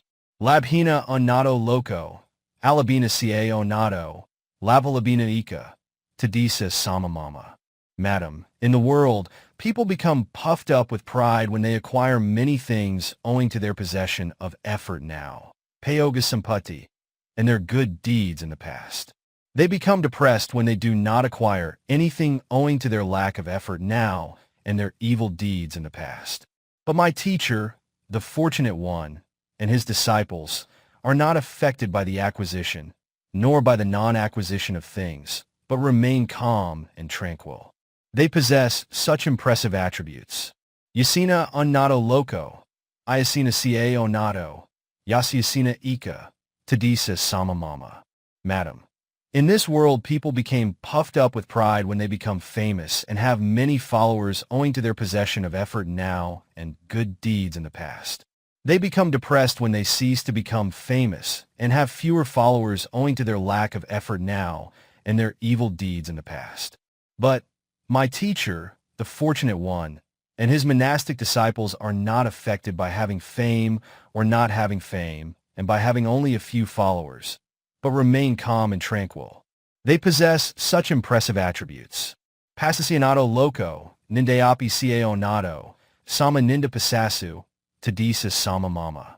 Madam, in this world people become puffed up with pride when they are praised owing to their effort now and good deeds in the past. They are depressed when they are dispraised owing to their lack of effort now and their evil deeds in the past. But my teacher, the Fortunate One, and his monastic disciples are not affected by praise or by dispraise, but remain calm and tranquil. They possess such impressive attributes. Sakina Onato Loco, Dukkanapi Ca Onato, Akampa Sukha Dukkasu, Tadisa Samamama. Madam, in this world, people become puffed up with pride when they are affluent owing to their effort now and good deeds in the past. They become depressed when they are poor owing to their lack of effort now and their evil deeds in the past. But my teacher, the Fortunate One, and his monastic disciples are not affected by affluence, but remain calm and tranquil. They possess such impressive attributes. Thus, Ka Subhutta, the wise daughter-in-law, pleased her mother-in-law by extolling the Fortunate One and his disciples. The merchant's wife asked her whether she would be able to show them her teacher, the Fortunate One and his disciples, and Ka Subhutta said she could do so. Then her mother-in-law told her to make an arrangement so that they could see her teacher and all. Having promised thus, Ka Subhutta prepared a great offering for the Buddha and the Sangha, and on the top of the mansion, facing towards the Jetavana monastery, she paid respects to the Buddha and contemplated his attributes. Then, honoring the Buddha with sweet-smelling flowers and perfumes, she resolved thus: Exalted Buddha, I invite the Sangha headed by the Fortunate One to an alms-giving at my house. May the Fortunate One, the teacher of devas and humans, know my invitation well through these jasmine flowers which I am now sending. After extending her invitation, she threw up 8 handfuls of jasmine flowers into the air. Like small butterflies, the flowers traveled in the air and became a flower canopy above the Buddha, while he was teaching amongst the 4 assemblies of people in the Devadatta monastery. At that moment, the merchant Ambaṭṭha, who had heard the Dhamma, invited the Buddha to his house the next day to his good deeds. The Buddha replied that he had already accepted the invitation to the meal offering by another supporter. The merchant said, "There is no one who has come and invited the exalted Buddha before me. Whose meal offering have you accepted?" The Buddha replied that he had already been invited by 846 ka subhata. The merchant said, "But, exalted Buddha, is not my daughter ka subhata living in Ugga, which is 120 leagues away from the city of Savatthi?" The Buddha replied, "You are right, merchant, but good people can manifest as if they were standing before me even though they may be living in a place that is many leagues away." Then the Buddha uttered the following verse, DHB 304. Dur Santo Pakaseni, Himavanto Va Pabato, Asantetha Nadasani, Radikita Yathasara. Merchant Ambaṭṭha, supporter of Devadatta, though people, pure at heart and doers of good deeds, may stay many leagues away, they manifest themselves to my knowledge as does the Himavanta forest. Though foolish monks and lay persons exist near me, they never manifest themselves in the neighborhood of my vision, like the arrows shot in the darkness of 4 characteristics, midnight, moonless, in the heart of the forest, and under an all-cloudy sky. By the end of the discourse, many people attained the fruition of Sotapaddi. Knowing that the Buddha had accepted Ka Subhata's invitation, Sakka told Vissacamma to create 500 turreted flying vehicles in which the Buddha and his monks were to be taken to Ugga the next day. The next day, Vissacamma stood at the gate of the Devadatta monastery. After creating 500 flying vehicles, the Buddha took a batch of 500 choice arahats as his entourage, and they, one seated in each vehicle, traveled by air to Ugga city. Looking forward with his followers to the Buddha's arrival, as instructed by his wise daughter-in-law Ka Subhata, Ugga saw the Buddha coming with great glory. Overwhelmed by devotion, he welcomed and honored the Buddha with flowers, scents, etc. After performing the alms-giving, he invited the Buddha now and then and repeated his great offering for 7 days. The Buddha taught a Dhamma teaching that was suitable for Ugga. As a result, he and his wife, together with 84,000 beings, realized the 4 truths and became liberated. In order to show his appreciation to Ka Subhata, the Buddha told Venerable Anuruddha to stay behind in Ugga, and he himself and the rest of the arahats returned to Savatthi. From that day onwards, the city of Ugga became a great center of the faith and a city devoted to the 3 treasures. A Brahmin with wrong views. The following is based on the Dhamma verses, DHB 216, and its commentary. Once, while residing at Devadatta in Savatthi, the Buddha taught a discourse beginning with DHB 216 Taya Jati Soko, grief arises from craving, in connection with a certain Brahmin. The story in detail is as follows. One day, a Brahmin, a citizen of Savatthi, who held wrong views, was clearing a farmland near the river Asuravati. The Buddha came to know that he had performed in the past an act that would contribute to his attainment of the paths and fruitions. The Brahmin saw the Buddha, but as he was of wrong views, he did not pay his respects to the Buddha, not even talking to him, but keeping silent. The Buddha himself first addressed the Brahmin, saying, "Brahmin, what are you doing?" The Brahmin replied, "Gautama, I am clearing the farmland." With only a few such words on the first day, the Buddha went away. The next day, too, the Buddha went to the Brahmin and asked him what he was doing. The Brahmin replied that he was plowing the field. After hearing this reply, the Buddha went away. Again, the next day and the following days, the Buddha asked the Brahmin what he was doing, and he replied that he was sowing seeds, planting seedlings, weeding, or looking after the field. The Buddha heard the Brahmin's answers, which were appropriate to his work, and went away. In this way, Owing to the frequency of the Buddha's visit, the Brahmin began to like the Buddha. Wanting to make the Buddha his friend, he said, "Gautama, you have been visiting me since the day I cleared my farmland. If the farm yields good and abundant crops, I will share them with you. I will not consume them without giving you first. From today you have become my friend." Then one day the crop on the Brahmin's field became ripe and mature, and he decided to have them reaped the next day. But while he was making preparations for the harvesting, heavy rain fell at night and swept away all the crops. So the whole farmland was destroyed and barren, like a field with all its crops removed. Since the very day of his first visit, the Buddha had foreseen that the crops would come to nothing. But if he started visiting the Brahmin only after the destruction of the crops, his discourse would have fallen on deaf ears. He had, therefore, been visiting the Brahmin from the day when the latter cleared the field. In this way, the Buddha hoped to gain the Brahmin's confidence, and that would make him receptive to the discourse to be given on the day when the crops were ruined. The Brahmin went early to his field, and seeing his farmland stark empty, he was overwhelmed with grief. "The monk Gautama has been visiting me since I cleared my field," he thought. "I have told him that I will give him a share of the crops after harvesting, that I will not consume them all by myself, without giving him, and that he has become my friend. Now my desire will remain unfulfilled." So thinking, he returned home, ate nothing, and lay down on his bed. Then the Buddha went to the Brahmin's house.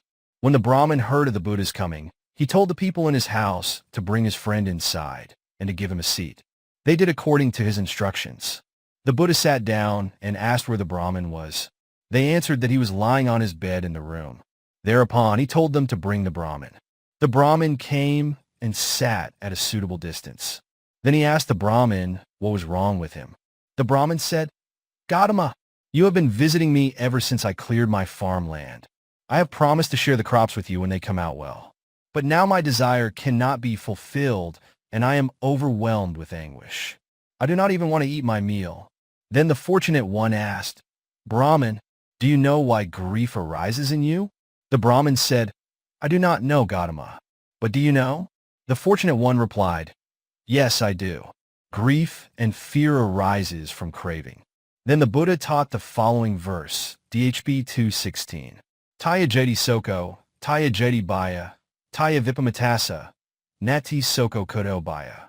Brahmin, grief arises from craving. From craving arises fear. There is not the least grief in a person who has become free from craving through 848 becoming an arahat. How can fear arise in him, since he has repudiated it at the moment of attaining non-returning anagami magga? At the end of the discourse, the Brahmin attained stream entry, Sotapatti magga.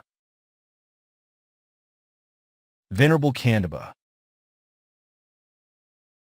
The following is based on the Dhamma verses, DHB 4:13, and its commentary. While dwelling in Jetavana, in Savatthi city, the Buddha taught the verse beginning with DHB 4:13 Kanda Ve Vimala Sutta. The arahat is free from the impurity of the 5 kinds of sensual pleasure. In connection with Venerable Kandaba. Deed in the past. The story in detail. Long ago, a trader in Braz planned to go to a border country to collect fragrant sandalwood. So he took a lot of garments and ornaments to the border country. There, he camped near the gate of a village and asked the cowherds in the wood, "Boys, is there somebody who works at the foot of the hill?" The cowherds said, "Yes." He asked again, "What is his name?" When they gave the man's name, he also asked the names of the man's wife and children. When they gave their names, he asked further the locality of man's home. The cowherds gave their answers with honesty. Acting on the information given by the cowherds, the trader went in a small cart to the house of the forest worker. He stepped down, went into the house, and called the housewife by her name. Thinking that the visitor was one of their relatives, the woman quickly came out and gave him a seat. The trader sat down, and mentioning the name of her husband, he asked, "Where is my friend?" She replied, "Sir, your friend has gone to the forest." Then he asked her about the children, mentioning their names and referring to them as son and daughter. He gave her garments and ornaments as presents for her husband and children. The housewife served the trader hospitably with very good food. When her husband returned from the forest, she told him about the guest, how he had inquired about their children by name, and how he had given her presents for the whole family. The worker became intimate with the trader and dutifully did all that was necessary for the guest. Then in the evening the trader sat on the bed and asked the forest worker, "What objects do you find abundantly at the foot of the hill while you are wandering there?" The forester said, "I do not find anything extraordinary other than the trees with red branches that are plentiful." The trader asked him whether he found such trees abundantly, and the forester assured him that the trees abounded. "In that case, please show me those trees." Then, led by the forester, the trader went into the forest, cut down the red sandalwood trees, and came back with 500 cartloads of sandalwood. He gave the forester his address in Braz and said, "I would like you to come to my place. You are always welcome. When you come, I want you to bring only those trees. I want no present other than the trees with red branches." After speaking warmly out of friendship, the trader returned to Braz. In accordance with the trader's instruction, the forest worker brought only red sandalwood whenever he went to see the trader. The trader was grateful for his kindness and gave much gold and silver. On another occasion, after the passing away, Parinibbana, of the Buddha Kassapa and the construction of a great relic shrine, stupa, the forester came to his friend, the Braz trader, with a lot of sandalwood. The trader had the sandalwood pounded, filled the bowl with it, and said to his friend, "Come, friend, let us go to the great shrine before the meal is ready. We will honor the shrine and come back." So saying, he took his friend to the shrine and honored it with an offering of sandalwood powder. His friend, the forest worker, too honored the shrine by making the shape of a moon with red sandalwood powder on the bell-shaped part of the shrine. This forest worker was the future Venerable Kandaba. This above act of honoring was his only good deed in the past that contributed to his attainment of the paths and fruitions. On his death, the forest worker was reborn in the Deva realm, and after passing his time during the whole interval between the two Buddhas, he was reborn in an affluent Brahmin family in Rajagaha in the time of Buddha Gautama. From the navel of the young Brahmin there came out white, brilliant light like that of the full moon. So his parents and relatives named him Kandaba, Master Moonlight. This emission of the whole bright light, like the full moon, was the result of his honor done to Buddha Kassapa Shrine with a sandalwood powder shaped like the moon. The Brahmins decided to take the child round and make money by deceiving the people. They made the child sit in a vehicle and wandered about the whole Jambudvipa, boasting that those who stroked the youth's body with their hands would acquire much wealth. Only those who could pay 100 or 1,000 pieces of money were allowed to stroke the child. In the course or their wanderings, the Brahmins came to Savatthi and stayed in a place between the city and the Devadatta monastery. In the morning, 50 million noble, virtuous men gave alms, and in the afternoon, they went to Devadatta with scents, flowers, robes, medicines, etc. to listen to the Dhamma. Seeing these people, the Brahmin asked them where they were off to. "We are going to hear the fortunate one's discourse," answered the noble, virtuous men. Then the Brahmin said, "Come, friend, what's the use of going to that fortunate one? There is no power like that of our Kandaba. Certainly, those who stroke his body will have such and such benefits. Come and see Kandaba." Kandaba taken to the monastery. The good people said, "What kind of power does the Brahmin Kandaba possess? Our teacher, the Fortunate One, is the most powerful being in the world." Being unable to give a final decision on the issue by themselves, they at last agreed to go to the monastery and see the powers of the Fortunate One and of the Brahmin. So they went to the monastery, taking the Brahmin Kandaba. As soon as the Brahmin came near him, the Buddha resolved to make the moonlight that emitted from the Brahmin's navel disappear. The Brahmin became something like a small crow in a basket of charcoal. When the Brahmin was taken away from the Buddha, the light from his navel reappeared, and when he was taken back to the Buddha, the light vanished as before. This occurred 3 times, and Kandaba wondered whether the Buddha knew any mantra that could dispel the light, and he asked the Buddha accordingly. The Buddha said, "Yes, I know it." The Brahmin requested, "In that case, please teach me the mantra." The Buddha replied that he could not teach it to anyone who was not a monk. Then the Brahmin told his companions, I will become the greatest man in the whole of Jambudvipa after learning this mantra.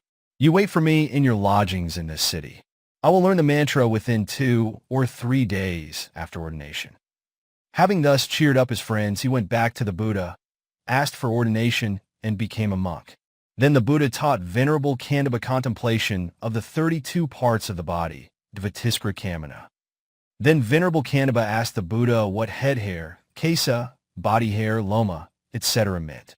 The Buddha said, that contemplation is preliminary, parakama, to learning the mantra. You should recite it. The other Brahmins came occasionally and asked him if he had learnt the mantra. Venerable Kandaba answered that he had not, and that he was still reciting the preliminary.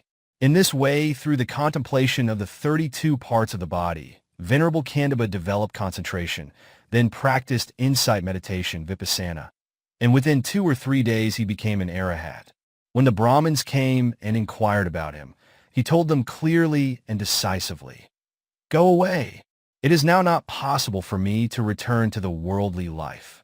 On hearing his words, other monks reported to the Buddha, Exalted Buddha, this Venerable Kandaba has falsely claimed to be an arahat. The Buddha said, Monks, now my son, the monk Kandaba, is an arahat with all his pollutants, asava, extinct. He speaks only the truth.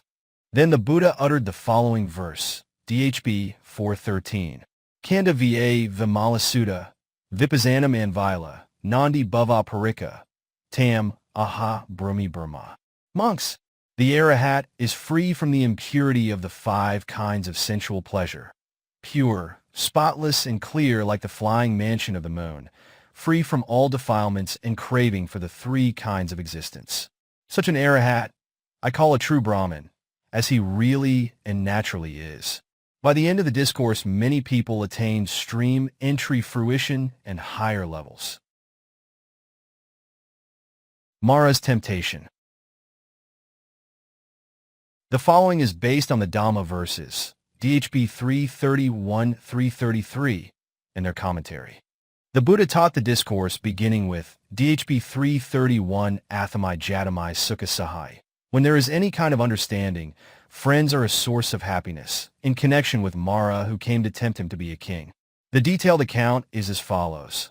Once the Buddha was dwelling in a small forest hermitage on the slopes of the Himalayas, in Kosala country.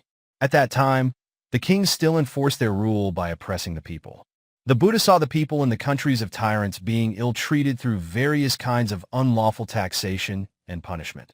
Being moved with pity, the Buddha wondered whether it was possible for one to be a good ruler without killing by oneself or through another person, without bringing about damage or loss of citizens' property by oneself or through another person, and without making one grieve by oneself or through another person. Mara knew what was passing through the Buddha's mind, and he thought, now, the monk Gautama is considering the possibility of being a ruler. Perhaps, now he wants to be a king. Kingship is a cause of negligence. If the monk Gautama becomes a king, I will have the opportunity to molest him. I will now go and make the monk Gautama try for kingship. So thinking, he approached the Fortunate One and said, Exalted Buddha, let the Glorious One be a king. Let the one who utters good words becomes a righteous king, who does not kill by himself, nor through another person, who does not bring about damage or loss of others' property by himself or through another person, and who does not make others grieve by himself or through another person. Thus Mara lured the Buddha. The Fortunate One said, Wicked Mara, what do you see in me that makes you speak to me like this? Mara replied, Exalted Buddha, you have thoroughly and effectively developed the 4 foundations of supernormal power, Idhipita. If your mind is inclined to turn the great Himalayas into gold, it will certainly become solid gold. If you act lawfully as a king, I will support you in all matters that require gold or silver. Then the Fortunate One uttered the following verse, SN 4.20. Pabatasa Suvasa, Jata Rapasa Kevalo, Dvita Va Nalamikasa, ITI Vidvasamankare. There may be a big mountain that is made up of pure gold unmixed with copper, iron, lead, or other minerals. Let alone such a mountain of gold. 851. Even a gold mountain that is twice as high as the Himalayas cannot satisfy the craving of a person. The wise man who understands the nature of craving should steadfastly and diligently practice the 10 good deeds in thought, speech, and deed. Yo dukkha madaki yado nidna. Kamisu so janta kathanamaya. Upati viditva sagoti lok. Tasiva janta vinayaya sik. If a man knows clearly that all kinds of suffering have their source in the 5 kinds of sensual objects, why should he be inclined to see anything good in them? In this world, a man who clearly sees sensuality as a substratum, upati, of existence that is bound with greed, hatred, ignorance, conceit, and false beliefs, should devote himself to the threefold training in morality, concentration, and wisdom in order to overcome sensual desire. After startling Mara with these verses, the Buddha said, "Wicked Mara, your teaching is one thing, while my teaching is another. You teach to strive to enjoy sense objects and sense pleasures while I stress the need for eradicating them. Certainly, by no means is it possible to enter into a doctrinal discussion with you. I teach as follows." Then the Buddha taught the following verses, DHB 331-333. Athamai jatamai sukha sahai. Tu sukha yawa teratarina. Pwa sukha javita sakayami. Sabasa dakasa sukhapana. In this world, when there is any kind of understanding, friends are a source of happiness. Contentment with whatever is available is the source of happiness. When one is dying, good deeds are a source of happiness. Awakening, which means the total abandoning of the whole round of suffering inherent in the life cycle, is the source of happiness. Here the cause of happiness is described as happiness in the sense of being the source, Phalyapati. The same may be said of the following verses. This verse mentions 4 causes of happiness. Sukha madhyata lok, atho pediyata sukha, sukha samanata lok, atho brahmanata sukha. In this world, supporting one's mother is a source of happiness. So is supporting one's father. Giving alms respectively to recluses, monks, and wandering ascetics is also a source of happiness. Moreover, giving gladly and respectively to the Buddhas, Pakska Buddhas, and to noble disciples is a source of happiness. This verse also shows 4 sources of happiness. Sukha yava jarasla, sukha sadapadahit, sukho panaya palpo, pna akara sukha. The good moral life involving the observance of the 5, 8, or 10 precepts is good and productive of happiness until old age, when one's hair turns gray, teeth fall out, and the skin becomes wrinkled. Ruby earring, red garments, etc. are congenial to people only at a certain age. Young, 852 people's garments are not congenial to adults, and vice versa. An adult wearing the garment of a young man, or vice versa, will cause criticism and gives one the impression of being crazy. But morality comprising the observance of the 5 or 10 precepts is congenial to young or old people alike in the 3 phases of life. A morally good person earns the approbation of other people that is pleasant and delightful to him. Unwaveringly established faith, mundane and supermundane, is a source of happiness. So is the ability to acquire mundane and supermundane wisdom by diligence. Complete abstinence from doing evil deeds is another source of happiness. This verse also shows another set of 4 sources of happiness. By the end of the discourse, millions of devis realized the 4 truths and became liberated.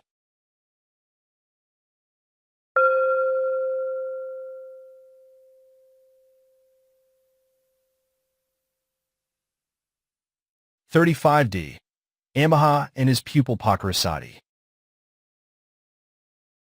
The following is based on the discourse to Ambaṭṭha, Ambaṭṭha Sutta, DN 3, and its commentary. One day at dawn the Buddha surveyed the world of living beings, and there appeared the Brahmin Pukkusāti within the range of his omniscience. After further reflection, the Buddha saw the former good deeds of the Brahmin that would contribute to his attainment of the stream entry, Sotapati Magga. The Buddha also foresaw that, when I go to the Nagala region, the Brahmin teacher Pukkusāti will send as the young Brahmin Ambaṭṭha to inquire about my major and minor marks. Ambaṭṭha will hold a debate with me, uttering all kinds of foolish words.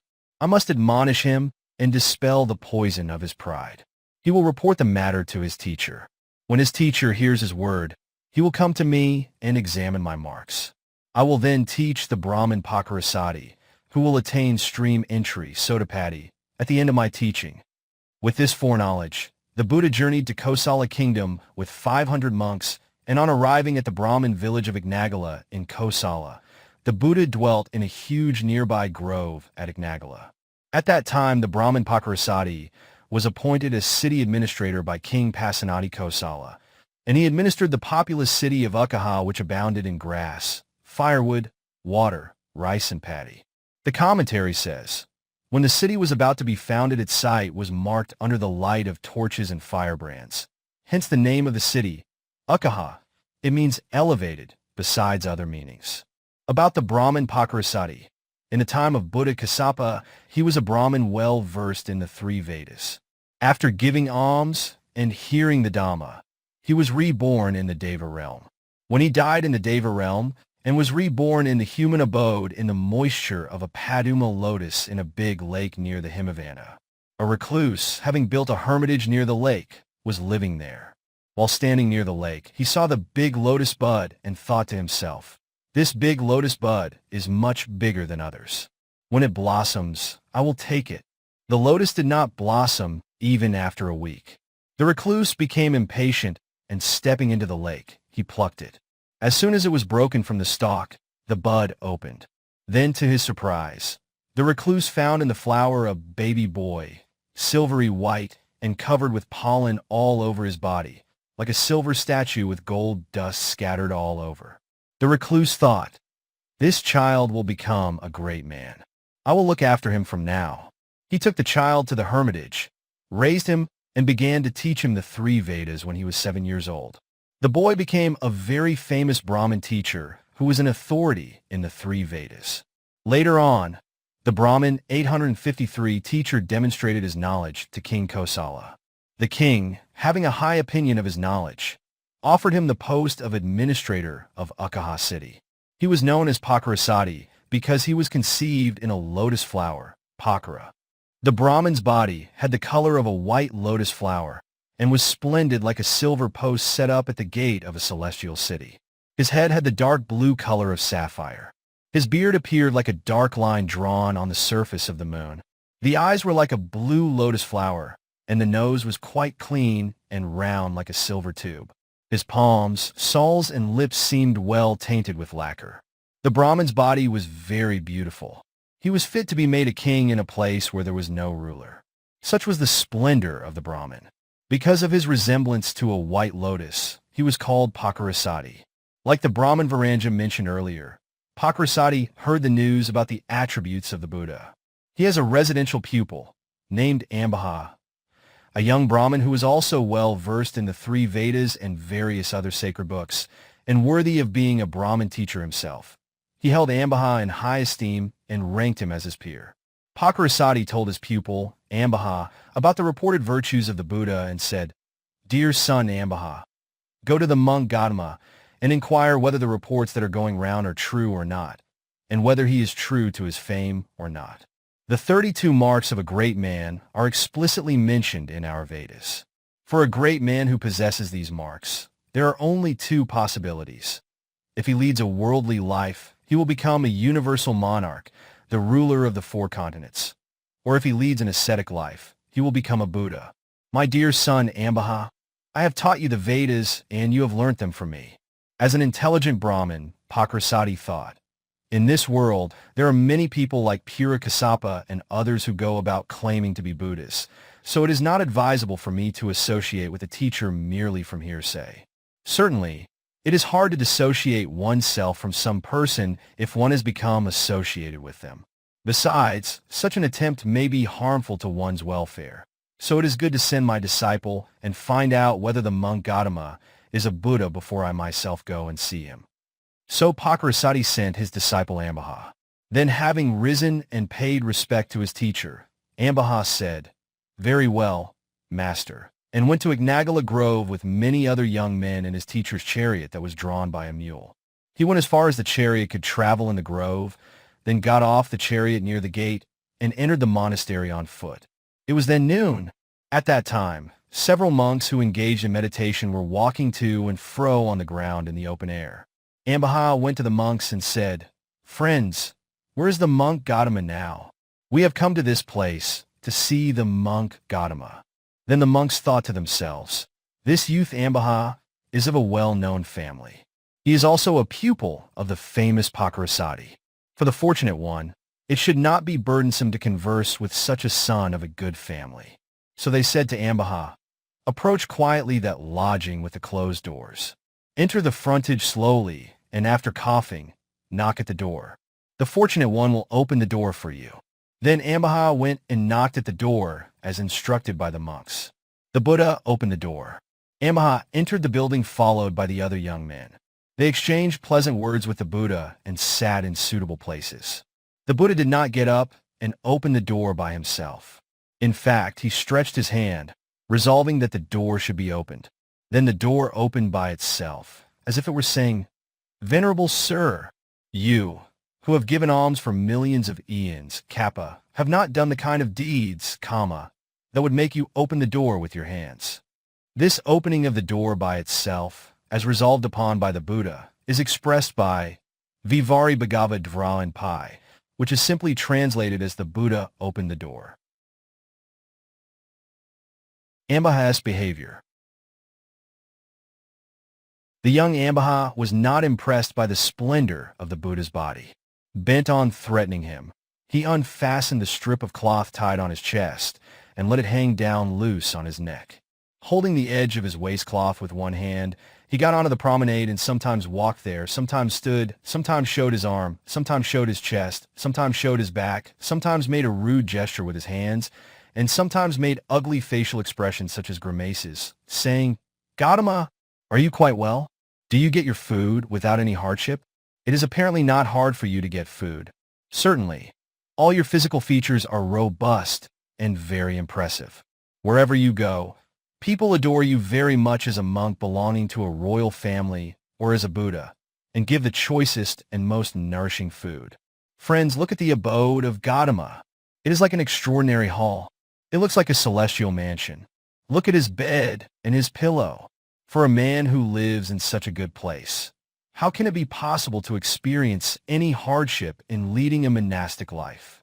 Thus Ambaṭṭha spoke only derisive words and ungentlemanly words that would be bitter and painful forever to ordinary people. Then the Buddha thought, "This young Ambaṭṭha spends his energy irrelevantly like a man who stretches his hand up to grasp a vaga, the highest Brahma abode, or like a man who stretches his legs to wander in the Avicii hell, or like a man who wants to swim across the great ocean, or like a man who wants to climb Mount Meru. I will now talk with him." So thinking, the Buddha said to Ambaṭṭha, "You speak to me disrespectfully and bitterly in a way that is unacceptable to good people. Do you speak to the aged Brahmin teachers and their teachers in the same way?" "No, Gautama, I do not speak to them in this way. When a Brahmin wants to speak to a walking teacher, he speaks while walking. If he wants to speak to a standing teacher, he speaks while standing. If he wants to speak to a sitting teacher, he speaks while sitting. If he wants to speak to a teacher who is lying down, he has to speak while lying down."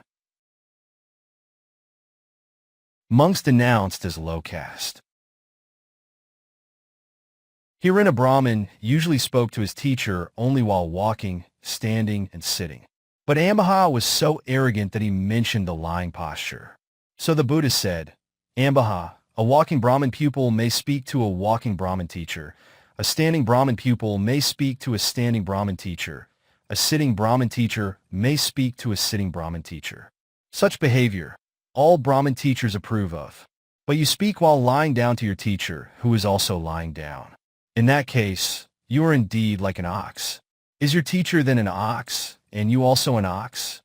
Then Ambaṭṭha became very angry and said, "Gautama, with the dark, low caste, vile, and bare-headed monks who sprang from the instep of Brahma, I speak in the same way as I now speak to you." Thus he disparaged the Buddha, using the word low caste for the first time. Herein, according to Ambaṭṭha, Brahmins sprang from the mouth of the Brahma, princes from the chest, merchants from the navel, laborers from the knees, and monks from the instep. Believing thus, Ambaṭṭha ranked the monks as men of the lowest caste and though he made no reference in his speech, it was intended to insult the Buddha. Then the Buddha thought, since this young Ambaṭṭha came here, he has spoken to me only with conceit motivating his remarks. Like a man who grasps a very poisonous snake by the neck, or who embraces a big fire, or who holds the trunk of a bull elephant in a rut. He does not know his capacity. I will now let him know it. So the Buddha said, Ambaṭṭha, you came here for some purpose. You should be mindful of the purpose for which you came here. Without having any real intelligence as yet, you consider yourself already intelligent. There is nothing but lack of intelligence to account for the way you behave and speak to me. Here the first statement means, your teacher has sent you here not for insulting, but for some other purpose. So now mind the business you are sent for. After reminding Ambaṭṭha of the etiquette to be observed by visitors, the Buddha made the second statement to snub him. Resentful and displeased with the Buddha's reference to his lack of intelligence, Ambaṭṭha decided to censure the Buddha in the presence of his companions and said, Gautama, the Sakyan princes are arrogant, rough, small-hearted, talkative, and if they do not revere, adore, honor, or bow down to the Brahmins, it is downright improper. Thus Ambaṭṭha spoke in contempt of the Sakyan princes. Then the Buddha asked Ambaṭṭha how the Sakyan princes had wronged him. Ambaṭṭha replied, Gautama, I once went to Kapilavattha city to do some business for my teacher Pukkusāti. I visited the assembly hall of the Sakyan princes. At that time, many Sakyan kings, who have been anointed as princes, who have not been anointed yet, were tickling one another, laughing uproariously and playing boisterously while seated on a raised platform in the hall. In fact, they seemed to be laughing only at me. Nobody offered me a seat, Gautama, not to revere, adore, honor, or bow down to the Brahmin on the part of low-caste Sakyan princes is downright improper. Thus Ambaṭṭha denounced the Buddha for the second time, using the word low caste. The Sakyan princes sneered at Ambaṭṭha because they know his ancestry. He arrived like one intoxicated with pride, his shoulder bone bent, and one hand holding the edge of his waistcloth that hung loosely down to his feet. They tickled one another, laughed, and played boisterously, saying, Look, folks, there comes Ambaṭṭha, a descendant of our slave, Kayana. Ambaṭṭha also knew his ancestry, and so he considered rightly that the princes were laughing only at him. Then the Buddha said, Ambaṭṭha, even a skylark can chirp as much as it likes in her nest. Kapilavattha is the city of Sakyan princes. You should not have a grudge over such a trivial matter. When the Buddha cited the simile of the skylark, Ambaṭṭha thought that the Buddha was free from conceit, since he linked his relatives to the skylark and the Brahmins to the goose, haza, crane, and peacock. So Ambaṭṭha went on to mention the four assemblies of people, saying, Friend Gautama, there are four assemblies of people, kings, Brahmins, merchants, and laborers. Of these four classes, the kings, merchants, and laborers are in fact servants of the Brahmins. So, friend Gautama, not revering, adoring, honoring, or bowing down to the Brahmins on the part of the low-caste Sakyan princes is downright improper. Thus Ambaṭṭha belittled the Sakyan princes for the third time with the word low caste. Origin of the Sakyans. As Ambaṭṭha persisted in denouncing the Sakyan princes as low-caste people, the Buddha decided to ask him about his clan. So the Buddha said, Ambaṭṭha, of what clan are you? Ambaṭṭha shouted 3 times, Gautama, I am of Kaha clan. Herein, Ambaṭṭha knew the impurity of the Kaha clan superficially, but he did not know the previous life of Kaha. Owing to his ignorance, he thought that the Buddha could not say anything, and he made the above remark because of his arrogance. Then the Buddha explained to Ambaṭṭha the lineage of Sakyan princes and the origin of the Kaha clan. Ambaṭṭha, if you trace back your genealogy, you will find that the Sakyan princes are the sons of lords and that you are the son of their slave woman. Ambaṭṭha, the Sakyan princes regard King Okkaka as their grandfather. Long ago, King Okkaka had a young queen whom he loved very much. Wishing to give his kingdom to her son, he sent into exile his elder sons called Akamuka, Karaka, Hathinika, and Sinasura. Their elder and younger sisters, Paya, Sapiya, Ananda, Vijita, and Vijatasena, These 5 princesses also accompanied the princes with the permission of the king. The exiled princes founded a city in a teak forest near a lake on the fringe of the Himavanta. They married their sisters in order to preserve the purity of their family. Ambaṭṭha, King Okkaka asked his ministers where his sons lived. They reported to him that the princes had founded a city in the teak forest, near a lake on the Himavanta, and that they had married their sisters to preserve the purity of their family. Ambaṭṭha, King Okkaka exclaimed then, "My sons are so able. They are so able." In allusion to that exclamation, the princes were known as Sakyan, or able ones. King Okkaka was the prototype of the Sakyan princes. Origin of Kaha clan. Ambaṭṭha, King Okkaka had a slave woman named Dissa. She gave birth to a son called Kaha. Immediately after his birth, Kaha said, "Mother, cleanse me, bathe me, free me from this impurity. I will be one who can do good to you." Ambaṭṭha, just as nowadays people call a yaka a pisaka, so also in those days people gave the name Kaha to yakas. They talked about the slave woman's son. This child spoke soon after his birth. So he is a Kaha Yakada. The Kaha clansmen were known as Kayana after the saying that Kaha was the progenitor of the Kaha clan. Ambaṭṭha, if you trace back your ancestry, you will find that the Sakyan princes are the sons of the Lord, while you are the son of their slave woman. When the Buddha spoke thus, the young men who had come along with Ambaṭṭha said together, "Gautama, do not disparage Ambaṭṭha so severely with the word, son of a slave woman. Ambaṭṭha is well-born, a young man of good family, well-informed, skillful in speaking and wise. He is competent to challenge and refute you in connection with your use of the word, son of a slave woman." Herein the outcry of these young men was designed merely to absolve themselves of blame before their teacher. In their view, Ambaṭṭha was the top disciple of their teacher. If they did not put in a word for him in his dispute with the Buddha, he would make such a report as would make his teacher displeased with them. So thinking, they supported Ambaṭṭha so as to be free from censure. They secretly wanted him to be snubbed. Indeed, because of his arrogance, they naturally hated him. Then the Buddha thought, "If these young men seated there keep talking loudly, I will not come to the end of my speech. I will silence them and talk only with Ambaṭṭha."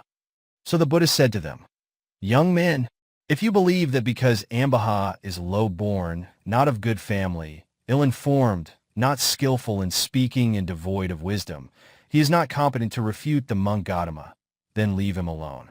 It rests only with you to argue with me about the matter.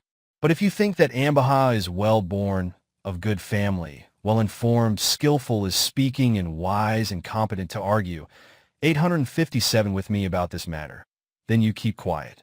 Let Ambaṭṭha argue with me." Then the young men thought, Ambaṭṭha dare not raise his head again after it was said about him being the son of a slave woman. This matter of birth is inscrutable. If the monk Gautama tells someone that he is a slave, who will be able to challenge and contend with the monk Gautama? Let Ambaṭṭha rid himself of the burden that is of his own making. So wishing to wash their hands of the matter and put the responsibility on Ambaṭṭha, they said to the Buddha evasively, "Friend Gautama, Ambaṭṭha is well-born, of good family, well-informed, skillful in speaking and wise. He is competent to rebut your use of the word about being the son of a slave woman. We will keep quiet. Let Ambaṭṭha refute you." The Buddha now asked Ambaṭṭha, "Ambaṭṭha, here is a reasonable question for you. You will have to answer it although you do not wish to do so. If you do not answer it thoroughly or speak evasively or keep silent or go away, then your head will break into 7 pieces on the spot." Ambaṭṭha, what do you think of the question I now ask? What have you heard from old Brahmin teachers and their predecessors about it? How did the Kaha clan originate? Who was the ancestor of the Kaha clans? When the Buddha asked him thus, Ambaṭṭha remained silent. His silence was the outcome of this thought. The monk Gautama wants me to admit verbally myself that I am the son of a slave woman. If I do so, then I will certainly be a son of a slave woman.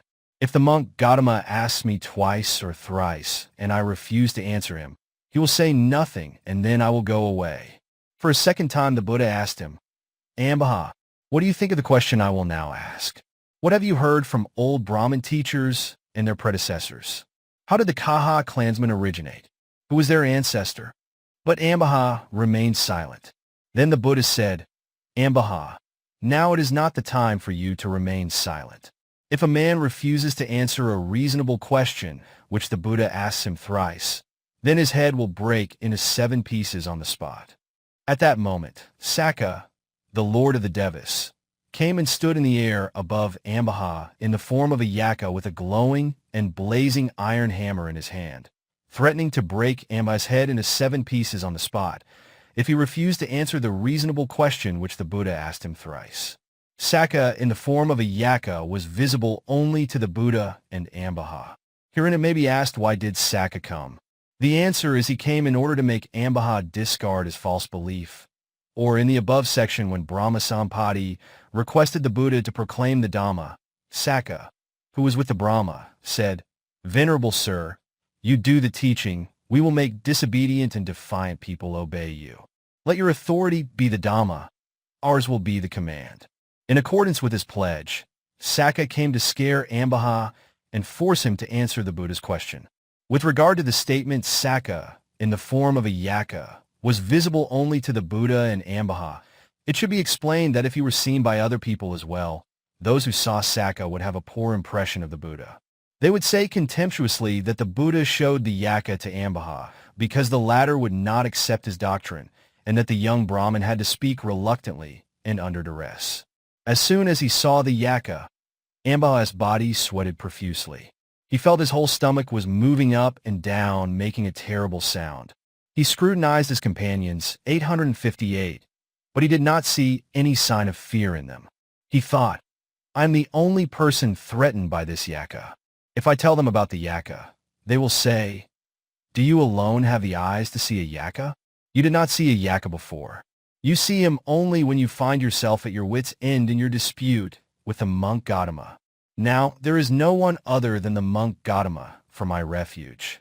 Thus frightened with his hair standing on end, Ambaṭṭha approached the Buddha, sat at a lower place, and said, What did friend Gautama ask? Let friend Gautama ask it again. The Buddha then asked him for the last time, Ambaṭṭha, what do you think of my question? What have you heard from your old teachers and their predecessors? How did the Kaha clansmen originate? Who were their ancestors? Then Ambaṭṭha made his confession. Friend Gautama, I have heard what you said from my old Brahmin teachers and their predecessors. Kaha clansmen have their origin in Kaha, the son of the slave woman. That Kaha was their ancestor. Ambaṭṭha's confession caused an uproar among the other young Brahmins. They shouted, Friend, it is said that Ambaṭṭha is low-born, not of a good family, and the son of the Sakyan prince's slave woman. The Sakyan princes are said to be the sons of the masters of Ambaṭṭha. We have misunderstood the monk Gautama and blamed him, whereas in fact, he is a speaker of the truth Dhammavadi. Then the Buddha thought, These young men are humiliating Ambaṭṭha severely with the word, son of a slave woman. I had better set Ambaṭṭha free from such a humiliation. So he said, Young men, do not humiliate Ambaṭṭha severely with the word, son of a slave woman. That Kaha was a powerful recluse. He went to the region south of the river Ganges, and after having learnt the holy mantras, he approached King Okkaka and asked for his daughter, Matarupi's hand in marriage. King Okkaka said, This recluse, Kaha, is the son of my slave woman, and yet he is asking for my daughter. What kind of a man is he? Furious and displeased, he bent his bow, but he could not shoot the arrow, nor could he withdraw it. Then the ministers approached the recluse and begged him to save the king. Kaha said that the king would be safe, but he threatened that if the king dropped the arrow, the earth and the whole kingdom would be destroyed. Herein, the recluse Kaha went to the region south of the Ganges as a layman, and while serving a Brahmin recluse, he obtained from that recluse a mantra for obstructing arrows. Then he donned the robe of a recluse, came to King Okkaka, asked for the latter's daughter, and when the irate king bent his bow to kill him, he obstructed the arrow with his spell. The spell had the power only to obstruct the arrow. Ka's reference to the destruction of earth was an empty threat, merely a lie. The same may be said of his other threats. The ministers again begged him to save the king and the country. He said that the king and the country would be safe, but again he lied that if the king dropped the arrow, there would be no rain in the whole kingdom for 7 days. Again the ministers begged him to spare the king and the country and make the rain fall. He said that both the king and the country would be safe and it would rain, but he said that if the arrow were directed at the elder son, he would be safe without a hair standing on end. Kaha said this only after making the king promise to give his daughter. Young men, the ministers then reported to King Okaka. The king directed the 859 arrow at his eldest son, and the prince was safe and free from fear, without a hair standing on end. Then he threatened him with the weapon of the mantra, and King Okaka became frightened. His hair stood up, and having made Kaha wash his head, he released him from slavery and gave his daughter Matarupi. Young men, do not humiliate Ambaṭṭha severely with the word, son of a slave woman.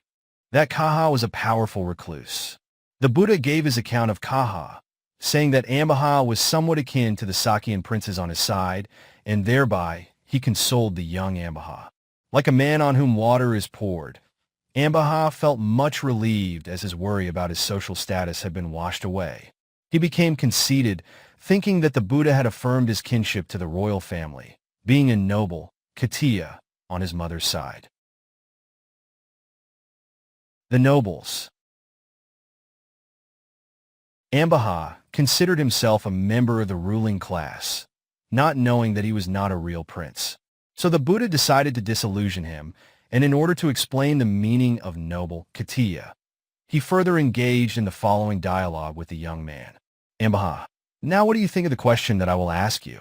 Suppose in this world a man of a noble family marries a woman of Brahmin family. As a result of their marriage, a son is born. Will the son born of that couple receive priority among the Brahmins in regards to seat and water? When Ambaṭṭha answered, yes, Gautama, he may receive it, the Buddha said again, may the Brahmins serve that man at the feast in memory of the dead, the wedding feast, the feast at a sacrificial ceremony, and at the feast given to guests? When Ambaṭṭha answered, yes, Gautama, they may serve him, the Buddha asked again, may the Brahmins teach or may they not teach him the Vedas? When Ambaṭṭha answered, yes, Gautama, they may teach him, the Buddha asked again, may the Brahmin forbid or may he not forbid his marriage with a Brahmin woman? When Ambaṭṭha answered, no, Gautama, they may not forbid, the Buddha, clinching the argument, asked, may the royal family consecrate him a king? No, Gautama, replied Ambaṭṭha reasonably. They may not consecrate him because his mother is not a member of a noble Katiya family. Here, in this section, Ambaṭṭha answered that a son of a noble father and a Brahmin mother is not crowned king because of the low birth of the mother. So also is the son born of a Brahmin father and a noble mother because of the low birth of the father. The Buddha made this clear in his further dialogue with Ambaṭṭha.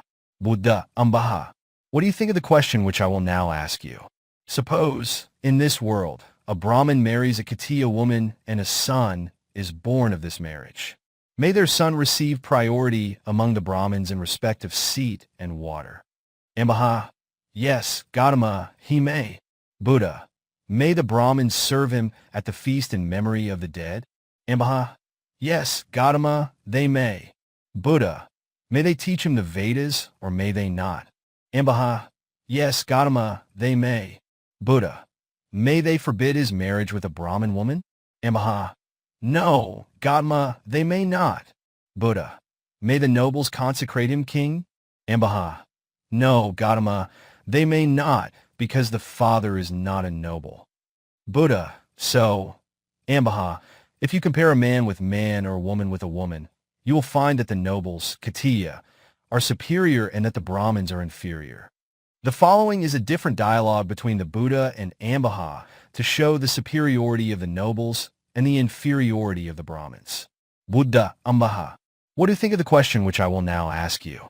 Suppose in this world, a Brahmin is exiled from the country or the city by other Brahmins for a certain offense, with his head shaved and ashes sprinkled over him.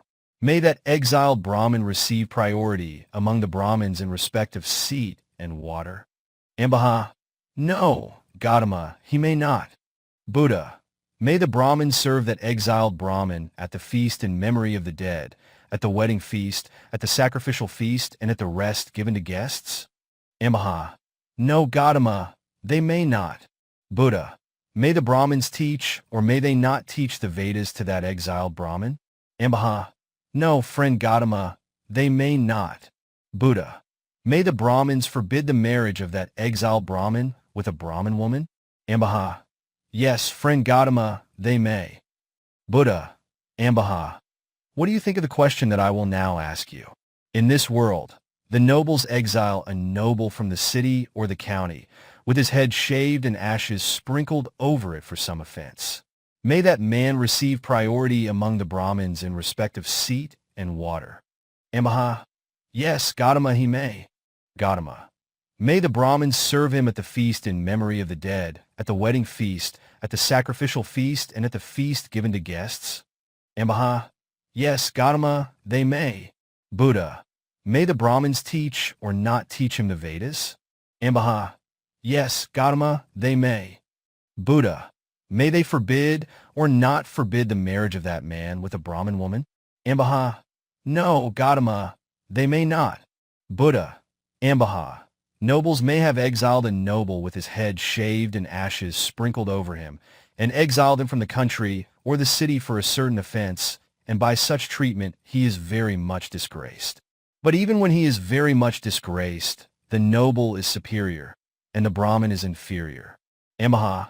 Sanakuma Brahma 2 utters this verse SN 6.11. Katiyo siho janatasmi. Yagata pais reno, vija karasampano. So siho devamanus. Among people who count much on ancestry, the nobles are praiseworthy and superior. Among devas and humans, one who has knowledge and good conduct is praiseworthy and superior. Ambaṭṭha. This verse is well spoken by Sanakuma Brahma. It is not ill-spoken. It is relevant to welfare. It is not irrelevant to welfare. I approve of it. Ambaṭṭha. I, 862, like Sanakuma Brahma, uttered this verse. Among people who count much on ancestry, the nobles are praiseworthy and superior. Among devas and humans, one who has knowledge and good conduct is praiseworthy and superior. Knowledge and good conduct explained. There is the phrase, vija karasampano, in the verse, which means possessed of knowledge, vija, and good conduct, kara. In the view of Ambaṭṭha, knowledge refers to the 3 Vedas while good conduct refers to the 5 moral precepts. Ambaṭṭha thought that if a man who possesses knowledge and good conduct is praiseworthy and superior, that only the Brahmins were praiseworthy and superior people. Wishing to know these 2 qualities, he asked, Friend Gautama, what is knowledge and what is good conduct? Then the Buddha, desiring to point out the supreme, transcendent knowledge and good conduct, leaving aside the 3 Vedas and the 5 precepts that are bound up with the well-known caste system of Brahmanism, said, Ambaṭṭha, in the matter of possessing supreme, transcendent knowledge and good conduct, you should never utter words such as, you are fit for me or you are not fit for me, words that stem from attachment to birth, attachment to clan, and attachment to pride. Ambaṭṭha.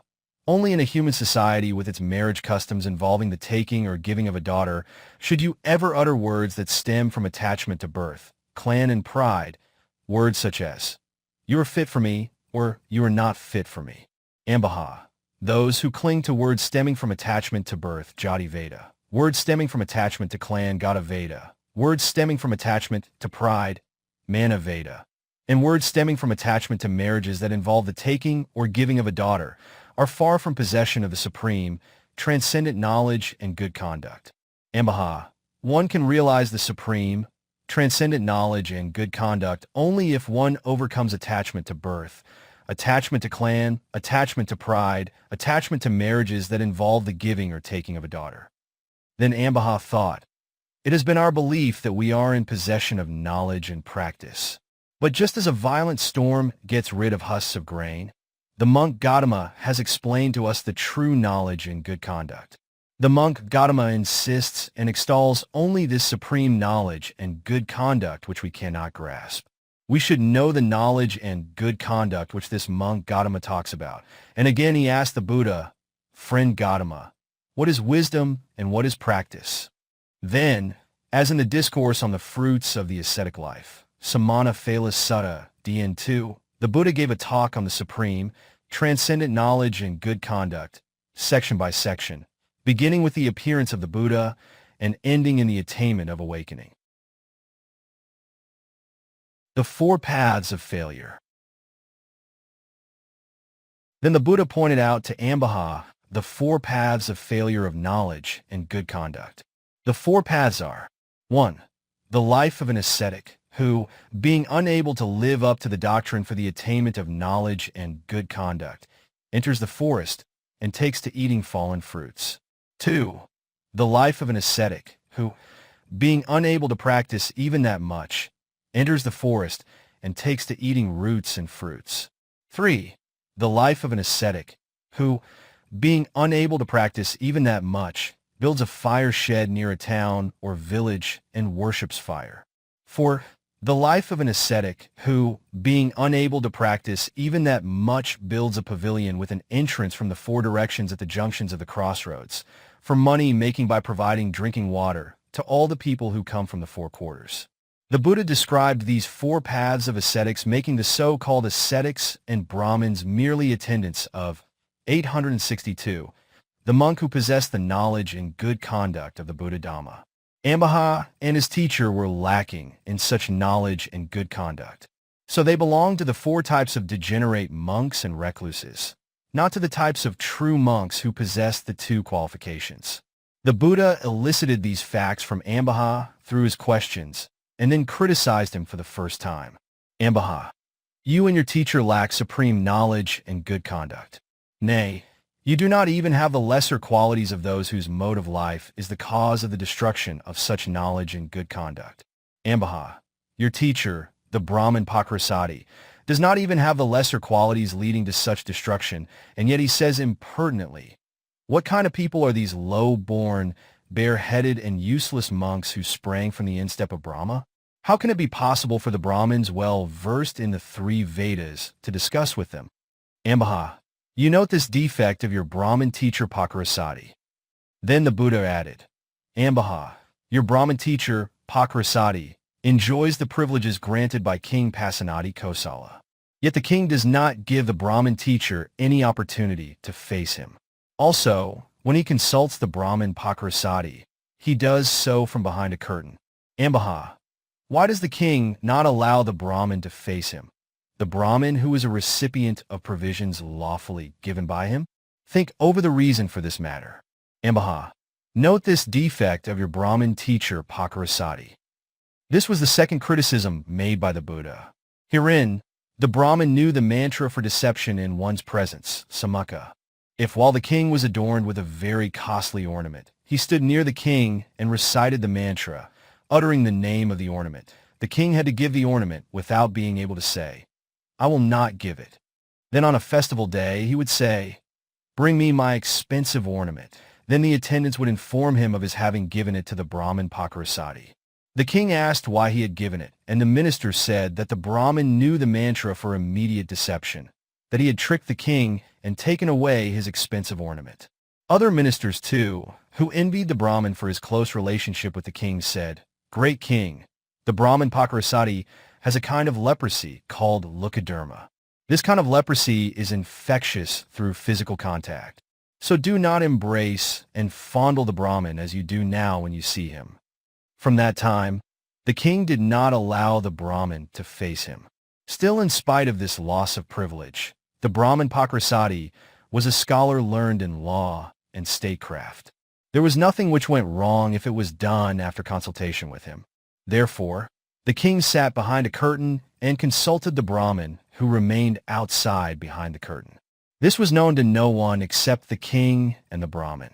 The Buddha revealed the secret not to humiliate the Brahmin, but because he knew that such revelation would certainly convince others of his omniscience.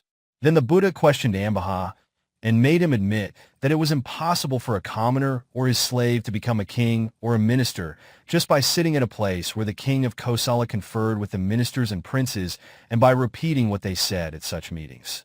The Buddha pointed out that likewise it was impossible for Ambaṭṭha or his teacher to become a recluse or a novice recluse just by reciting and teaching the Vedas that were recited and taught by ancient recluses like Ahaka, Vamaka, and others.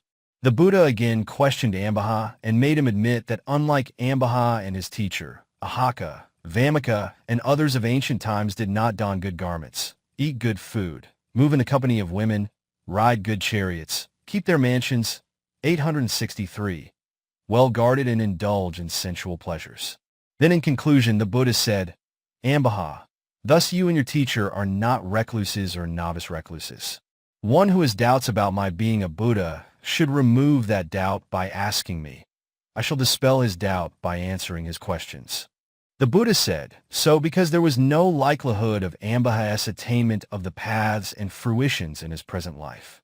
The day would only pass away. The young Brahmin had come to examine the major marks possessed by the Buddha. He had now forgotten the object of his visit, and so the Buddha decided to remind him of it indirectly. No one was capable of examining the major marks of a Buddha who was sitting or lying. Examination was possible when he was standing or walking. Also, it was customary for the Buddha to rise and walk when someone came to investigate the marks. For these reasons, the Buddha came out of the monastery and went for a walk. Ambaṭṭha followed the Buddha closely. 2 hidden marks. Walking behind the walking Buddha, Ambaṭṭha looked for the 32 major marks of an extraordinary man on the body of the Buddha. He saw clearly 30 of them. He did not, however, see the remaining 2 great marks, the male genital covered with a sheath and the thin, long, and flat tongue. Therefore, he had doubts and was skeptical and indecisive. Knowing this very well, the Buddha created, by his supernormal power, a man's genital covered with a sheath, in such way as to make it visible to the young man Ambaṭṭha. Then he stuck out his tongue and passed it to both ears, right and left, thereby revealing its length, passed it into both nostrils, right and left, thereby revealing its tenderness, and covered the whole forehead with the tongue, thereby revealing its width. Then Ambaṭṭha concluded that the Buddha really possessed those marks and took leave of him, saying, well, Gautama, we will go now. We have many things to attend to. Then the Buddha said, Ambaṭṭha, you may go if you wish.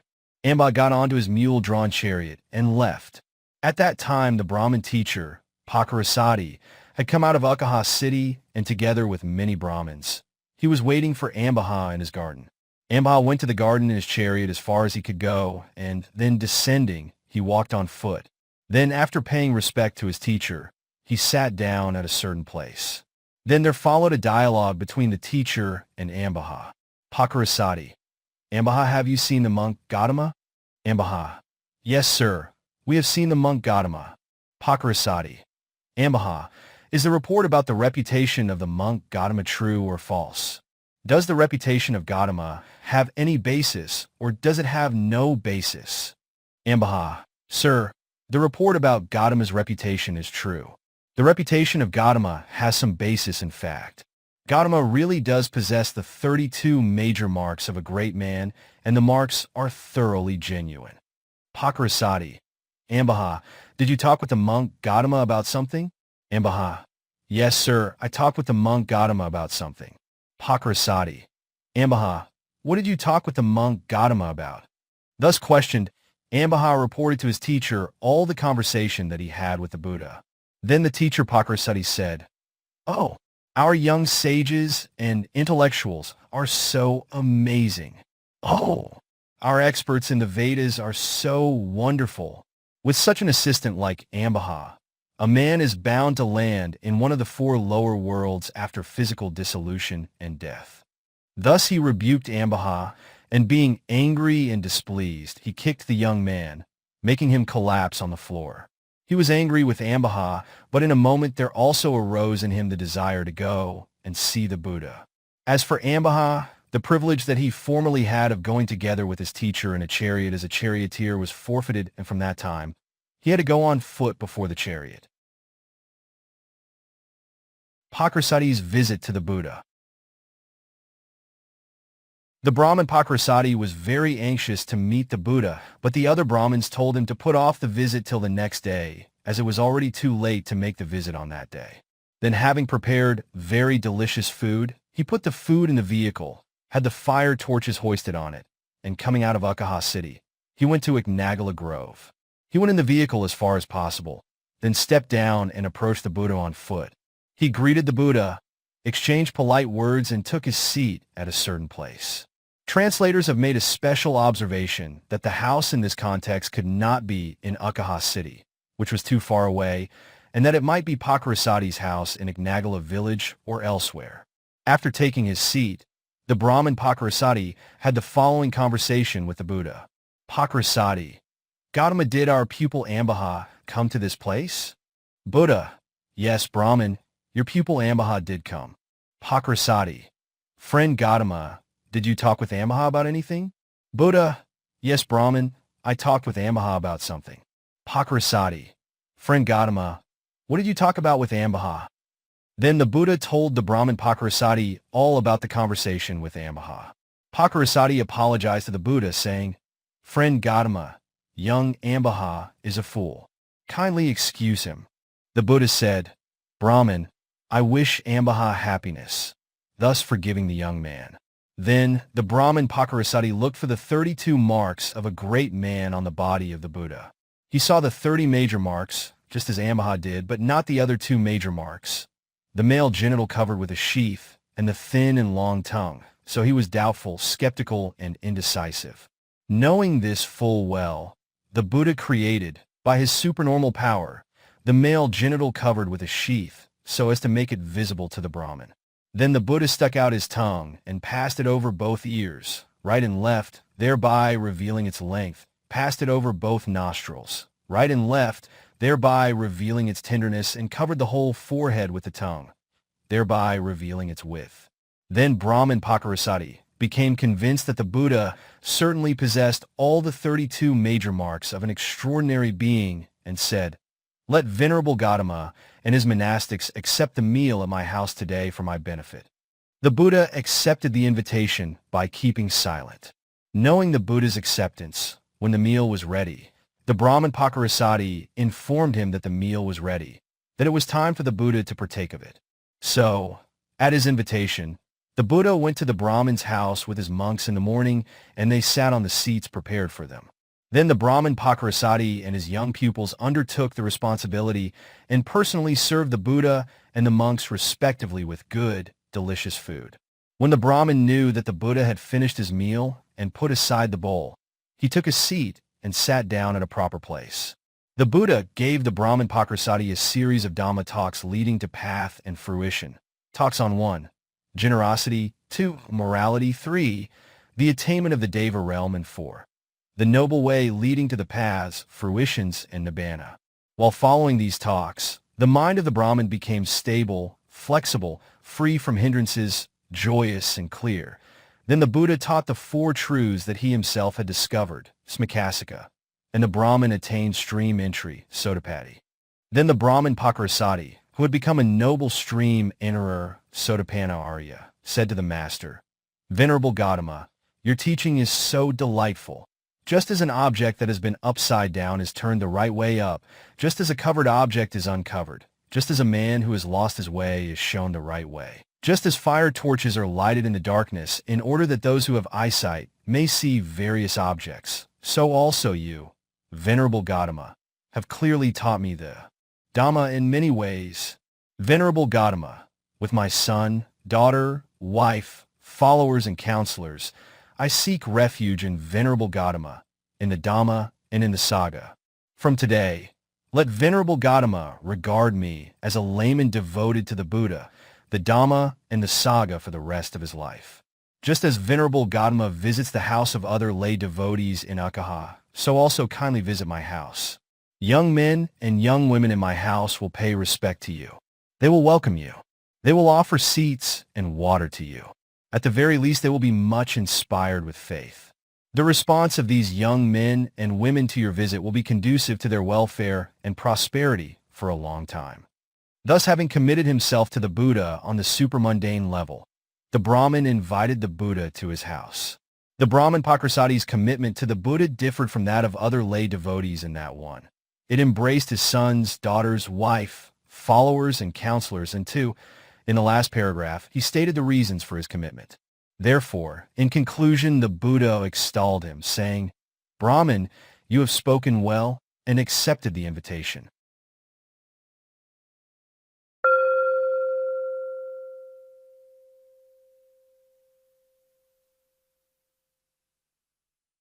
"36. King Pukkusāti and others." I have moved the section on King Pukkusāti to the top of this chapter, as being the more important story. Material on Devadatta that originally appeared in this chapter is now in the next one, together with King Ajatasata's story. The following is based on the discourse on the analysis of the elements, Dhatu Vibhaga Sutta, MN 140, and its commentary. When King Bimbisara was ruling the city of Rajagaha in the country of Magadha in the Middle Land, Majjhima Desa, the ruler of the city of Takasila, on the border of the Middle Land, was King Pukkusāti. Once, the merchants of Takasila went to Rajagaha with goods for sale. They took presents and went to see King Bimbisara. They offered the presents and stood paying respect to the king, who asked them where they lived, and they replied they lived in Takasila. After making further inquiries about the political situation, material welfare, and about the city itself, he asked the name of the king. When the merchants replied that their king was Pukkusāti, he asked if their king fulfilled the 10 kingly duties. They answered, "Great king, our monarch fulfills the 10 duties. He promotes the welfare of the people through the 4 supporting things, sagaha vathu, such as crop sacrifice, sasamedha, human sacrifice, purisamedha, winning over the poor, samapasa, and endearing speech, vakapaya. He acts like the parent of the people and makes them happy as the parent would to the child sleeping in his lap. 1. Prudence with regard to crops, sasamedha. In collecting land revenue, only 1/10 of the crops harvested is collected. 2. Prudence with regard to men and warriors in service, purisamedha. Prizes are awarded and provisions were distributed half-yearly. 3. Winning the hearts of the poor, samapasa. Loans in cash, 1,000 or 2,000, are offered to them without interest for 3 years. 4. Endearing speech, vakapaya. Using friendly terms such as young man, uncle, etc., were used when addressing people according to their age. King Bimbisara asked yet another question. "How old is your king?" The merchants answered with the age of their king, and it so happened that the 2 monarchs were of the same age. Then the king said to the merchants, "Friends, your king is righteous. He is equal to me in age. Would you be able to make your king my friend?" When the answer was in the affirmative, King Bimbisara exempted the merchants from customs duties, provided them with lodgings, and ended the conversation by asking them to see him before their departure from the city. In accordance with the king's instructions, the merchants went to see King Bimbisara on the eve of their departure, and the king said, "Friends, have a pleasant journey on your way home. Ask your king, in my name, about his health and tell him, on my behalf, that I desire friendship with him." "Very well," replied the merchants, and they returned to Takasila. On arrival there, they stowed away their goods properly and went to see their king after breakfast. The king asked, "Where have you been, men? I have not seen you for all these days." The merchants reported the whole matter to their king. Then the king rejoiced, saying, "Excellent men, because of you I have a friend and ally in the middle country." Later on, the merchants of Rajagaha went to Takasila on business. They called on King Pukkusāti with presents. When the king learned that they had come from Rajagaha, the city of his royal friend, he said, "Are you the visitors from Rajagaha, the city of my friend and ally, King Bimbisara?" The merchants replied in the affirmative. Afterwards, the king asked after his friend's health and made an announcement with the beat of drums. "From today onwards, all the merchants who have come to my kingdom from the country of my friend King Bimbisara, on foot or in carts, shall be provided with houses for lodging and provisions from the royal granary. They shall be exempted from taxes. There shall be no molestation whatsoever to them. King Bimbisara did similarly in his kingdom. Exchanges between the kings. Then King Bimbisara sent a message to King Pukkusāti saying, "Friend, precious stones such as rubies, pearls, etc. are usually produced in border countries. If you ever find various precious stones that make attractive objects and sensational news, please inform me of them." King Pukkusāti, on his part, sent a return message reading, "Friend, the Middle Land is a great region. If attractive and sensational precious stones of different kinds appear there, kindly inform me." As the days, months, and years passed, the two kings remained staunch friends even without seeing each other. While the two kings were thus committed to sharing the news of their potential treasures, a very special thing worthy to be given as a gift occurred to King Pukkusāti first.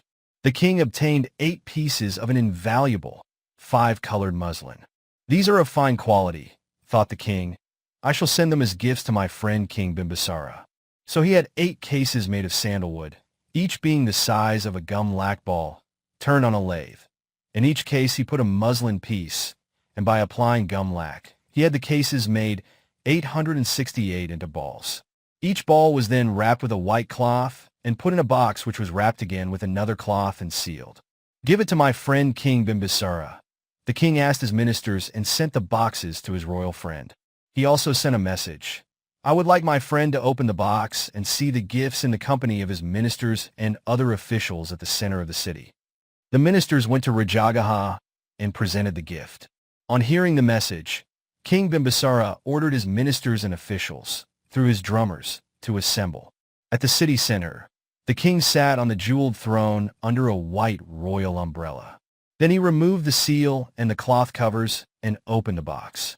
When he untied the package in the box and saw the gum balls, it occurred to him thus, "Oh, my friend King Pukkusāti sent these gum balls as his gifts, for he must have mistaken me for a gambler, dice addict." Thinking thus, he took a ball, rolled it in his hand, guessed its weight, and knew definitely that it contained a bundle of muslin. When the king struck the ball against the foot of the throne, the gum fell off in layers. He opened the fragrant case gently with his fingernails, and on seeing the muslin, he ordered the other 7 cases to be opened. They clearly saw with their eyes that they all contained priceless pieces of muslin. When these were spread and measured, they were found to be of beautiful colors and fine material, each measuring 16 cubits in length and 8 cubits in breadth. On seeing the precious treasure of muslin, people clapped their hands and threw up their turbans. They rejoiced, saying, "Our king and his friend, King Pukkusāti, have never seen each other, yet that king has sent such priceless gifts. It is proper to make such a king a friend." King Bimbisara had each muslin piece appraised and found all of them to be of inestimably high value. He had 4 of them offered to the Buddha and kept the other 4 in his palace. Then King Bimbisara considered thus, "A return gift should excel the gift received. My friend, King Pukkusāti, has sent me a priceless gift. What kind of gift should I send in return to him?" Herein, it may be asked, is there no treasure that is better than the 8 pieces of muslin in Rajagaha? The answer is, it was not that there was none indeed. King Bimbisara was a great king. Therefore, it could not be that there was nothing better than the 8 pieces of muslin. Nevertheless, from the time of his attainment of Stream Enterer Sotapanna, any worldly treasure had been no more delightful to the king's heart. Only the 3 treasures, in the form of the Buddha, the Dhamma, and the Sangha, were delightful. Therefore, in selecting the most valuable thing as a return gift, the king considered in the following manner. In this world, treasures, Ratana, are of 2 kinds, the living, Savyaka, and the non-living, Avyaka. Of these 2, the non-living, such as gold, silver, or any other precious thing, is only to adorn the living. Therefore, the living treasure is more praiseworthy. Again, the living treasure is of 2 kinds, the human and the animal. The animal, such as an elephant, horse, or any other creature, is only to work for the human. Therefore, the human treasure is the more praiseworthy. Again, the human treasure is of two kinds, the male and the female. The female, even if she be the wife of a universal monarch, is to serve the male. Therefore, the male treasure is more praiseworthy. Again, the male treasure is of two kinds, the householder, agarika, who strives for his family, and the ascetic, anagarika, who does not strive for his family.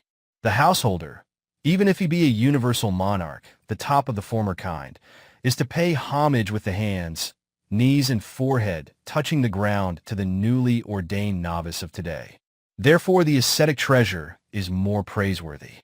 Again, the ascetic treasure is of two kinds, the learner, Seka, 869 man of lower attainments, and the non-learner, Aseka, an arahat. Even if there be 100,000 learners, they are not equal to one non-learner, the arahat, in sanctity. Therefore, the non-learner treasure is more praiseworthy. Again, the non-learner treasure is of two kinds, the Buddha and the disciple. Even if there be 100,000 disciples, they are not equal to one Buddha in sanctity. Therefore, the Buddha treasure is more praiseworthy. Again, the Buddha treasure is of two kinds, the independent Buddha, Paksika Buddha, and the perfectly self-awakened one, Sammasambuddha. Even if there be 100,000 of the former type, they are not equal to one Buddha of the latter kind. Therefore, the omniscient Buddha is more praiseworthy. Indeed, in this world of sentient beings, together with the world of Devas and Brahmas, there is no treasure like an omniscient Buddha. Therefore, I will send that unique treasure to my friend King Pukkusāti. So thinking, King Bimbisara asked the ministers from Takasila whether they had ever seen the three treasures, the Buddha, the Dhamma, and the Sangha, in their country. The ministers replied that they had not even heard of them, much less seen them. The king was much pleased because he now had the opportunity to send a present that was not found in Takasila. Then the king thought, I can request the fortunate one to go to Takasila, the city of my friend King Pukkusāti, for the spiritual uplift of the people. But it is not customary for the fortunate one to pass the night in border countries. So it is impossible for the fortunate one to go there. Suppose I request the Buddha to send Venerable Sariputta, Venerable Mahamoggalana, and other great disciples and arahats. But the fact is, even as soon as I hear of the sojourn of these great venerables in border regions, I should send my people, have them brought here by any means possible, and serve their physical needs. So it is not possible for the great venerables to go there. Therefore, I will send a message that will serve the same purpose as the visit of the fortunate one and the great venerables to Takasila would. The king then had a gold sheet made, 4 cubits in length and half a cubit in breadth, neither too thick nor too thin. On the day he was going to write on the sheet, he washed his head early in the morning, bathed, committed himself to the 8 precepts, and after his breakfast, he did not adorn himself with flowers or use any perfume. Then, taking the vermilion in a gold cup, he closed all the doors of the lower story and went upstairs, and in order to get more light, he opened the lion figure-supported window in the east and sat in the airy chamber. The king then wrote on the golden sheet, There has arisen in this world the Master, who is the worthy one, Araha, the perfectly self-awakened one, Sammasambuddha, the possessor of knowledge and good conduct, Vijayakarasampana, the noble wayfarer, gracious one, the knower of the worlds, Lokavidu, the peerless charioteer and trainer of men, Anataro Purisa Dhammasarthi, the teacher of men and devas, Satha Deva Manusna, the awakened one, Buddha, the fortunate one, Bhagava. Thus the king first wrote some high attributes of the Buddha. Then he described how the Bodhisattva practiced the 10 perfections, parami, how after his demise in the Tusita realm, he took conception in the womb of his mother, how, at that time, there appeared 32 great signs that seemed to open the whole world freely, about the miracles attending his conception, how he practiced asceticism and strove for awakening, how, sitting on the undefeated Aprajita throne, he attained omniscience, and how he acquired extraordinary supernormal powers that made the whole world open to him.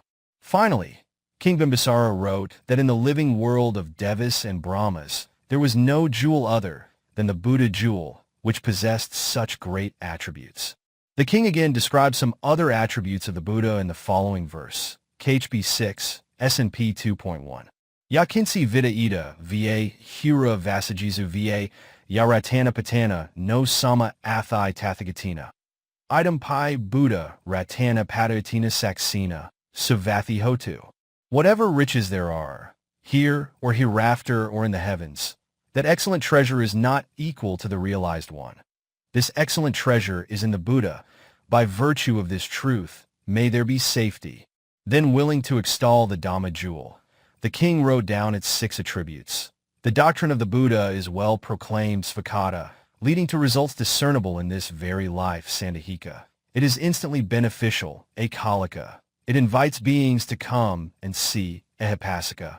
It is worthy to be embraced, Opanayika, and worthy to be experienced by the wise individually. Pakata Vedatabo Vinuhi. The king also mentioned special attributes such as the 37 constituents of awakening, Bodhipakkhya Dhamma, the 4 foundations of mindfulness, Satipana, the 4 right efforts, Samapadana, the 4 paths to supernormal power, Iddhipada, the 5 faculties, Indriya, the 5 strengths, Bala, the 7 factors of awakening, Bojjhanga, and the 8-fold path, Magga. Then the king described the attributes of the Dhamma partly as follows. Ya Buddha Siho Parave Susi, Samadim Anantarikan Nam Ahu, Samadina Tenasamo, Navajati. Item Pi Dam Ratana Pada, Edna Saxena, Savathi Hotu. That which the great Buddha praised as being pure, the concentration said to have immediate result. No equal to that concentration is found. This excellent treasure is in the Dhamma. By virtue of this truth, may there be safety. Then the king, willing to extol the Saga jewel, wrote down its 9 attributes, of which the first 4 were, the disciples of the Buddha possess good conduct, Sapapad, upright conduct, Ujjapaipat, conduct leading to Nibbana, Nyapaipat, conduct leading to their being worthy of veneration, Samasai-paipat, by possessing which they are worthy of offerings brought from afar, Ahunya, worthy of offerings meant for guests, Pahinya, worthy of proper offerings, Dakhiya, worthy of veneration, Anjali Karaya, and are the best field for beings to sow the seeds of good deeds, Anatara Pwaketa Lokasa. The king continued with his writing. Clansmen, who are of good birth and good conduct, hear the words of the fortunate one and renounce the world to become monks. Some do so, giving up the pleasures of a king, some the pleasures of a crown prince, some the post of a supreme commander, and so on. Having become monks, they lead a noble way of life. After this foreword, with regard to the noble way of life, the king wrote something about lower morality, Kasila, medium morality, Majjhimasila, higher morality, Mahasila, etc., as contained in the Discourse on the Supreme Net, Brahma Jala Sutta, DN1. He also wrote, in part on the restraint of the 6 senses, cultivation of mindfulness with clear consciousness, Sati Sampajana, contentment with the 4 requisites of life, the 9 kinds of dwellings suitable for meditation, the overcoming of the 5 hindrances, Nvara, making preparations with certain devices, Kaja, for mind training, the development of absorption, Jhana, the supernormal powers, Abhina, the 38 kinds of meditation, etc., all leading up to the attainment of awakening. After describing in detail the 16 kinds of mindfulness on breathing, Anapanasati, meditation, the king glorified the Buddha's disciples in the saga. Ye Pugala Aha Sadapasatha, Katari Atani Yugani Hani, T. Dakai Gracious Onessa Savaka, Edisa Dinani Mahafalani. Item Pi Sage Ratana Pada, Edna Saxena Savathi Hotu. Those 8 individuals praised by the good. There are these 4 pairs of persons. Those disciples of the fortunate one are worthy of gifts. Those things that have been given to them have great fruit. This excellent treasure is in the Sangha. By virtue of this truth, may there be safety. The king then added, the teaching of the fortunate one with its 3-fold training, Sikha, is beautiful in the beginning, beautiful in the middle, and beautiful in the end. It is the teaching that will also certainly lead to liberation from Sasra. Friend Pukkusāti, I would like to urge you to renounce the world and become a monk if you can. King Bimbisara then rolled the gold sheet, wrapped it in a piece of very fine cloth, and put it in a sandalwood case. The sandalwood case was then placed in a gold case, the gold case in a silver case, the silver case in a ruby case, the ruby case in a coral case, the coral case in a carbuncle case, the carbuncle case in a spotted ruby, Masara Gala case, the spotted ruby case in a crystal case, the crystal case in an ivory case, the ivory case in a 10-jeweled case, the 10-jeweled case in a bamboo strip case, and the bamboo strip case again in a sandalwood box. Then again the sandalwood box was placed in a gold box, silver box, ruby box, coral box, carbuncle box, spotted ruby box, crystal box, ivory box, the 10-jeweled box, and a bamboo strip box, successively, one box and the other as before. Then the bamboo strip box was put in a sandalwood casket, the sandalwood casket in a gold casket, then in a silver casket, ruby casket, coral casket, carbuncle casket, spotted ruby casket, crystal casket, ivory casket, 10-jeweled casket, and lacquer casket successively. Then after having the lacquer casket wrapped up in a piece of fine cloth, and the royal seal stamped, the king ordered his ministers, "Decorate the streets in my domain, each street being 8 measures in width, the 2 portions being 2 measures in width on either side to be just patched up, but the middle portion measuring 4 measures, Usaba, in width is to be decorated with royal accessories." Then the king had a seat placed on a fully ornamented royal elephant, had a white umbrella placed over it, had the roads of the capital sprinkled with water and thoroughly swept. Flags, banners, and streamers were to be hoisted. Either side of each road was decorated with planted trees, water-filled pots, various performers, and fragrant flowers. Messengers were sent to the provincial and city governors with instructions saying, "You should honor the royal present when it passes through places under your rule." Splendidly adorned with full regalia, and accompanied by his ministers, the king himself set off, carrying the sacred present to the border with great pomp and ceremony amid the boisterous playing of all kinds of music. He privately told his envoy, who was in charge of the sacred present, "Men, I want my royal friend to receive it not in the presence of his queens, but on the upper terrace of the mansion." The king worshipped the sacred present most respectfully, regarding its journey as the visit of the Buddha himself to the border country. Then he returned to Rajagaha city. The provincial and city governors also improved the road in the same way and passed on the sacred present from one place to another. King Pukkusāti, too, had the road from the border refurbished, had the capital beautifully decorated, and received the sacred present magnificently. The sacred present reached Takasila surprisingly on an observance, Upasatha, day. The minister, who brought the present, transmitted to the king the message that King Bimbisara had given him. Having heard the message, King Pukkusāti made the necessary arrangements for the comfort of the visitors and took the present himself and went up to the upper terrace of the mansion. He posted guards at the door to prevent anyone from entering the mansion, opened the window, placed the holy present on a high place, and took a lower seat for himself. Then he removed the royal seal and the outer covering of cloth, and on opening the containers one by one, beginning with the lacquer casket, he saw the innermost sandalwood casket and rightly concluded, "The way in which the present is packed is different from the way in which earthly treasures are packed. Surely it must be a jewel, Ratana, that has appeared in the Middle Land, and that deserves our attention." Then the king opened the fragrant casket, removed the royal seal, and holding the very fine cloth by both edges, he unwrapped it gently and saw the golden scroll. He was struck with wonder at the fine script of the writer, the beautiful, well-shaped letters and lines that made up his handwriting. The king read every letter of the message. As he read of the attributes of the Buddha, beginning with, "There has arisen the fortunate one in this world," he became very ecstatic, with the hair from 99,000 pores standing straight on end. He was unconscious even of his standing or sitting posture. He was deeply gratified when he thought of the opportunity that he had, thanks to his friend King Bimbisara, for the opportunity to hear the message about the Buddha jewel that was so hard to hear despite the passage of millions of eons, Kappa. Being unable to read further, King Pukkusāti sat in a contemplative mood till his ecstasy faded away. Then he read the attributes of the Dhamma jewel, beginning with being well proclaimed, Svakata. Again he became ecstatic as before. Having remained in a contemplative mood till his ecstasy faded, he then read the attributes of the Sangha, beginning with having good conduct, Sapepo, and there arose a great ecstasy in him as before. King Pukkusāti ordains. Then the king read the last section in the gold scroll, which described the mindfulness of breathing meditation.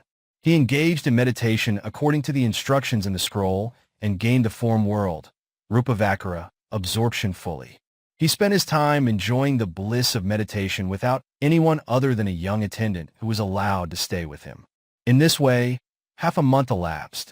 The people of the city assembled in the courtyard of the palace and clamored for the appearance of the king, saying, "The king has completely stopped reviewing the troops or seeing the dancers since the day he received the royal present. He has also ceased to give royal decisions. We want the king to show anyone he likes the royal present sent by his friend, King Bimbisara. It is a tendency of some kings to try to annex a country by alluring the ruler with royal presents. What is our king doing now?" When the king heard their outcry, he wondered whether he should work for the welfare of the country or follow the teaching of the Buddha. Then he thought, "No mathematician can count the number of lifetimes that I have spent as a ruler of a country. Therefore, I will now only practice the teaching of the Fortunate One." So thinking, he took the sword that was near the bed, cut off his hair, opened the window, and threw down the hair not with the ruby headdress into the midst of the assembly, saying, "Men, take my hair not, and let it act as king." The people received the hair, not together with its ornamental ruby headdress, and cried, lamenting, "Great king, are the kings who receive presents from their royal friends all like you?" The beard of King Pukkusāti was 2 finger breadths long like that of the Bodhisattva on the eve of his renunciation. Then the king sent his young attendant to the market to buy 2 dyed robes and an earthen bowl. Then saying, "I dedicate my monk's life to the fortunate ones who are worthy of honor in this world," he donned one robe as the lower garment, put on the other as the upper garment, and, with the alms bowl hanging over his left shoulder and a staff in one hand, he paced twice or thrice outside the mansion to see whether he looked well and proper as a monk. He was pleased to find that he did. He then opened the main door and stepped down from the mansion. The dancers and others who were waiting at the 3 successive doors saw the monk Pukkusāti coming down, but they did not recognize the king. They thought that a Pukkusāti had come to preach to their king. It was only when they got on to the top of the mansion and thoroughly examined the seat of the king that they knew of the king's departure, and they cried all at once, like people in a sinking boat in the middle of the sea. As soon as the monk Pukkusāti stepped on the ground, all the citizens and soldiers surrounded him and wept bitterly. The ministers said to Pukkusāti, "Great king, the kings in the Middle Land are very crafty. You should go only after sending emissaries and making inquiries to know definitely whether or not the Buddha jewel has really appeared in the world. For the time being, you should return to the palace." But Venerable Pukkusāti went off, saying, "Friends, I have implicit faith in my friend, King Bimbisara. My friend, King Bimbisara, has never spoken to me ambiguously. You stay behind." The ministers and the people, however, persisted in following the king. Pukkusāti, the man of good family, then made a mark on the ground with his staff and asked the people, "Whose country is this?" They replied, "Great king, it is your country." Then the monk said, "He who destroys this mark should be punished by the authority of the king." In the birth story about King Mahajanaka Jataka, 539, the Queen Savali Devi dared not erase the line drawn on the ground by the Bodhisattva, King Mahajanaka. So rolling on the ground, she artfully made the line disappear and followed the king. The people too followed through the pathway made by the queen. But in the case of the line drawn by King Pukkusāti, the people dared not destroy it, and they were left rolling and weeping with their heads turned towards the line. Pukkusāti, the man of good family, went off alone without taking even a servant or a slave to offer him a toothstick or water for washing his face on the journey. He traveled by himself, mindful of the fact that, "My teacher, the Fortunate One, renounced the world as a bodhisattva and went off alone to become a monk." Bent on following the example of the Buddha as far as possible, and remembering that the Buddha never used a vehicle, he did not wear even a single layered slipper or use even an umbrella made of leaves. The people climbed the trees, city walls, small turrets or scaffolds on the walls, or inside of fortifications, etc., and watched their king setting out alone. Pukkusāti, the man of good family, thought, "I will have to go on a long journey. I cannot fare to the end of my journey all by myself. So he followed a caravan. As he had to travel by foot on very rough terrain under the burning sun, the soles of his tender feet cracked with sores and eruptions, causing great pain and suffering. When the caravan set up a tent made up of branches and leaves and took rest, Pukkusāti stepped off the main road and sat at the foot of a tree. There was no one to massage him or attend to his physical needs. He entered upon the fourth absorption, jhana. By engaging in breathing meditation, dispelled his weariness and passed the time in the bliss of absorption. The next morning, he cleaned his body and again followed the caravan. When it was time for his morning meal, the merchants took his alms bowl and offered him food. Sometimes the food was not well cooked, sometimes too soft, sometimes too rough, being mixed with sand and pebbles, sometimes too salty, and sometimes it had too little salt. The monk did not bother whether the food was soft or hard, rough or tender, salty or lacking salt, but only thought of the place it entered, and ate it as if it were celestial food. In this way, he came to Savatthi, having covered a distance of 192 leagues. Although the caravan passed the Devadatta monastery in the city, it never occurred to him to ask where the Buddha resided. This was due to his reverence for the Buddha and the message of King Bimbisara. Throughout his journey, Venerable Pukkusāti concentrated his mind on the Buddha without thinking of anything else. Having arrived near Devadatta with deep reverence for the Buddha, he did not even wonder whether the Buddha lived there or not. The question to ask about the master never occurred to him. The message of King Bimbisara said that the fortunate one appears in this world, and so it led Pukkusāti to believe that the Buddha lived in Rajagaha. So, although he passed 874 by the Devadatta monastery, he did not ask about the residence of the master and continuing his journey, and came to Rajagaha, 45 leagues from Savatthi. On reaching Rajagaha, just after sunset, Pukkusāti found many monasteries, and as he concluded from King Bimbisara's message that the Buddha was in Rajagaha, he asked the people where the Buddha lived. The people asked him from where he came, and on hearing that he came from the north, they said, "Venerable sir, you have come too far. The fortunate one lives in Savatthi, 45 leagues distant from Rajagaha on the way by which you have come." The monk thought, "Now it is too late. I cannot go to the fortunate one today. I will spend the night here and see the fortunate one tomorrow." He asked the people about the place where the ascetics who came to Rajagaha after sunset put up. The people pointed to a potter's small hut as the rest house for visiting monks. With the permission of the potter, the monk entered the hut and sat there to spend the night. Meeting with the Buddha. At dawn on that day, the Buddha surveyed the world of living beings, and on seeing Pukkusāti, the Buddha thought, "This man of good family read the message sent by his friend King Bimbisara, and after completely renouncing his 100-league-wide domain of Takasila, he became a monk out of reverence for me. Today he will reach Rajagaha after traveling 192 leagues, being 45 leagues beyond Savatthi. If I do not go to him, he will pass the night and die hopelessly without attaining the lower three fruitions. If I go to him, he will realize the three lower fruitions of the noble path and become liberated.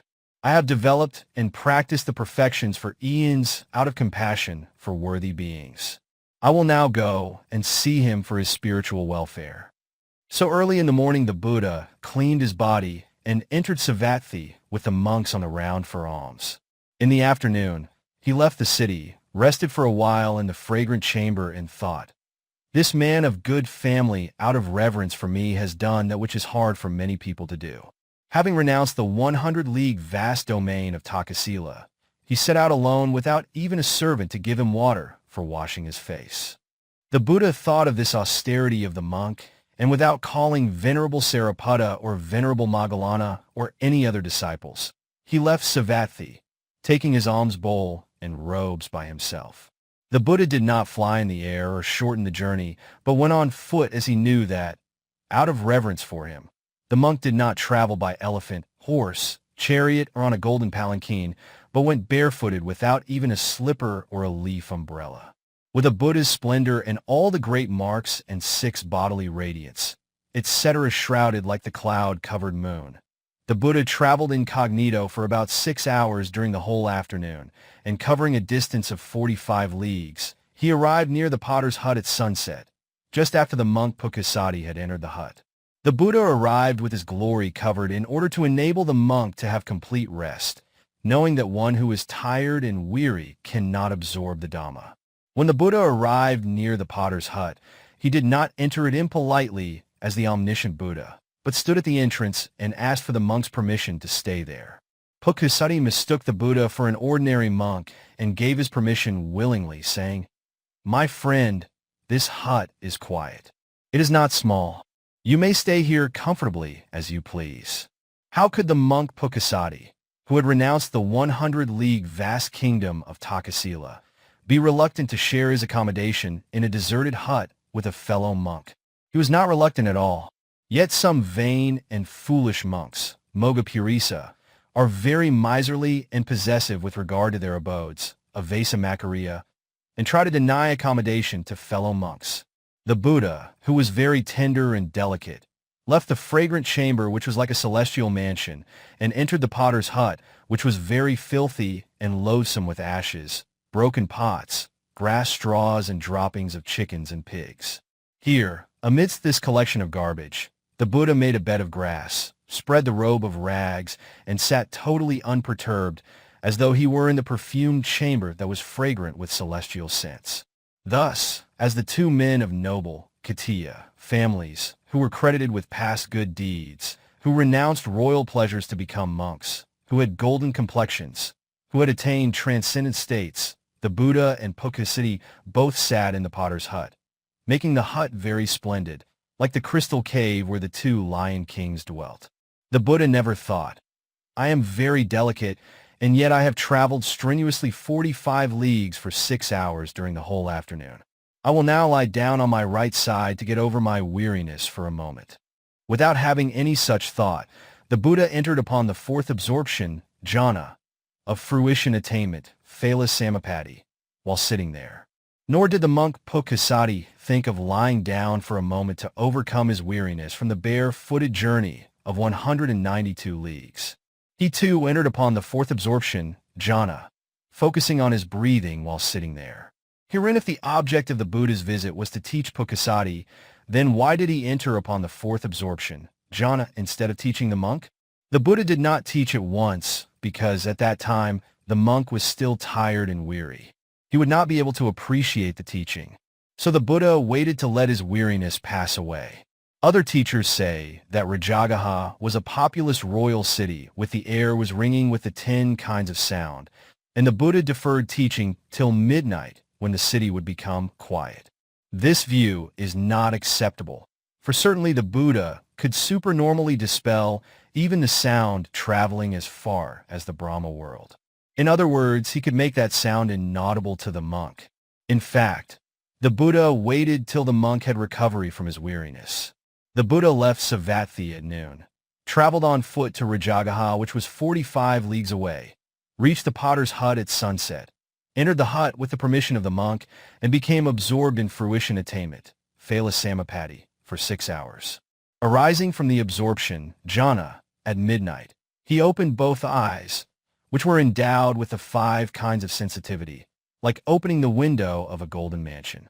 Then he saw the monk Pukkusāti sitting focused on breathing and absorbed in the fourth absorption, jhana, like a golden statue, without any movement of the hands, legs, or head, grave and imperturbable, like a firmly established doorpost. The Buddha thought that the monk's posture was impressive and decided to start the conversation. Of the 4 postures, viz., walking, standing, lying down, and sitting, the first 3 lack dignity. The hands, the legs, and the head of a walking monk shake. The standing monk's body is stiff. The one lying down is also unpleasant. In fact, only the sitting posture of the monk, who after having swept his retreat in the afternoon, spread his leather sheet, cleaned his hands and feet, sits cross-legged, is dignified. Venerable Pukkusāti sat cross-legged in the fourth absorption, jhana, that was focused on breathing practice. This pleased the Buddha. The Buddha knew that Venerable Pukkusāti became a monk out of reverence for him. Yet, he decided to ask him, because if he did not do so, there would be no conversation, and no conversation would mean no teaching. So he started the conversation in order to pave the way for the teaching. The Buddha asked the monk to whom he dedicated his monastic life, who was his teacher and whose teaching he liked. The monk answered that he dedicated his life to the Buddha, the Dhamma, and the Sangha. Again, the Buddha asked him where the worthy one, the supremely awakened one, lived. The monk Pukkusāti replied, "My friend, there is a city called Savatthi in the northern 876 country. The worthy one, the supremely awakened one, now lives in that city." When the Buddha asked him whether he had ever seen the Buddha, and if he were to see him now, would he recognize him, Venerable Pukkusāti's reply was that he had not seen him and that he would not know him if he were to see him now. Herein, everyone knew the Buddha from his glory. This is not surprising. But it is hard for people to know the Buddha when he went incognito as an ordinary monk on alms round with his glory hidden. So Venerable Pukkusāti answered honestly that he would not know the Buddha. He did not know, even though he stayed in the same hut with the Buddha. Knowing that the monk's weariness had vanished, the Buddha decided to preach to the one who had dedicated his monk's life to him. The Buddha said, "Monk, I will teach you. Listen to my teaching. Bear it well in mind. I will teach you the Dhamma thoroughly." Up to that time, the monk Pukkusāti still did not know that his companion was the Buddha. Pukkusāti had renounced his kingdom after reading the message of his friend King Bimbisara and had become a monk in the hope of hearing the sweet Dhamma of the Buddha. He had made such a long journey without meeting anyone who would care to teach him. So why should he refuse to welcome respectfully the teaching of his companion? Like a thirsty man, he was very anxious to drink the water of the Dhamma. So he gladly agreed to listen to the teaching respectfully. Then the Buddha gave the summary or contents of the discourse, giving an analysis of the elements. Datta Vibhagasutta, MN 140, as follows. Monk, a person or a being has 6 elements, 6 sense organs, 18 modes of thought, and 4 kinds of support. He who exists on these 4 supports is free from the current of conceit born of ego, illusion. When such current of conceit is absent in a monk, he is said to be one whose pollutants, asava, are destroyed. 1. He should be mindful of insight knowledge, vipassana. 2. He should speak the truth. 3. He should strive to repudiate moral defilements. 4. He should practice the Dhamma only for the extinction of defilements. After thus stating these fundamentals of the Dhamma, the Buddha explained them one by one in detail. Pukkusāti attains non-returning. When the Buddha explained the first Dhamma, mindfulness of insight knowledge, vipassana, the Buddha led the teaching up to the level of an arahat, and Pukkusāti attained the 3 lower fruitions on the basis of his good deeds in the past and became a noble one, Arya, and non-returner, Anagami.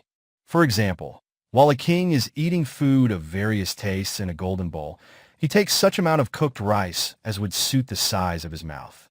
When the young prince sitting on his lap shows the desire to eat, the king may put in his mouth the lump of rice that he has taken for his own consumption. The child will eat only such quantity of rice as would be in accord with the size of his mouth. As for the remaining rice, the king may eat it himself or put it back into the golden bowl. In the same way, the Buddha, the Lord of the Dhamma, gave a discourse leading up to the level of an arahat, a discourse in accordance with his own intellectual powers and on the basis of his former good deeds, and the monk Pukkusāti could consume 3/4 of the Dhamma food, that is, the paths and fruitions, and he became a noble non-returner, Anagami Arya. Pukkusāti had no doubt about the Dhamma before he became a non-returner, Anagami Phala, and when he was following the Buddha's talk on aggregates, sense organs, elements or mental impressions, etc. But he wondered whether the highly distinguished man, who looked like an ordinary man and who was teaching him, might be the Buddha, because he had heard that the Buddhas made it a practice to go about incognito sometimes. However, when he attained the fruition of non-returner, Anagami, he had absolutely no doubt that the teacher was the Buddha. Before he recognized the Buddha, he had addressed him as, "My friend." He did not as yet apologize to the Buddha for his mistake, because the Buddha was still delivering the discourse according to the series of fundamental teachings, and the monk did not have the opportunity to offer his apology. Pukkusāti's request for ordination. At the end of the discourse, there followed a dialogue between the Buddha and the monk Pukkusāti. The latter said, "The fortunate one, the teacher of devas and humans, has come here out of great compassion for me. The Buddha who preaches the good Dhamma has come here out of great compassion for me. The fortunate one who understands all the Dhamma thoroughly came here out of great compassion for me." Saying thus joyously, he rose and put his head against the feet of the Buddha, and he added, "Exalted Buddha, because of my foolishness, I have made a mistake. I thought that I should call you friend of you so. I have done so erroneously. Exalted Buddha, kindly forgive me for the offense against which I should guard myself against in the future." Buddha, monk, verily because of your foolishness, you have made a mistake. You thought that I should be called friend, and you have called me so erroneously. Monk, I forgive you for the offense, because you admit your offense and make amends for it accordingly. Later you must guard yourself against it. Such atonement and such self-restraint contribute to the welfare of those who are committed to my teaching. Pukkusāti, exalted Buddha, may I receive ordination in your presence. Buddha, have you got your own bowl and robe? Pukkusāti, no, exalted Buddha, I have not. Buddha, monk, the Buddhas do not ordain those who do not have an alms bowl and robes. Venerable Pukkusāti was very much pleased with the Buddha's teaching. He expressed his appreciation, rose from his seat, paid respect to the Buddha, and went away to search for the alms bowl and robe. Why did not Pukkusāti receive the alms bowl and robes that appeared supernormally for the monks whom the Buddha ordained, simply by saying, "Come, monastic"? It is said that he did not receive them because he had never donated the 8 requisites to a monk in a previous life. This explanation was not acceptable to the commentator. Certainly, as a man who had given alms and who had great aspirations, he could not be one who had never donated the 8 requisites to a monk. In reality, the bowls and robes created of supernormal power are meant only for the monks who were in their last existence. Pukkusāti was still subject to rebirth, so he could not have such supernormal requisites. The Buddha did not seek the bowl and robe for Pukkusāti's ordination because he had no opportunity to ordain him. The death of Pukkusāti was imminent, and he was like a Brahma in the potter's hut for temporary residence. So the Buddha did not seek the bowl and robe for him. Pukkusāti went off in search of a bowl and robes just after dawn. Dawn came all at once with the end of the Buddha's discourse and the emission of the Buddha's 6-colored body radiance. The Buddha emitted the 6-colored radiance as soon as his teaching was over. The whole hut was brightly illuminated. The 6-colored radiance spread out in groups, as if enveloping all the quarters with gold garments or making all places bright with multicolored flowers. The Buddha resolved to become visible to the people of the city, and when the people saw the Buddha, they spread the news of his presence in the hut, and the matter was reported to King Bimbisara. When King Bimbisara heard the report, he went to the potter's hut, and after paying respects, he asked the Buddha when he had arrived. The Buddha replied that he had arrived at sunset on the previous day. The king again asked about the object of his visit. Then the Buddha said, "Great king, your bosom friend, King Pukkusāti, read your message, and after renouncing the world to become a monk, he made the journey out of regard for me. But having traveled 45 leagues beyond Savatthi, he entered the potter's hut and stayed here. For his spiritual welfare, I have come here on foot and taught him." Pukkusāti has now attained the fruition of the 3 lower paths and is a non-returner, Anagami Arya. On hearing this, the king was surprised and asked the Buddha where his friend King Pukkusāti was. The Buddha replied that he had gone out to get an alms bowl and robes for his ordination. King Bimbisara immediately rushed out in the direction in which his friend had gone out looking for the alms bowl and robes. Meanwhile, the Buddha returned to the fragrant chamber in the Devadatta monastery. Pukkusāti's death and rebirth in the Brahma world. In his search for an alms bowl and robes, Pukkusāti did not go to his royal friend, King Bimbisara, or to the merchants who had come from Takasila. He considered it unethical for him to search for them here and there, discriminating between the good and the bad like they were foul. He decided to seek for real rags, not in big cities, but in the fords, cemeteries, garbage heaps, or narrow streets. So he tried to find torn pieces of cloths in the garbage heap in the back lanes. While Pukkusāti was trying to do so, a mentally deranged cow, his enemy in a previous life, rushed towards him and gored him with her horns. Weak and extremely oppressed by hunger, Pukkusāti lost his life as he was hurled into the air. When he fell to the ground, he lay on the garbage heap like a golden statue. After his death, he was reborn in the Aviha Brahma abode, and before long, he became an Arahat Brahma. According to the discourse concerning Pukkusāti, SN 1.50, there were 7 people who became Arahats soon after their spontaneous, Upapati, rebirth in the Aviha Brahma abode. They were 1. Upaka, 2. Palaga, 3. Pukkusāti, 4. Bhaddiya, 5. Kadava, 6. Buraji, 7. Sajia. King Bimbisara thought, "My friend King Pukkusāti renounced his kingdom merely after reading my message and had made such a long and arduous journey. He has done what is hard for ordinary people to do. I will honor my friend in the way the monks are honored." He sent his men to all the environs of the city to search for King Pukkusāti. The men found the king lying dead face down like a golden statue on the garbage heap. So they returned and reported the matter to King Bimbisara. King Bimbisara went there and mourned over his friend, saying, "We did not have the opportunity to honor our great friend while he was alive. Now he has died without anyone to help him." The king had the corpse carried on a small couch, put in a proper place, and not knowing how to honor a dead monk, he sent for the bathers, clothed the body in clean white garments, and ornamented like a king. Then the corpse was placed on a palanquin and honored with all kinds of music and fragrant flowers, taken to the outskirts of the city and cremated with fragrant firewood. The bones were then collected and placed in a shrine, Satya. Later on, many monks in Savatthi went to see the Buddha. They paid respect to the master, and sitting in a proper place they said, "Exalted Buddha, you have briefly taught the Dhamma to Pukkusāti. That man is now dead. What is his destination? What is his future life?" Then the Buddha replied, "Monks, Pukkusāti was a wise man. He practiced insight meditation, vipassana, that accords with the transcendent Dhamma. He did not give me any trouble on account of the Dhamma. Due to the extinction of the 5 fetters that lead to the lower sensual worlds, he will be reborn in the Aviha Brahma world and will become an Arahat in that very Sudavesa Brahma world. Aviha is one of its 5 pure abodes, Sudavesa. There is no possibility of his return to the lower sensual worlds from that world." The Buddha's height. The following is based on the Dhamma verses, DHB 196, and its commentary. On one occasion, a certain Brahmin citizen of Rajagaha heard that it was impossible to measure the height of the Buddha Gautama.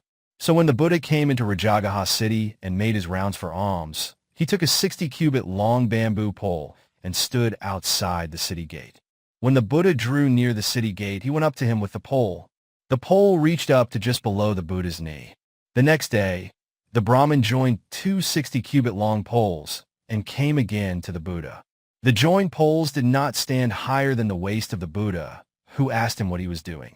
The Brahmin replied that he was measuring his height.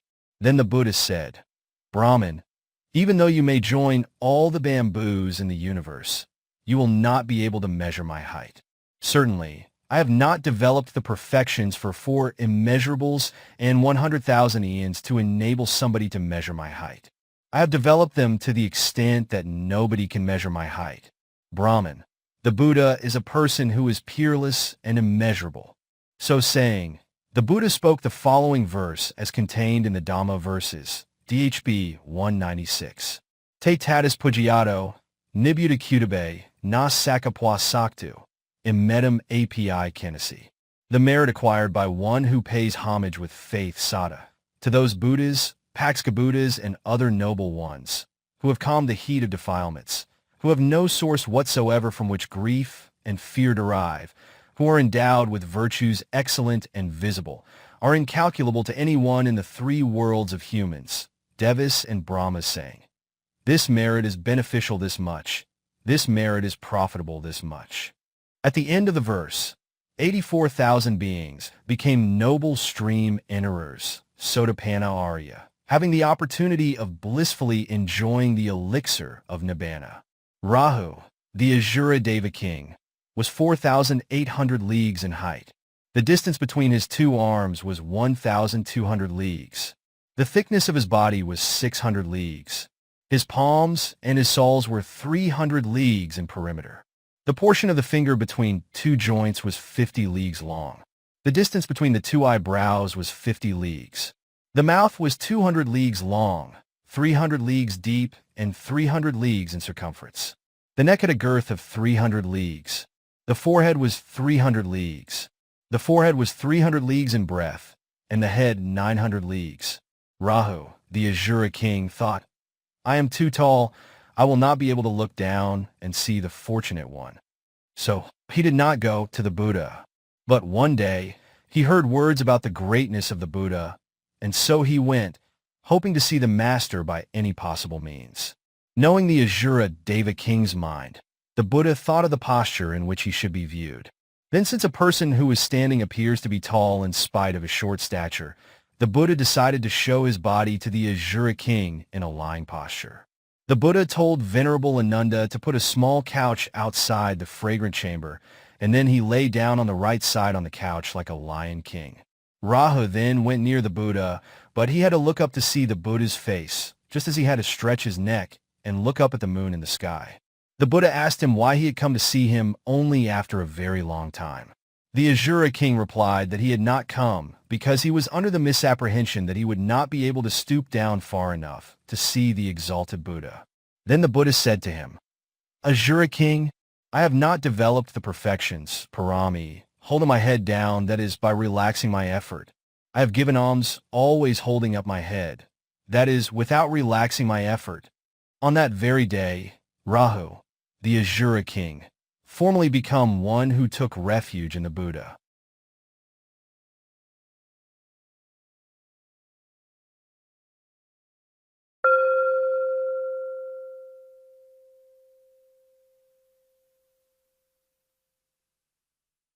Trentasettesima, Devadatta. Devadatta, rejected by the Buddha. The following story of Devadatta, from the time of his ordination to his being swallowed by earth, is condensed as far as possible, although a lengthy account could be given based on many stories about Devadatta in Pi literature. Of the 6 Sakyan princes after their ordination. 1. Venerable Bhadia attained the threefold supermundane knowledge and became an arahat during the rains retreat Vasa, in that very year. 2. Venerable Anuruddha gained the divine I Dibu Kaku, and after hearing the discourse on the great thoughts, Maha Vitakasutta, in 8.30, he became an arahat. 3. Venerable Ananda was established in stream entry, Sotapati Phala. After hearing the discourse about Ananda Sutta, SN 22.83, containing the simile of the mirror taught by Venerable Pwamantani Putta. 4-5. Vens. Bhagu and Kimala later on developed insight, vipassana, meditation, and became arahats. 6. Devadatta gained mundane psychic powers, remaining a worldling. He never became a noble one, Arya. At another time while the Buddha was sojourning in Kosambi, he and his many disciples, 880, received abundant offerings. People came into the monastery with robes, medicines, and other requisites in their hands and asked, "Where is the fortunate one? Where is Venerable Sariputta? Where is Venerable Moggallana? Where is Venerable Mahakassapa? Where are Venerable Bhadia, Venerable Anuruddha, Venerable Ananda, Venerable Bhagu, or Venerable Kimala?" They were always on the move, looking for the places where the 80 great disciples, Mahasavaka, stayed. But there was nobody who bothered to ask about Devadatta's whereabouts. Devadatta and Ajatasattu. Then Devadatta thought, "I too became a monk along with Bhadia and the others. They are monks of the ruling Katiya families. I too am a monk of such a family. But those who brought offerings with them asked for Badia and the others. As for me, there was not a single person who cared to ask about me even by my name. Whom should I associate with, and whom should I make devoted to me, so that I have abundant offerings for my own? He continued to ponder. King Bimbisara was established in stream entry, Sotapati Phala, together with 110,000 wealthy Brahmins the first time he saw the Buddha. It is not possible to be united with him, nor is it possible to form an alliance with King Kosala. Prince Ajasu, son of King Bimbisara, however, does not know a person's virtues or vices as he is still young. I will endear myself to him. So thinking, he went to Rajagaha and transformed himself into a boy. He adorned himself with 4 snakes, 2 on his hands and 2 on his legs. He also placed a snake on his neck, another one on his head, and still another one on his left shoulder. He had the tails of these 7 snakes interlocked as a waistband and put it on to decorate himself. Finally, he came down from the sky and sat on the lap of Prince Ajasu. The prince was so scared that he asked him who he was. The apparent boy said that he was Devadatta, and the prince requested him to show himself as the real Devadatta. Devadatta removed the disguise and stood before the prince in his original physical form, dressed in the monk's robe and with an alms bowl in his hand. Very much impressed by this magic, Prince Ajasu became Devadatta's devoted follower. He regularly went with 500 chariots every morning and evening to see his teacher.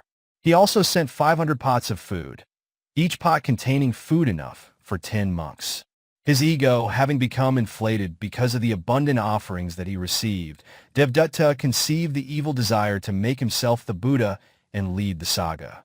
As soon as this desire arose in him, Devadatta lost his supernormal powers based on mundane absorption, jhana. Kukkuta Brahma. At that time, a lay disciple of Venerable Maha Moggallana, a Kolian prince named Kukkuta, became a Brahma after his death. Kukkuta Brahma came to Venerable Maha Moggallana with his body 3 miles long and reported how, being puffed up with self-conceit, Devadatta conceived the evil desire to make himself the Buddha and lead the saga, and how he immediately lost his supernormal powers. After making this report, Kukkuta Brahma vanished on the spot. Venerable Maha Moggallana went to the Buddha and informed him of what Kukkuta Brahma had told him. The Buddha asked him whether he had verified the Brahma's report by means of his psychic powers of knowing another person's mind. When Venerable Moggallana replied that he had, the Buddha said, "Moggallana, keep this matter to yourself. Now that man Devadatta, who is empty of the path and its fruition, will show himself in his true colors." Then the Buddha gave a talk on the 5 kinds of bogus teachers. 1. The teacher who claims to have pure morality without having it. 2. The teacher who claims to have pure livelihood without having it. 3. The teacher who claims to have pure teaching without having it. 4. The teacher who claims to have pure speech without having it. 5. The teacher who claims to have pure intellectual vision without having it. Their respective disciples know all 881 about these 5 kinds of teachers. But they do not tell their lay followers about their respective teachers, because if they do so, their teachers, who have been receiving the 4 requisites from the laity, will be displeased. So they say nothing and connive at the deception of their teachers, believing that by their deeds they will one day reveal their true color by themselves. The disciples have to protect only such teachers, and such teachers crave for the protection of their disciples. As for the Buddha, he really has pure morality, and so he claims it. He really has pure livelihood, pure teaching, pure speech, and pure intellectual vision, and so he claims to have all these pure assets. For this reason, there is no need for his disciples to protect him in respect of morality, livelihood, teaching, speech, and intellectual vision, nor does he in the least want such protection. The Buddha's sermon about Devadatta's gains. Then the Buddha left Kosambi city and arrived at Rajagaha, where he resided in the Vivana monastery. There, many monks reported to him that Prince Ajasu went to Devadatta with 500 chariots in the morning and in the evening, and that he sent 500 pots of cooked food every day. Then the master said, Monks, do not set great store by the gains of Devadatta. As long as Prince Ambaṭṭha goes to Devadatta with 500 chariots every morning and evening and sends 500 pots of food daily, it certainly indicates a decline of his good deeds. But their increase is not to be expected. Monks, for example, if the bile of a bear is cut and put in the nose of a wild dog, the animal will become angry and even more violent. Likewise, so long as Prince Ambaṭṭha goes to Devadatta with 500 chariots every morning and sends 500 pots of food every day, it certainly indicates Devadatta's decline in doing good deeds. His doing of more and more good deeds is not to be expected. And he spoke this verse, SN 6.12. Phala ve kadali hani, phala vu phala na, sakaro kirisahani, gabho asatari yatha. Monks, just as the banana fruit kills the banana plant, the bamboo fruit kills the bamboo plant, the reed fruit kills the reed plant, and the calf in the womb kills the mare mule, so also gains kill a man of corrupt and evil disposition. Monks, Devadatta's reputation for gains will lead to his self-destruction. In the same way, Devadatta's reputation for gains will lead to his self-destruction. Devadatta's first grudge against the Buddha.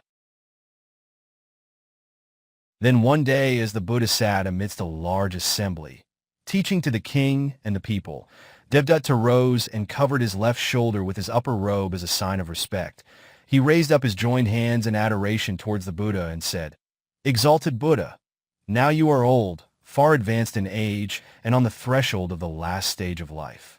Let the exalted Buddha now live in peace without bothering about anything. Let him hand over the saga to me. I will lead and look after the saga." The Buddha said, "Devadatta, that is not proper. Do not wish to look after and lead the saga." For the second time, Devadatta made the same request, and the Buddha rejected it. When Devadatta made the request for the third time, the master said, "Devadatta, I would not hand over charge of the saga, even to Venerable Sariputta and Venerable Moggallana. Then why should I hand it over to you, you evil one, you eater of spittle?" The words of the Buddha rankled Devadatta. The Buddha rebuked me in the presence of the king and the people with the word, "Eater of spittle kasaka," one who consumes the four impure, eater of spittle like requisites. He exalts only Venerable Sariputta and Venerable Moggallana. So thinking, he was angry and displeased, and after paying respects to the Buddha, he went away. Then the Buddha made the monks pass a resolution against Devadatta in Rajagaha city.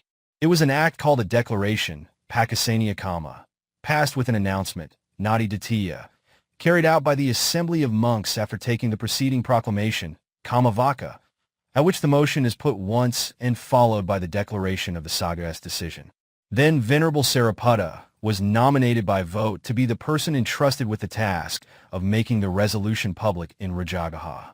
In accordance with the Buddha's word of command, the Saga nominated Venerable Sariputta, and he made the resolution against Devadatta well known in the city.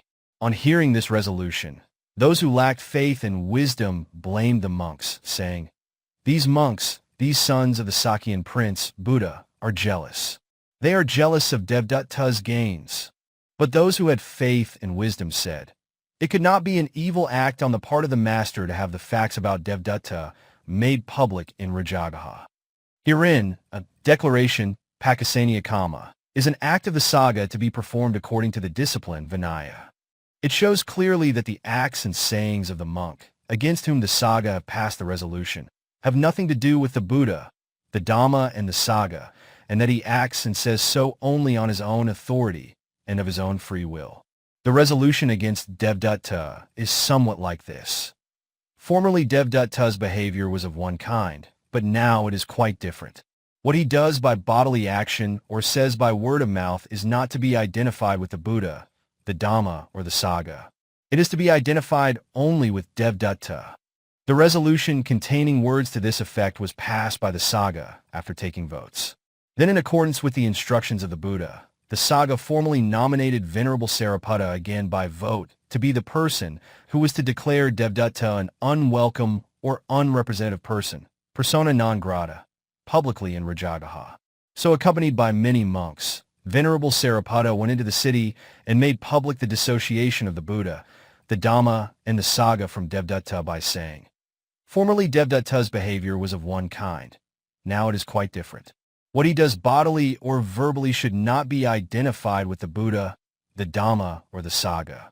It should be identified only with Devadatta." These, in brief, are the noteworthy points about the declaration Pukkusāti. Prince Ajatasattu. After he has been declared a monk whose acts and words were disavowed by the Sangha, Devadatta thought, "Now the monk Gautama has repudiated me. I will do what is harmful to his welfare."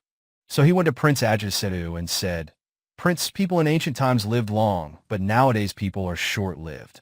There is the possibility of your death even as a prince, so you must kill your father now and become king.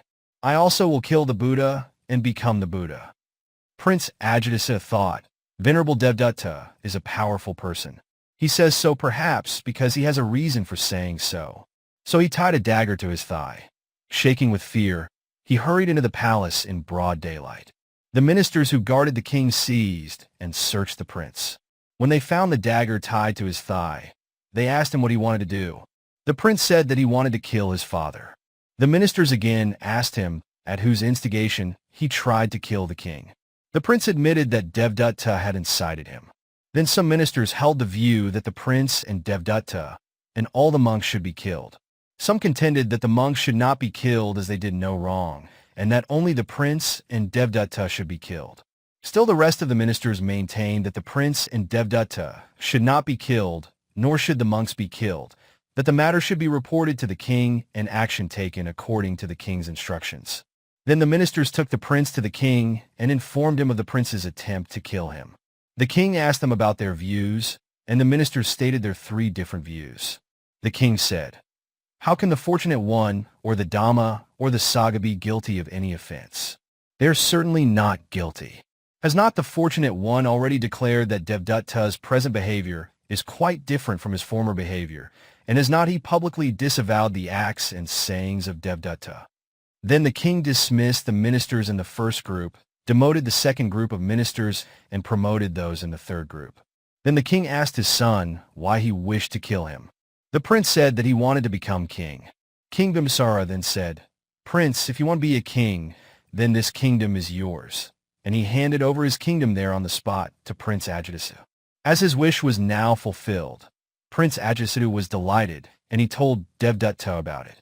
But to incite enmity in the Prince Devadatta, he said, "Like a man who covers his drum and hides a fox inside it, you think that you have achieved your object. After 2 or 3 days, your father will have a second thought about your impudence and make himself king again." The prince asked his teacher what he should do. Devadatta cruelly advised him to kill his father. The prince said that he was not desirable to kill his father with any weapon since he was of royal blood. Devadatta again gave devilish advice that in that case the prince should starve his father to death. Ajatasattu's act of parricide. King Ajatasattu ordered his father, King Bimbisara, to be imprisoned in a very hot and humid iron cage. He did not allow anyone except his mother to see the king. Then Queen Devadatta put some food in a golden bowl and took it into the iron cage. The king ate the food and sustained his life. King Ajatasattu asked how his father managed to keep himself alive, and when he heard what his mother was doing, he ordered the ministers not to allow her to enter the cage with food again. Then the queen hid the food in a knot of her hair and entered the cage. The king ate the food and stayed alive. When King Ajatasattu heard this, he forbade the queen to go into the cage with her hair knotted. Then the queen put the food in her golden footwear and entered the cage. The king subsisted on the food brought by the queen in her footwear. When Ajatasattu learned how his father was staying alive, he forbade his mother to visit the king in her footwear. From that time on, Queen Devadatta bathed herself with fragrant water, coated her body with food made of oil, honey, molasses, and butter, and putting on her double robe, she entered the iron cage. The king licked her body, and in this way, he kept himself alive. When the wicked Ajatasattu heard the news, he imperiously ordered the ministers not to allow his mother to enter the cage under any circumstances. Thus forbidden to go inside the cage, the queen stood near the door of the cage and cried, "Great king, you yourself did not allow this wicked son Ambaṭṭha to be killed when he was young. You yourself raise your own potential enemy. Now, this is the last time that I will see you. From now on, I will not have the opportunity to see you. Forgive me if I have done anything wrong." Thus muttering and weeping, she went back to her residence. From that time on, the king had no food to eat. Walking to and fro, he stayed alive only by means of the bliss of the stream entry fruition, Sudapati Phala, that he had attained. His mind being thus always absorbed in that fruition, the king's body became very splendid. The wicked Ambaṭṭha asked his men how his father managed to survive.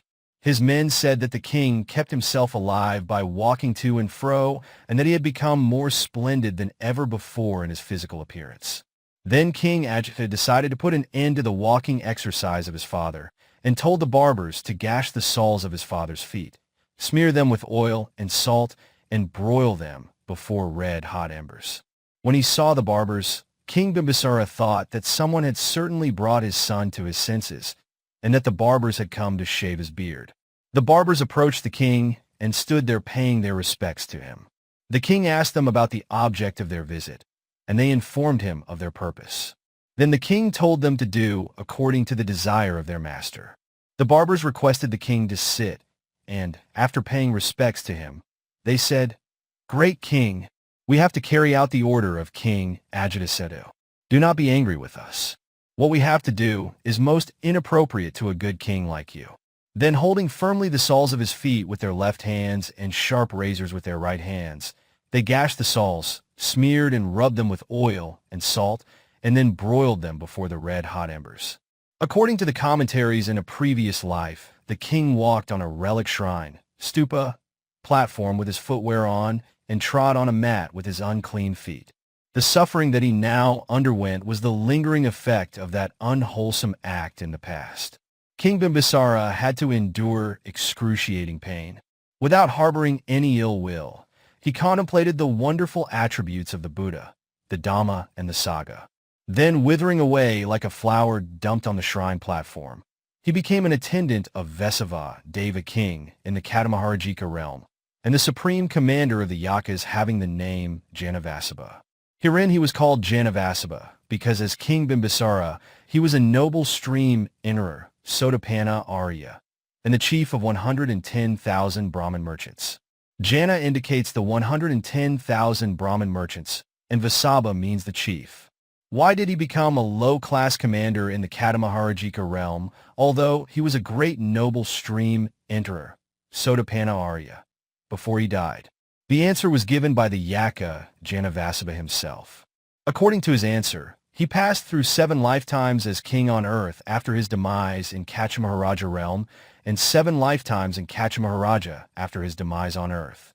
Now as a noble stream enterer, Sotapanna Arya, and by virtue of his many good deeds in respect of the Buddha, the Dhamma, and the Sangha, he could have attained a higher realm.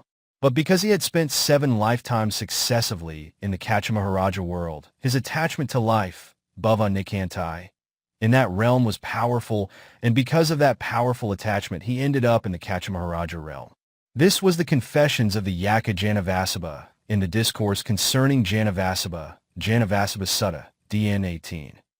His confessions in verse read as follows: Ito Sata Tato Sata, Sasrani Katadesa, Nivasam Abhijanami, Yathami Vusita Pure. Here I had 7 lives, and there I had 7 lives, that is 14 dwelling places in Sasra that I know of, where I dwelt formerly. The remorse of Ajatasattu.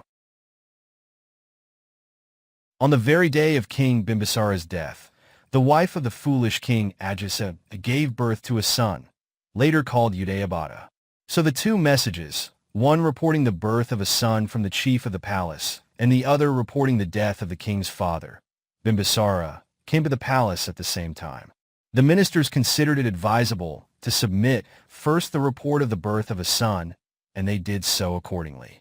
As soon as he read the report, there arose in him an intense love for his son that excited his whole body and made him ecstatic to the marrow. At the same time, he became aware of his gratitude to his father, thinking that at the time of his birth his father might have also experienced intense love for his son. King Ambaṭṭha then ordered his ministers to release his father at once.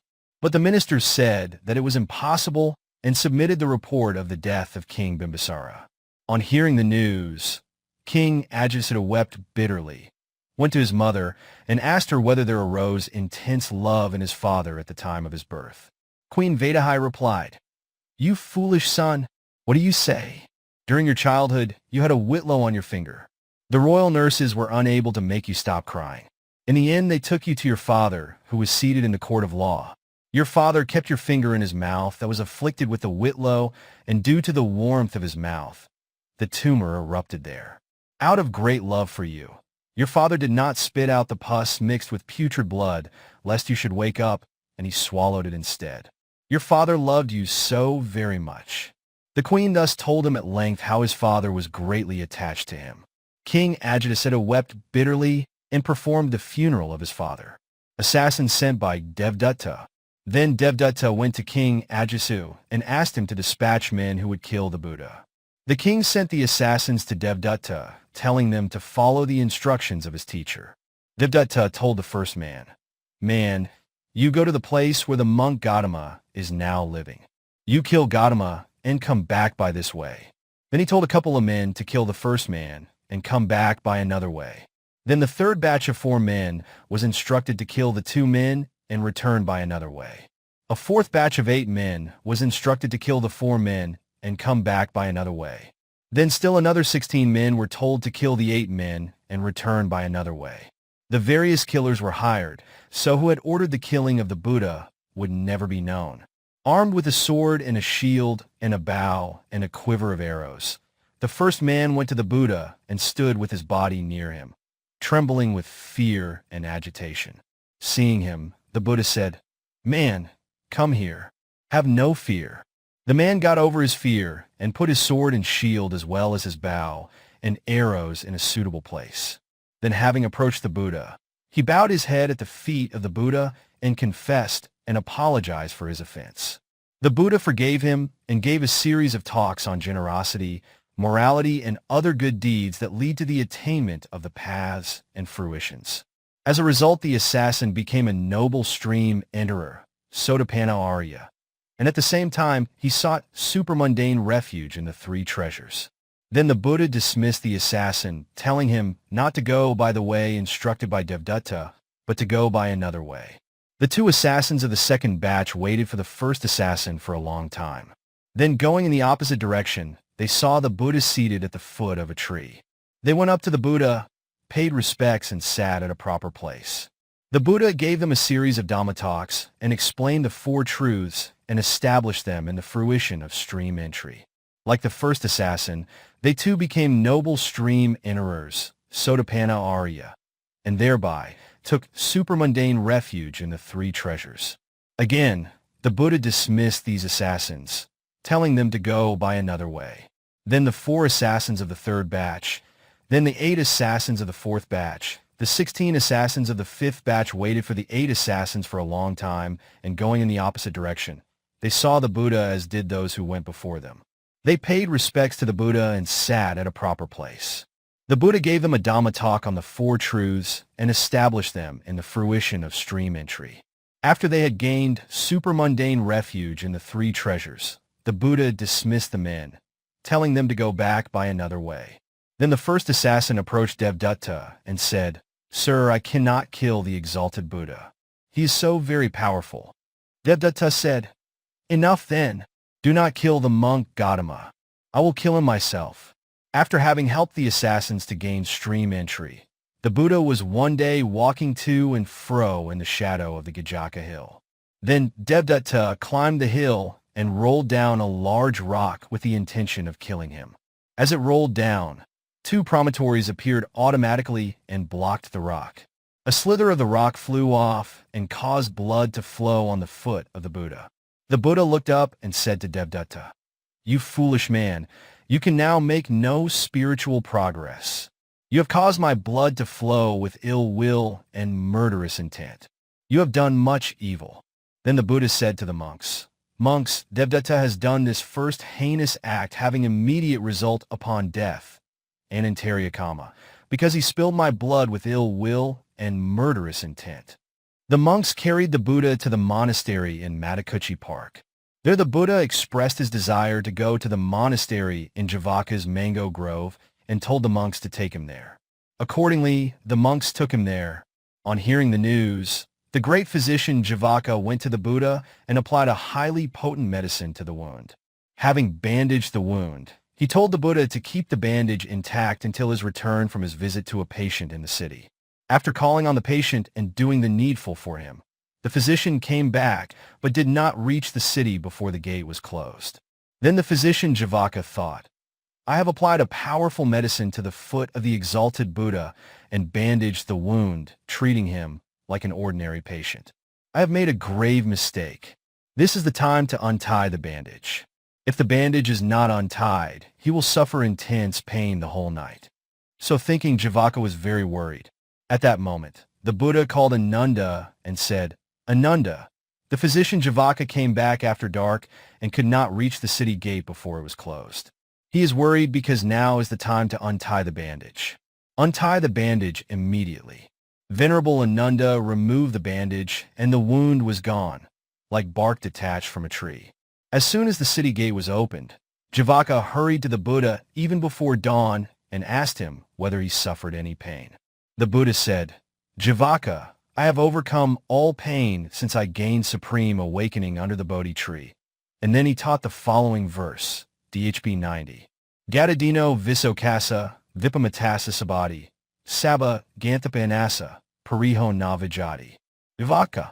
There is absolutely no sorrow, no suffering in the Arahat who has been liberated from Sasra, who has gone to the other shore of Sasra, who is free from all grief, who has no attachment whatsoever to all things including the body, etc., the one who has removed all his fetters. 887. Suffering, Pariho, is of two kinds, viz. Physical, kayika, and mental, satasika, suffering. Physical suffering is due to cold, heat, etc., which occurs in the Arahat, and so he is not free from physical suffering. The physician Javaka had this in mind when he asked the question. But as Lord of the Dhamma, the Buddha was supremely skillful in teaching, and he answered that the Arahat who possessed the above-mentioned attributes had no suffering, meaning mental suffering. Javaka asked whether the Buddha had any suffering, and the Buddha said that he had none. By the end of the discourse, many living beings gained the stream entry, and so forth. Many monks, who heard the report about Devadatta's attempt to kill the Buddha, surrounded the residence of the Buddha in one ring after another. They recited the scriptures loudly and walked up and down to guard, protect, and ensure the security of the Buddha. On hearing their recitation and the noise of their movement, the Buddha asked Venerable Ananda, in spite of his knowledge. And when he told him about the vigilant monks, he summoned the monks and said, "Onam Ada, Bhikkhav, Anavakaso, Yaparapakamana Tathgata Javita Vorapia. Anupakamana, Bhikkhav, Tathagata Paranabayanti." Monks, it is wholly impossible for anyone to kill the Buddha. He added that it was impossible for anyone to kill a Buddha, and that Buddhas always attain Nibbana, and could not be killed beforehand. Then the Buddha said to them, as he did to Venerable Moggallana on one occasion, that there are 5 kinds of teachers in the world, that only these kinds of teachers need the protection of their disciples, that, as for the Buddha, he truly claimed pure morality, pure livelihood, pure teaching, pure speech, and pure intellectual vision, as he had all these virtues, and therefore he did not need the protection of his disciples. Finally, the Buddha said to the monks, "Monks, go back to your own abode. The Buddhas are not beings whose security depends on other people's protection." Jairai the elephant. The story of the sending of Jairai occurs in the section on the chapter about schism in the Saga Bedakakandandaka, Vin CV 7, and the exposition of the short birth story about the golden goose, Ka Heza Jataka, Ja 533. Here the latter is the basis for the following story. Due to the treatment given by the physician Javaka, the Buddha recovered his fitness, and as before, he went about in the glory of a great Buddha, surrounded by monks. On seeing the Buddha, Devadatta thought, "It is impossible for any man to approach and kill the monk Gautama when he sees him in the glow of his physical body at its zenith. But King Ajatasattu's elephant, Njirai, is vicious, wild, and homicidal. He does not know any good thing about the Buddha, the Dhamma, and the Sangha, only that wild Njirai can kill the monk Gautama." So he went to the king and told him about his plan. King Ajatasattu agreed to his plan. He summoned the Mahout and ordered him to intoxicate Njirai the elephant and send him out the next morning along the same way the Buddha was taking. King Ajatasattu had it announced by the beat of drum in the city that all citizens should do their business early the next morning and avoid going about in the streets, as Njirai would be intoxicated and would be sent into the city. Devadatta also left the palace, went to the elephant shed, and told the Mahouts, "Men, we are the king's teachers who can have the king's servants promoted or demoted in their work. If you want to be promoted, then give the elephant 16 pots of very potent liquor early in the morning, and when the monk Gautama comes into the city, incite and enrage the animal with goads and spears. Let the elephant break open the shed, rush in the direction of the monk Gautama, and kill him." The Mahouts agreed to follow his instructions. The news spread throughout the whole city. The Buddha's lay devotees who adored the three treasures approached the Buddha and said, "Exalted Buddha, in collaboration with the king, Devadatta will send the wild elephant, Njirai, tomorrow along the same way by which you are coming. Do not come into the city for alms tomorrow, but stay here in Vavana Monastery. We will offer meals to you and the monks in the monastery." The Buddha did not say that he would not go into the city for alms, but he decided to teach the wild elephant the next day, perform the miracle, Pariya, of the teaching, subdue the heretics, and without going about for alms in Rajagaha, return to Vavana with monks from the city. Pariya means the removal of evil deeds. There are three ways of removal. 1. Removal by teaching, Anusasani Pariya. 2. Removal by performance of a miracle, such as the creation of different forms, Iti Pariya. And 3. Removal by knowing the listener's mental state, Adisana Pariya. The Buddha knew that the lay followers in Rajagaha would bring many pots and bowls of food, and that he could have his meal in the monastery. For this reason, the Buddha accepted the invitation of the laymen. Knowing very well the acceptance of their invitation by the Buddha, the laymen decided to bring and offer food at the monastery and went away. The Buddha taught the monks in the first watch of the night and answered the questions of Devas and Brahmas in the second watch. The third watch was divided into 3 periods. In the first period, the Buddha lay down on his right side like a lion king. In the second, he was absorbed in the arahat fruition. In the third, he was filled with infinite compassion, and after arising from that state, he surveyed the worthy beings and saw Njirai. The Buddha saw clearly that when he taught the elephant, 840,000 beings would realize the 4 truths and become liberated. So after cleaning his body at dawn, he called Venerable Ananda and said, "Ananda, tell all the monks who live in the 18 monasteries around Rajagaha to come with me into the city." Venerable Ananda acted according to the instructions of the Buddha. All the monks assembled in the Vavana monastery. The Buddha entered Rajagaha, surrounded by many monks. Then the Mahouts carried out the instructions of King Ajatasattu and Devadatta. There was a very large gathering of people. At the meeting, those who had faith in the Buddha said, "Today, there will be a battle between the 2 bull elephants, the Buddha and Njirai. We will witness clearly the admonition of the animal bull, Njirai, by the Buddha bull." So saying, they climbed the turreted and unturreted mansions, house roofs, etc., to wait and see the battle. But as for the heretics, who had no faith in the Buddha, they said, "This Njirai elephant, 889, is vicious, violent, and homicidal. He does not know anything good about the Buddha, the Dhamma, and the Sangha. Today he will destroy the bright, yellow, and golden body of the monk Gautama and terminate his life. Today we will clearly see the end of our enemy." So saying, they climbed the turreted and non-turreted mansions, house roofs, etc., and waited there. When Njirai the elephant saw the Buddha coming, It rushed towards the Buddha like a moving mountain with its trunk raised, his ears and tail set upright, scaring the people, destroying the houses, and crushing the carts to pieces. When the monks saw the elephant rushing, they said to the Buddha, "Exalted Buddha, the wild, vicious, and homicidal Njairai is coming this way. This animal does not know anything good about the Buddha, the Dhamma, and the Sangha. We want the exalted Buddha, the gracious one, to step aside and keep off the way along which the elephant is coming." Then the Buddha said, "Monks, have no fear. I can tame Njairai." Then Venerable Sariputta said, "Exalted Buddha, it is the duty of the eldest son to attend to any matter that concerns his father. Let me tame the elephant." But the Buddha turned down his request, saying, "Sariputta, the power of the Buddha is one thing and the power of the disciples is a different matter. You need not take any trouble for me." Most of the 80 great disciples made the same request, but the Buddha did not give his consent. Then, because of his great love for the Buddha, Venerable Ananda could no longer restrain himself. He came forward and stood in front of the Master, bent on sacrificing his life for him and allowing himself to be the first trampled to death by the elephant. The Buddha said, "Keep back, Ananda. Do not come and stand in front of me."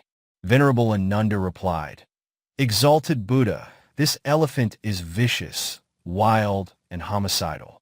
It is like the fire that destroys the world. Let it come to you after first trampling me to death." The Buddha dissuaded Venerable Ananda 3 times, but the latter persisted in standing before him. Finally, he had to remove him by his psychic power and put him back amongst the monks. At that moment, a child's mother saw the elephant and, fearful of death, she fled, abandoning the child from her bosom on the ground between the Buddha and the elephant. Njairai pursued the woman, but being unable to overtake her, it turned back and approached the child. The Buddha focused his loving kindness specifically, Odissika Metta, on the elephant and in a very sweet voice of a Brahma king. He said, "Njairai, they served you 16 pots of liquor and made you drunk not to catch any other being, but verily to kill me. So do not go about harassing pedestrians. Come straight to where I am." In this way, the Master invited the elephant. On hearing the sweet words of the Buddha, the wild Njairai opened both his eyes and saw the glorious body of the Buddha. He was shocked, and owing to the power of the Buddha, he became sober, and dropping his trunk and flapping his ears, he went up to him and crouched at his feet. Then the Buddha said, "Njairai, you are an animal and I am a Buddha. From now on, do not be vicious, violent, and homicidal. Try to cultivate loving kindness towards all living beings." The Buddha stretched his right hand, and stroking the forehead of the elephant, he spoke the following 2 verses, Ja 5:33. Ma Kunjara Naga Masado, Dukin Hai Kunjara Naga Masado, 890, Nahai Naga Hatasa Kundra Sagati, Hodi Ito Parayato. Oh, Elephant Njairai, do not approach with murderous intent, with the desire to kill the Buddha, who has never done any evil. To approach the Buddha with murderous intent is an evil that will lead to suffering. There is absolutely no possibility of good rebirth in the Deva or human worlds after the death of anyone who wants to hurt or kill the Buddha. Masiye Mato Masiye Pamato, Nahai Pamata Sagati Vijaniti, Tvan Niva Tathakarasasi, Yenatva Sagati Gamasasi. Oh, Elephant Njairai, do not be conceited. Do not be unmindful of the 10 good deeds. Those who are unmindful of the 10 good deeds do not have good rebirth in Deva and human worlds. You will have to do such good deeds as will ensure good rebirth. The elephant Njairai was overwhelmed with ecstasy. If he had not been an elephant, he would have attained the fruition of stream entry on the spot. On seeing this miracle, the people gave a resounding ovation. They clapped their hands and joyously threw various ornaments over the elephant as their rewards. The ornaments covered nearly the whole body of the elephant, and from that time, he came to be known as Dhanapala.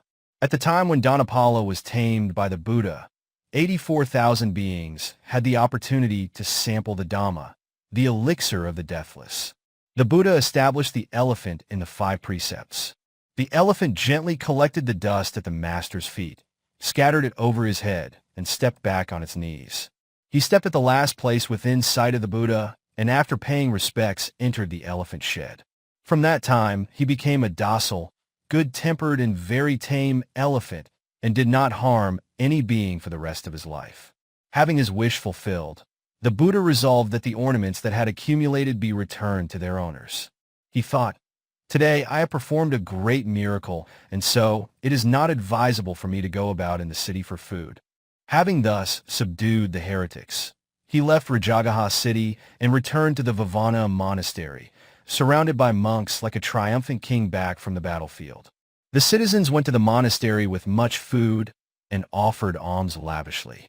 They sang the following song joyously, CV, PTS 2.196. Dinik Thamayanthi, Akusahi Kasahi Ca, Adina Asathina, Nego Danto Mahasina. Some animal trainers train elephants, horses, and cattle by beating them violently with iron spikes, sticks, spears, goads, hooks, and canes. As for the Buddha, he tamed the elephant Jairai without using any destructive weapon and removed his violent temper through loving kindness. Decline of Devadatta. Devadatta's attempt on the life of the Buddha caused a big outcry among the people. They loudly blamed King Ajatasattu, saying, "It was Devadatta who caused the death of our king Bimbisara. It was Devadatta who sent the assassins. It was he who rolled down the rock, and now he has sent the elephant Jairai to kill the master. Yet such an evil man is appointed teacher by King Ajatasattu who goes about with him." When King Ajatasattu heard the people's reproach, he ordered the withdrawal of his regular offer of 500 pots of food to Devadatta, and he stopped going to see his former teacher. The citizens, too, ceased to offer any food to Devadatta who visited their houses for alms. His gains having dwindled day by day, Devadatta decided to do something dramatic and spectacular for his living. He went to the Buddha and said, "Exalted Buddha, I beg you to lay down the following rules for the monks. 1. All monks should live in a forest hermitage for life. A monk who lives in a monastery near a village should be guilty of an offense. 2. All monks should eat only the food that they obtain by going on the alms round. A monk who accepts the food which the laymen have offered after invitation should be guilty of an offense. 3. All monks should wear only robes made of rags. A monk who accepts robes offered by laymen should be guilty of an offense. 4. All monks should dwell at the feet of trees. A monk who goes to a monastery with a roof should be guilty of an offense. 5. All monks should avoid eating meat and fish. A monk who eats meat or fish should be guilty of an offense." Then the Buddha said, "Devadatta, your demands are not proper or reasonable. 1. Let the monk live in a forest hermitage or in the monastery near a village according to his desire. 2. Let the monk eat the food that he gets by going on alms round or by accepting the food offered by laymen after invitation. 3. Let the monk wear robes made of rags or robes offered by laymen according to his desire. 4. Devadatta, I have permitted the monks to dwell at the foot of trees for 8 months only, but not during the rainy season. 5. I have permitted the monks to eat meat or fish provided they do not see or hear or have any suspicion about any creature being killed for their food." Herein, when Devadatta made the 5 demands, the Buddha knew instantly that his object was to create a schism in the Sangha, as concessions to these demands would be a hindrance to spiritual progress. The Buddha considered them unreasonable and said that a monk might live in forest hermitage if he wanted to, and so on. In this connection, a good monk should know the wish of the Buddha as well as what is proper for him. According to the Buddha, there are 4 kinds of monks. The forest-dwelling monk who will gain the paths and fruitions by virtue of his great physical and intellectual strength. The monk who cannot live in the forest because of his physical weakness and who can make spiritual progress only if he practices the Dhamma in the village monastery. The monk who will make spiritual progress either in the forest hermitage or in the village monastery by virtue of his physical strength and forbearance. And the monk who at most understands the words Padaparama, who will make no spiritual progress in spite of his effort either in the forest or the village monastery. The Buddha wants only the monk of the first kind to live in a forest hermitage. The hermitage is a proper abode for him, and following his example, his disciples will want to live in the forests. The Buddha wants the second type to live in a village monastery. According to the Buddha, the monk of the third type should live only in a forest hermitage. The forest hermitage is good for him, and following his example, his disciples will want to live there. As for the monk who will not make much spiritual progress in this life, Padaparama, the Buddha wants him to live in a forest hermitage. Practice of austerities, Dattaga, and meditation in the forest hermitage will contribute to his attainment of the paths and fruitions in his next life, and he will be a living example for his disciples. 892. Thus, when the Buddha says is let a monk live in a monastery near a village according to his desire, he means a monk who cannot live in the forest because of his physical weakness and who will achieve his spiritual goal only if he practices the Dhamma in a village monastery. This concession also enables other monks to live in the village monastery. If the Buddha accepted Devadatta's demands, it would rule out the possibility of spiritual progress for two kinds of monks. One who is physically weak, and the monk who lived in the forest when he was young, but who cannot live there in his old age owing to a decline in health, and so has to live in the village monastery to achieve his spiritual goal. For these reasons, the Buddha rejected Devadatta's demands. Schism. Devadatta was delighted when the Buddha refused to comply with his 5 demands. Together with his followers, Kokkalika, Kamadaka Tasaka, the son of Queen Ka, and Samudadatta, he rose, paid respects to the Buddha, and went away. The monk Kokkalika, Queen Ka's son Kamadaka Tasaka, and the monk Samudadatta were Devadatta's close and trusted disciples. Then Devadatta went to Rajagaha with his followers and propagated their doctrine. They told the people that the Buddha had rejected what they regarded as their reasonable demands for 5 rules that would contribute to non-attachment, etc., and that they, on their part, would live in accordance with those 5 rules. People who lacked faith and intelligence extolled Devadatta and blamed the Buddha. Those who had faith and intelligence criticized Devadatta for trying to create a schism in the Sangha and undermine the authority of the Buddha. The monks, who heard the people's words, also criticized Devadatta and reported to the Buddha. Then the Buddha called a meeting of the Sangha in connection with the matter reported by the monks, and in the presence of all monks, he asked, Devadatta, is it true that you are trying to create a schism in the Sangha and destroy its authority? Devadatta replied, Yes, venerable sir. Then the Buddha said, Devadatta, what you are doing is not proper. Do not wish to see dissension in the Sangha. One who causes a schism in the Sangha bears a very grave responsibility. One who causes a schism in a united Sangha commits an evil that will last one whole aeon kappa. He will also suffer in hell for all that time. Devadatta, one who restores unity to a disunited Sangha, commits a good deed and enjoys life in the Deva realm for one whole aeon. Devadatta, what you are doing is not proper. Do not wish to see dissension in the Sangha.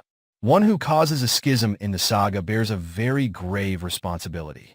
Although the Buddha thus admonished him, Devadatta did not give up his attempt and carried out the preliminary plan for the schism.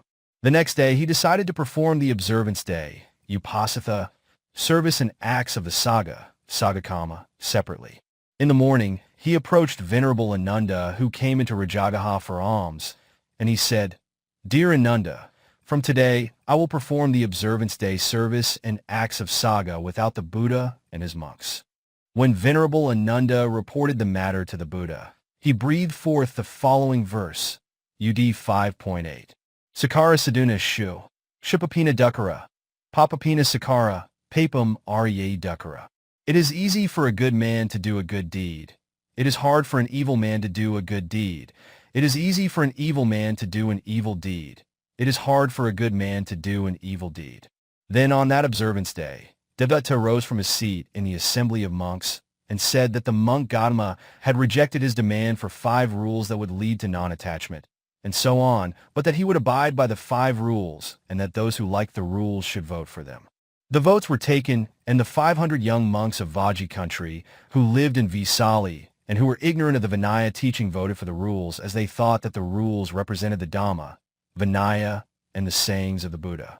Devadatta took the 500 monks and went to Gayasisa, sending the 2 chief disciples. Then Venerable Sariputta and Venerable Moggallana, the 2 chief disciples, went to the Buddha and Venerable Sariputta and informed him of Devadatta's schismatic defection and his departure for Gayasisa with 500 monks. The Buddha reproached them for having no compassion for the young monks and urged them to go and save the monks from spiritual ruin. The 2 elders promised to do so, and after paying respect to the Buddha, they left for Gayasisa. Then a monk came and stood crying near the Buddha. The Buddha asked him why he was crying. The monk said that the 2 chief disciples of his, Venerable Sariputta and Venerable Moggallana, had gone to Devadatta, presumably because they preferred Devadatta's teaching. Then the Buddha said, "Monk, there is absolutely no reason why Sariputta and Moggallana should like Devadatta's teaching.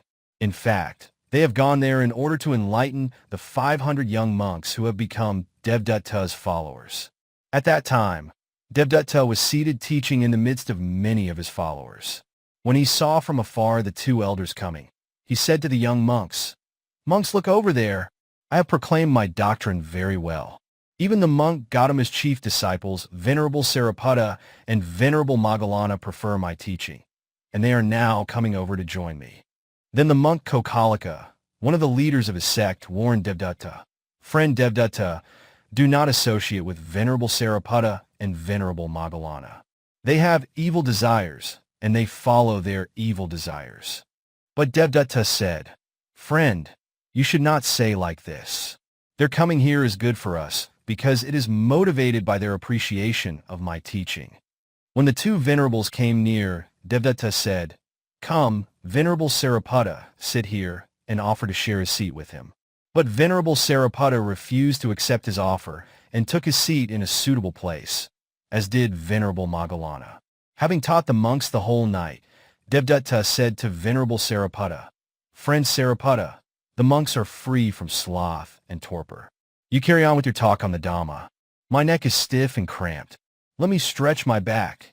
Here he imitated the Buddha in the way he urged Venerable Sariputta to take over the teaching. Venerable Sariputta agreed. After spreading his big 4-fold double robe, Devadatta lay down on his right side. As he was tired, unmindful, and devoid of intelligence, he instantly fell asleep. Then Venerable Sariputta taught the 500 young monks first by making them aware of their own mental states, Adisana Pariya. This was followed by his pointing out the things that they should avoid and the things that they should practice, Anusasani Pariya.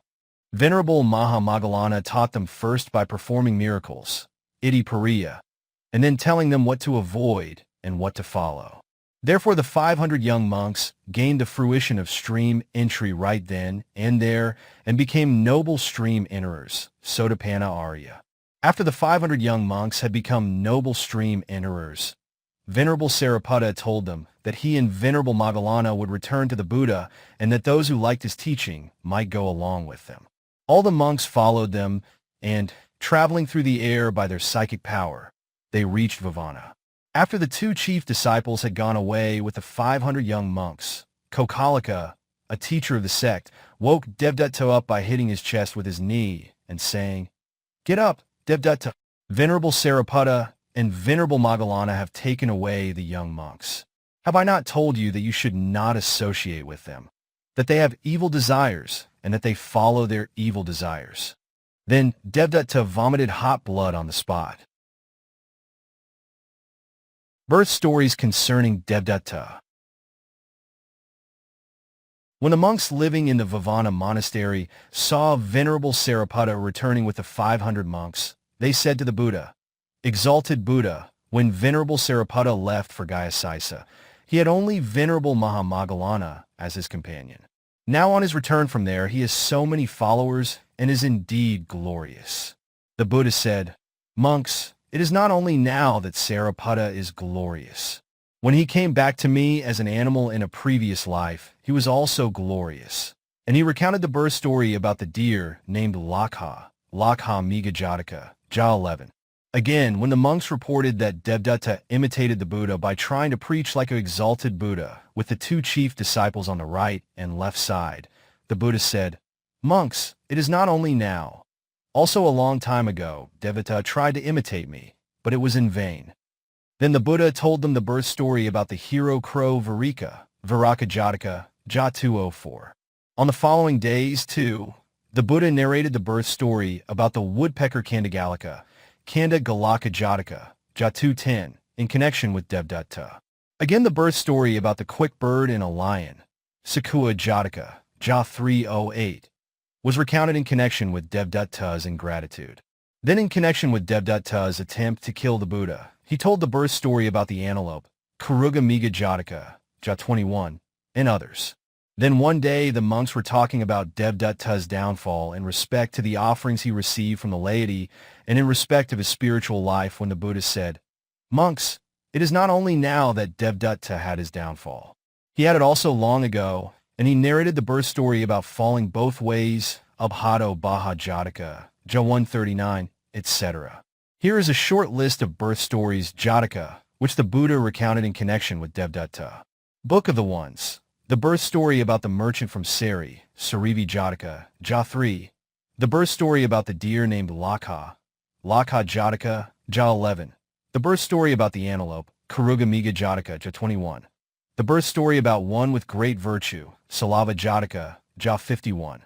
The birth story about the Lord of the Monkeys, Vanarinda Jataka, Ja 57. The birth story about the three things, Teyo Dhamma Jataka, Ja 58. The birth story about the assertion of truth, Sakakira Jataka, Ja 73. The birth story about the deceitful jackal, Sagala Jataka, Ja 113. The birth story about the fool, Dhammata Jataka, Ja 122. The birth story about the miser, Asampadana Jataka, Ja 131.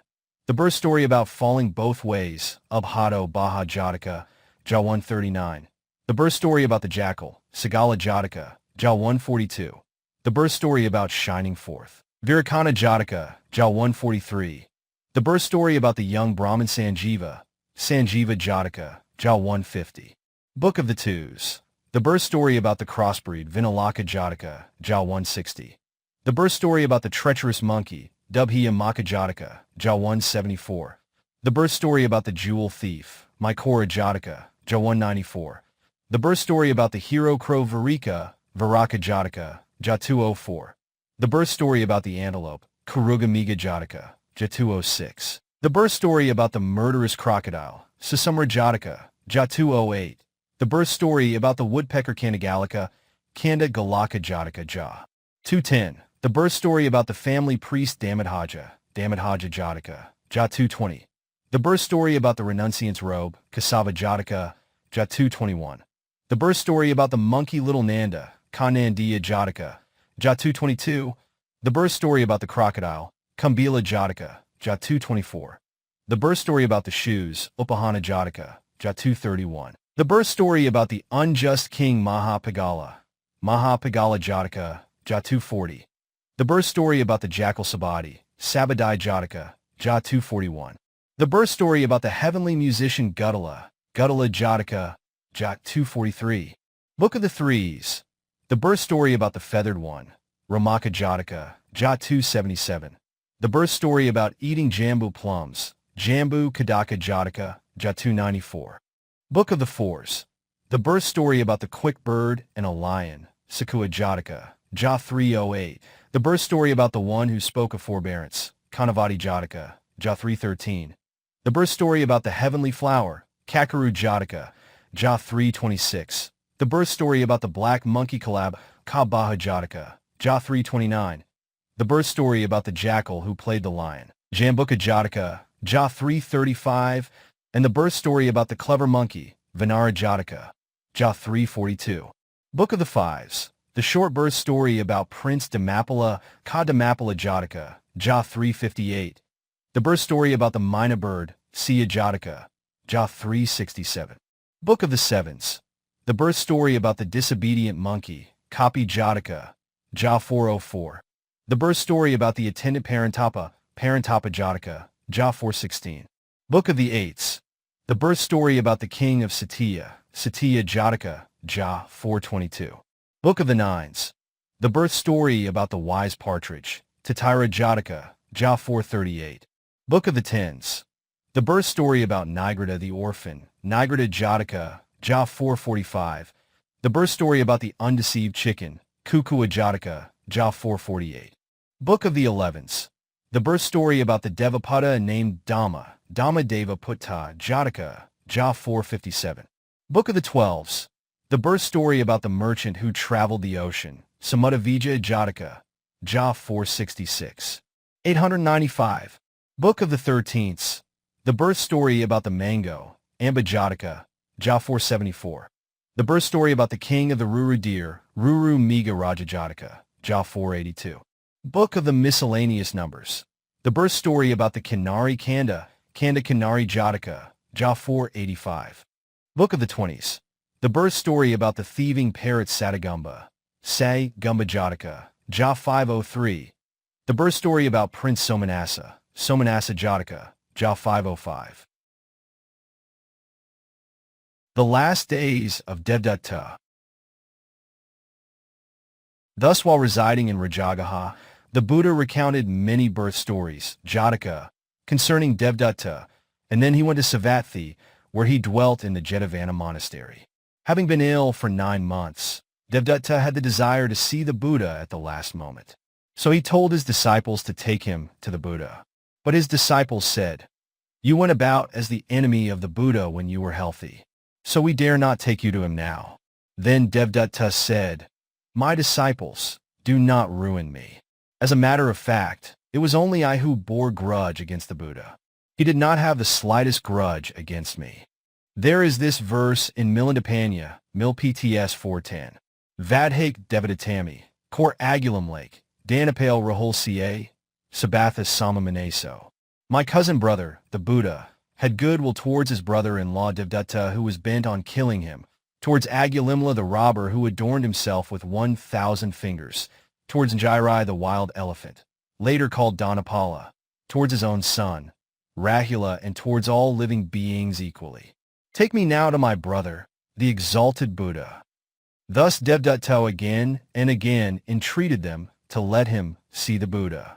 Then his disciples laid him on a couch and carried him to Savatthi, where the Buddha was staying. When the monks heard the news that Devadatta was coming, they reported to the Buddha. The Buddha said, "Devadatta would not be able to see me in the present existence, under any circumstances, though I may remain here." The monks were nonplussed, and they did not know what to make of the Buddha's saying. Therefore, again and again, they informed him of Devadatta's arrival at such and such a place. But he still insisted that whatever Devadatta did, by no means will he see me. But, from time to time, the monks reported the progress of Devadatta's journey, saying that he was now 1 league away from Savatthi, that he was now only a mile away, and that he was close upon the pond near the Jetavana monastery. Finally, the Buddha said, "Devadatta will not see me even though he may get into the Jetavana monastery." Devadatta swallowed by the earth. The disciples bearing Devadatta laid down the couch on the bank of the pond near the Jetavana monastery and stepped into the pond to bathe. Devadatta sat up on the couch, putting his 2 feet on the ground. Then his feet sank into the earth irresistibly. Down he went, the parts of his body sinking one after another, the ankle, the kneecap, the waist, the chest, and the neck, and the earth had gorged him up to the jawbones when he uttered the following verse, Mil PTS 111. Imehi ahitam agapugala, Devtadiva nara damasrathi, samanta kaku satapanalakha, Pehai Buddha Sara Upamai. I, Devadatta, on my deathbed seek refuge in the fortunate one with these bones and this lingering life force. With intelligent, noble, joyous mind motivated by the 3 noble root conditions, I seek refuge in the omniscient Buddha, the supreme one in the world, the all-seeing teacher who can discipline all worthy beings and who possesses the 32 splendid marks of a great man by virtue of his countless good deeds. It was because of the Buddha's foreknowledge of Devadatta's repentance that the Buddha ordained him. Even if he had not been a monk, he would certainly have committed the same heinous crime as a layman, and later on he would not have been able to do the good deed that would contribute to his liberation from Sastra. The Buddha knew that after ordination Devadatta would do the two most evil deeds, causing the spilling of the Buddha's blood and creating schism in the Sangha, and that later on he would do a good deed making for his release from Sastra. So the Buddha ordained him. Indeed, because of this good deed, Devadatta will be a Paksabuddha by the name of Ahisara after 100,000 eons. After uttering the verse, Devadatta entered the earth and landed in the relentless Avici hell. It seemed as if he was to suffer relentlessly in the hell because he had wronged the Buddha. In the great Avici hell, 100 leagues in width, Devadatta's body was 100 leagues in height. His head was inside an iron pan up to his 2 ears. The 2 legs were inside the red-hot iron bottom up to the ankles. He was roasted standing and facing east. An iron stake with the thickness of a palm tree protruding from the west side of the hell pot pierced right through the middle of Devadatta's back, came out from the front breast, and went into the east side of the hell pot. Another iron stake came out of the south side of the hell pot, passed through Devadatta's right side, came out from the left side, and went into the north side of the hell pot. Still another iron stake came from the iron pan, pierced right through the top of the head, came out of the bottom, and went into the iron floor under the hell pot. In this way, Devadatta was roasted relentlessly in the great Avici hell. In the Avici hell, 1. The denizens are jammed in without any space. 2. The hell fires are continuous and cover the whole realm, leaving no space. And 3. The inhabitants have no respite to their suffering. They have to suffer all the time. Thus, because there is no vacant space among the inhabitants, or no cessation as regards the hell fires or suffering, the hell is called the Great Relentless Avici Hell. Narration of birth stories after Devadatta's death. After Devadatta was thus swallowed up by the earth, the topic of conversation among the monks was Devadatta's inability to see the Buddha, although he had traveled laboriously 45 leagues for this purpose. The Buddha said that Devadatta was swallowed by the earth also in one of his former lives and told the story of the elephant Salava. When the Bodhisattva was the elephant Salava, he put a man who had lost his way on his back and took him to a safe place. Yet the man came back thrice to cut his tusks, and when he went back with the last portion of the tusks, he was swallowed up by the earth as soon as he went out of sight of the Bodhisattva. This man, a hunter, named Mittadubhai, became Devadatta Jah 51.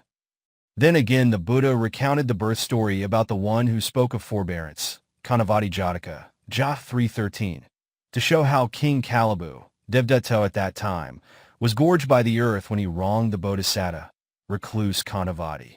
The Buddha also told the short birth story about Prince Damapala, Ka Damapala Jataka, Jah 358, in which, as King Mahapatapa, Devadatta was swallowed by the earth for having wronged his own son, Ka Damapala, who was the Bodhisattva. After the death of Devadatta, people were overjoyed. They set up all kinds of flags and banana plants, etc., and placed pots full of water and celebrated their riddance of Devadatta. When this was reported to the Buddha by the monks, he said that in ancient times, too, the death of Devadatta delighted many people. To illustrate his saying, the Buddha recited the birth story about the unjust king Mahapagala, Mahapagala Jataka, Jah 240, in which people rejoiced at the death of the evil king Pagala and Bharas. The monks asked the Buddha about the afterlife of Devadatta. The Buddha said that he had landed in Avici hell. The monks said, "Exalted Buddha, Devadatta had to suffer much in the present life, and now at the end of this life, also, he has landed in a world of much suffering." Then the Buddha said, "Yes, monks, that is true. All beings, whether monks or laymen, who are unmindful in respect of good deeds, have to suffer in the present life and the afterlife." And the Buddha uttered the following verse, DHP 17. Idha tapati peka tapati pa kyar uvayacha tapati, ppmi katanti tapati dhiyo tapati diuzizi eti gato. Monks, the man who does evil has to suffer because of the effect of his evil act. He has to suffer both in the present life and the afterlife. Stricken by his conscience, "I have done an evil deed," he has to grieve in the present life. When he lands in the lower, evil world after his death. He has to grieve extremely because of the effect of his deed. By the end of the discourse, many beings became noble stream enterers, Sotapanna Arya, and higher, and the discourse was beneficial to many people.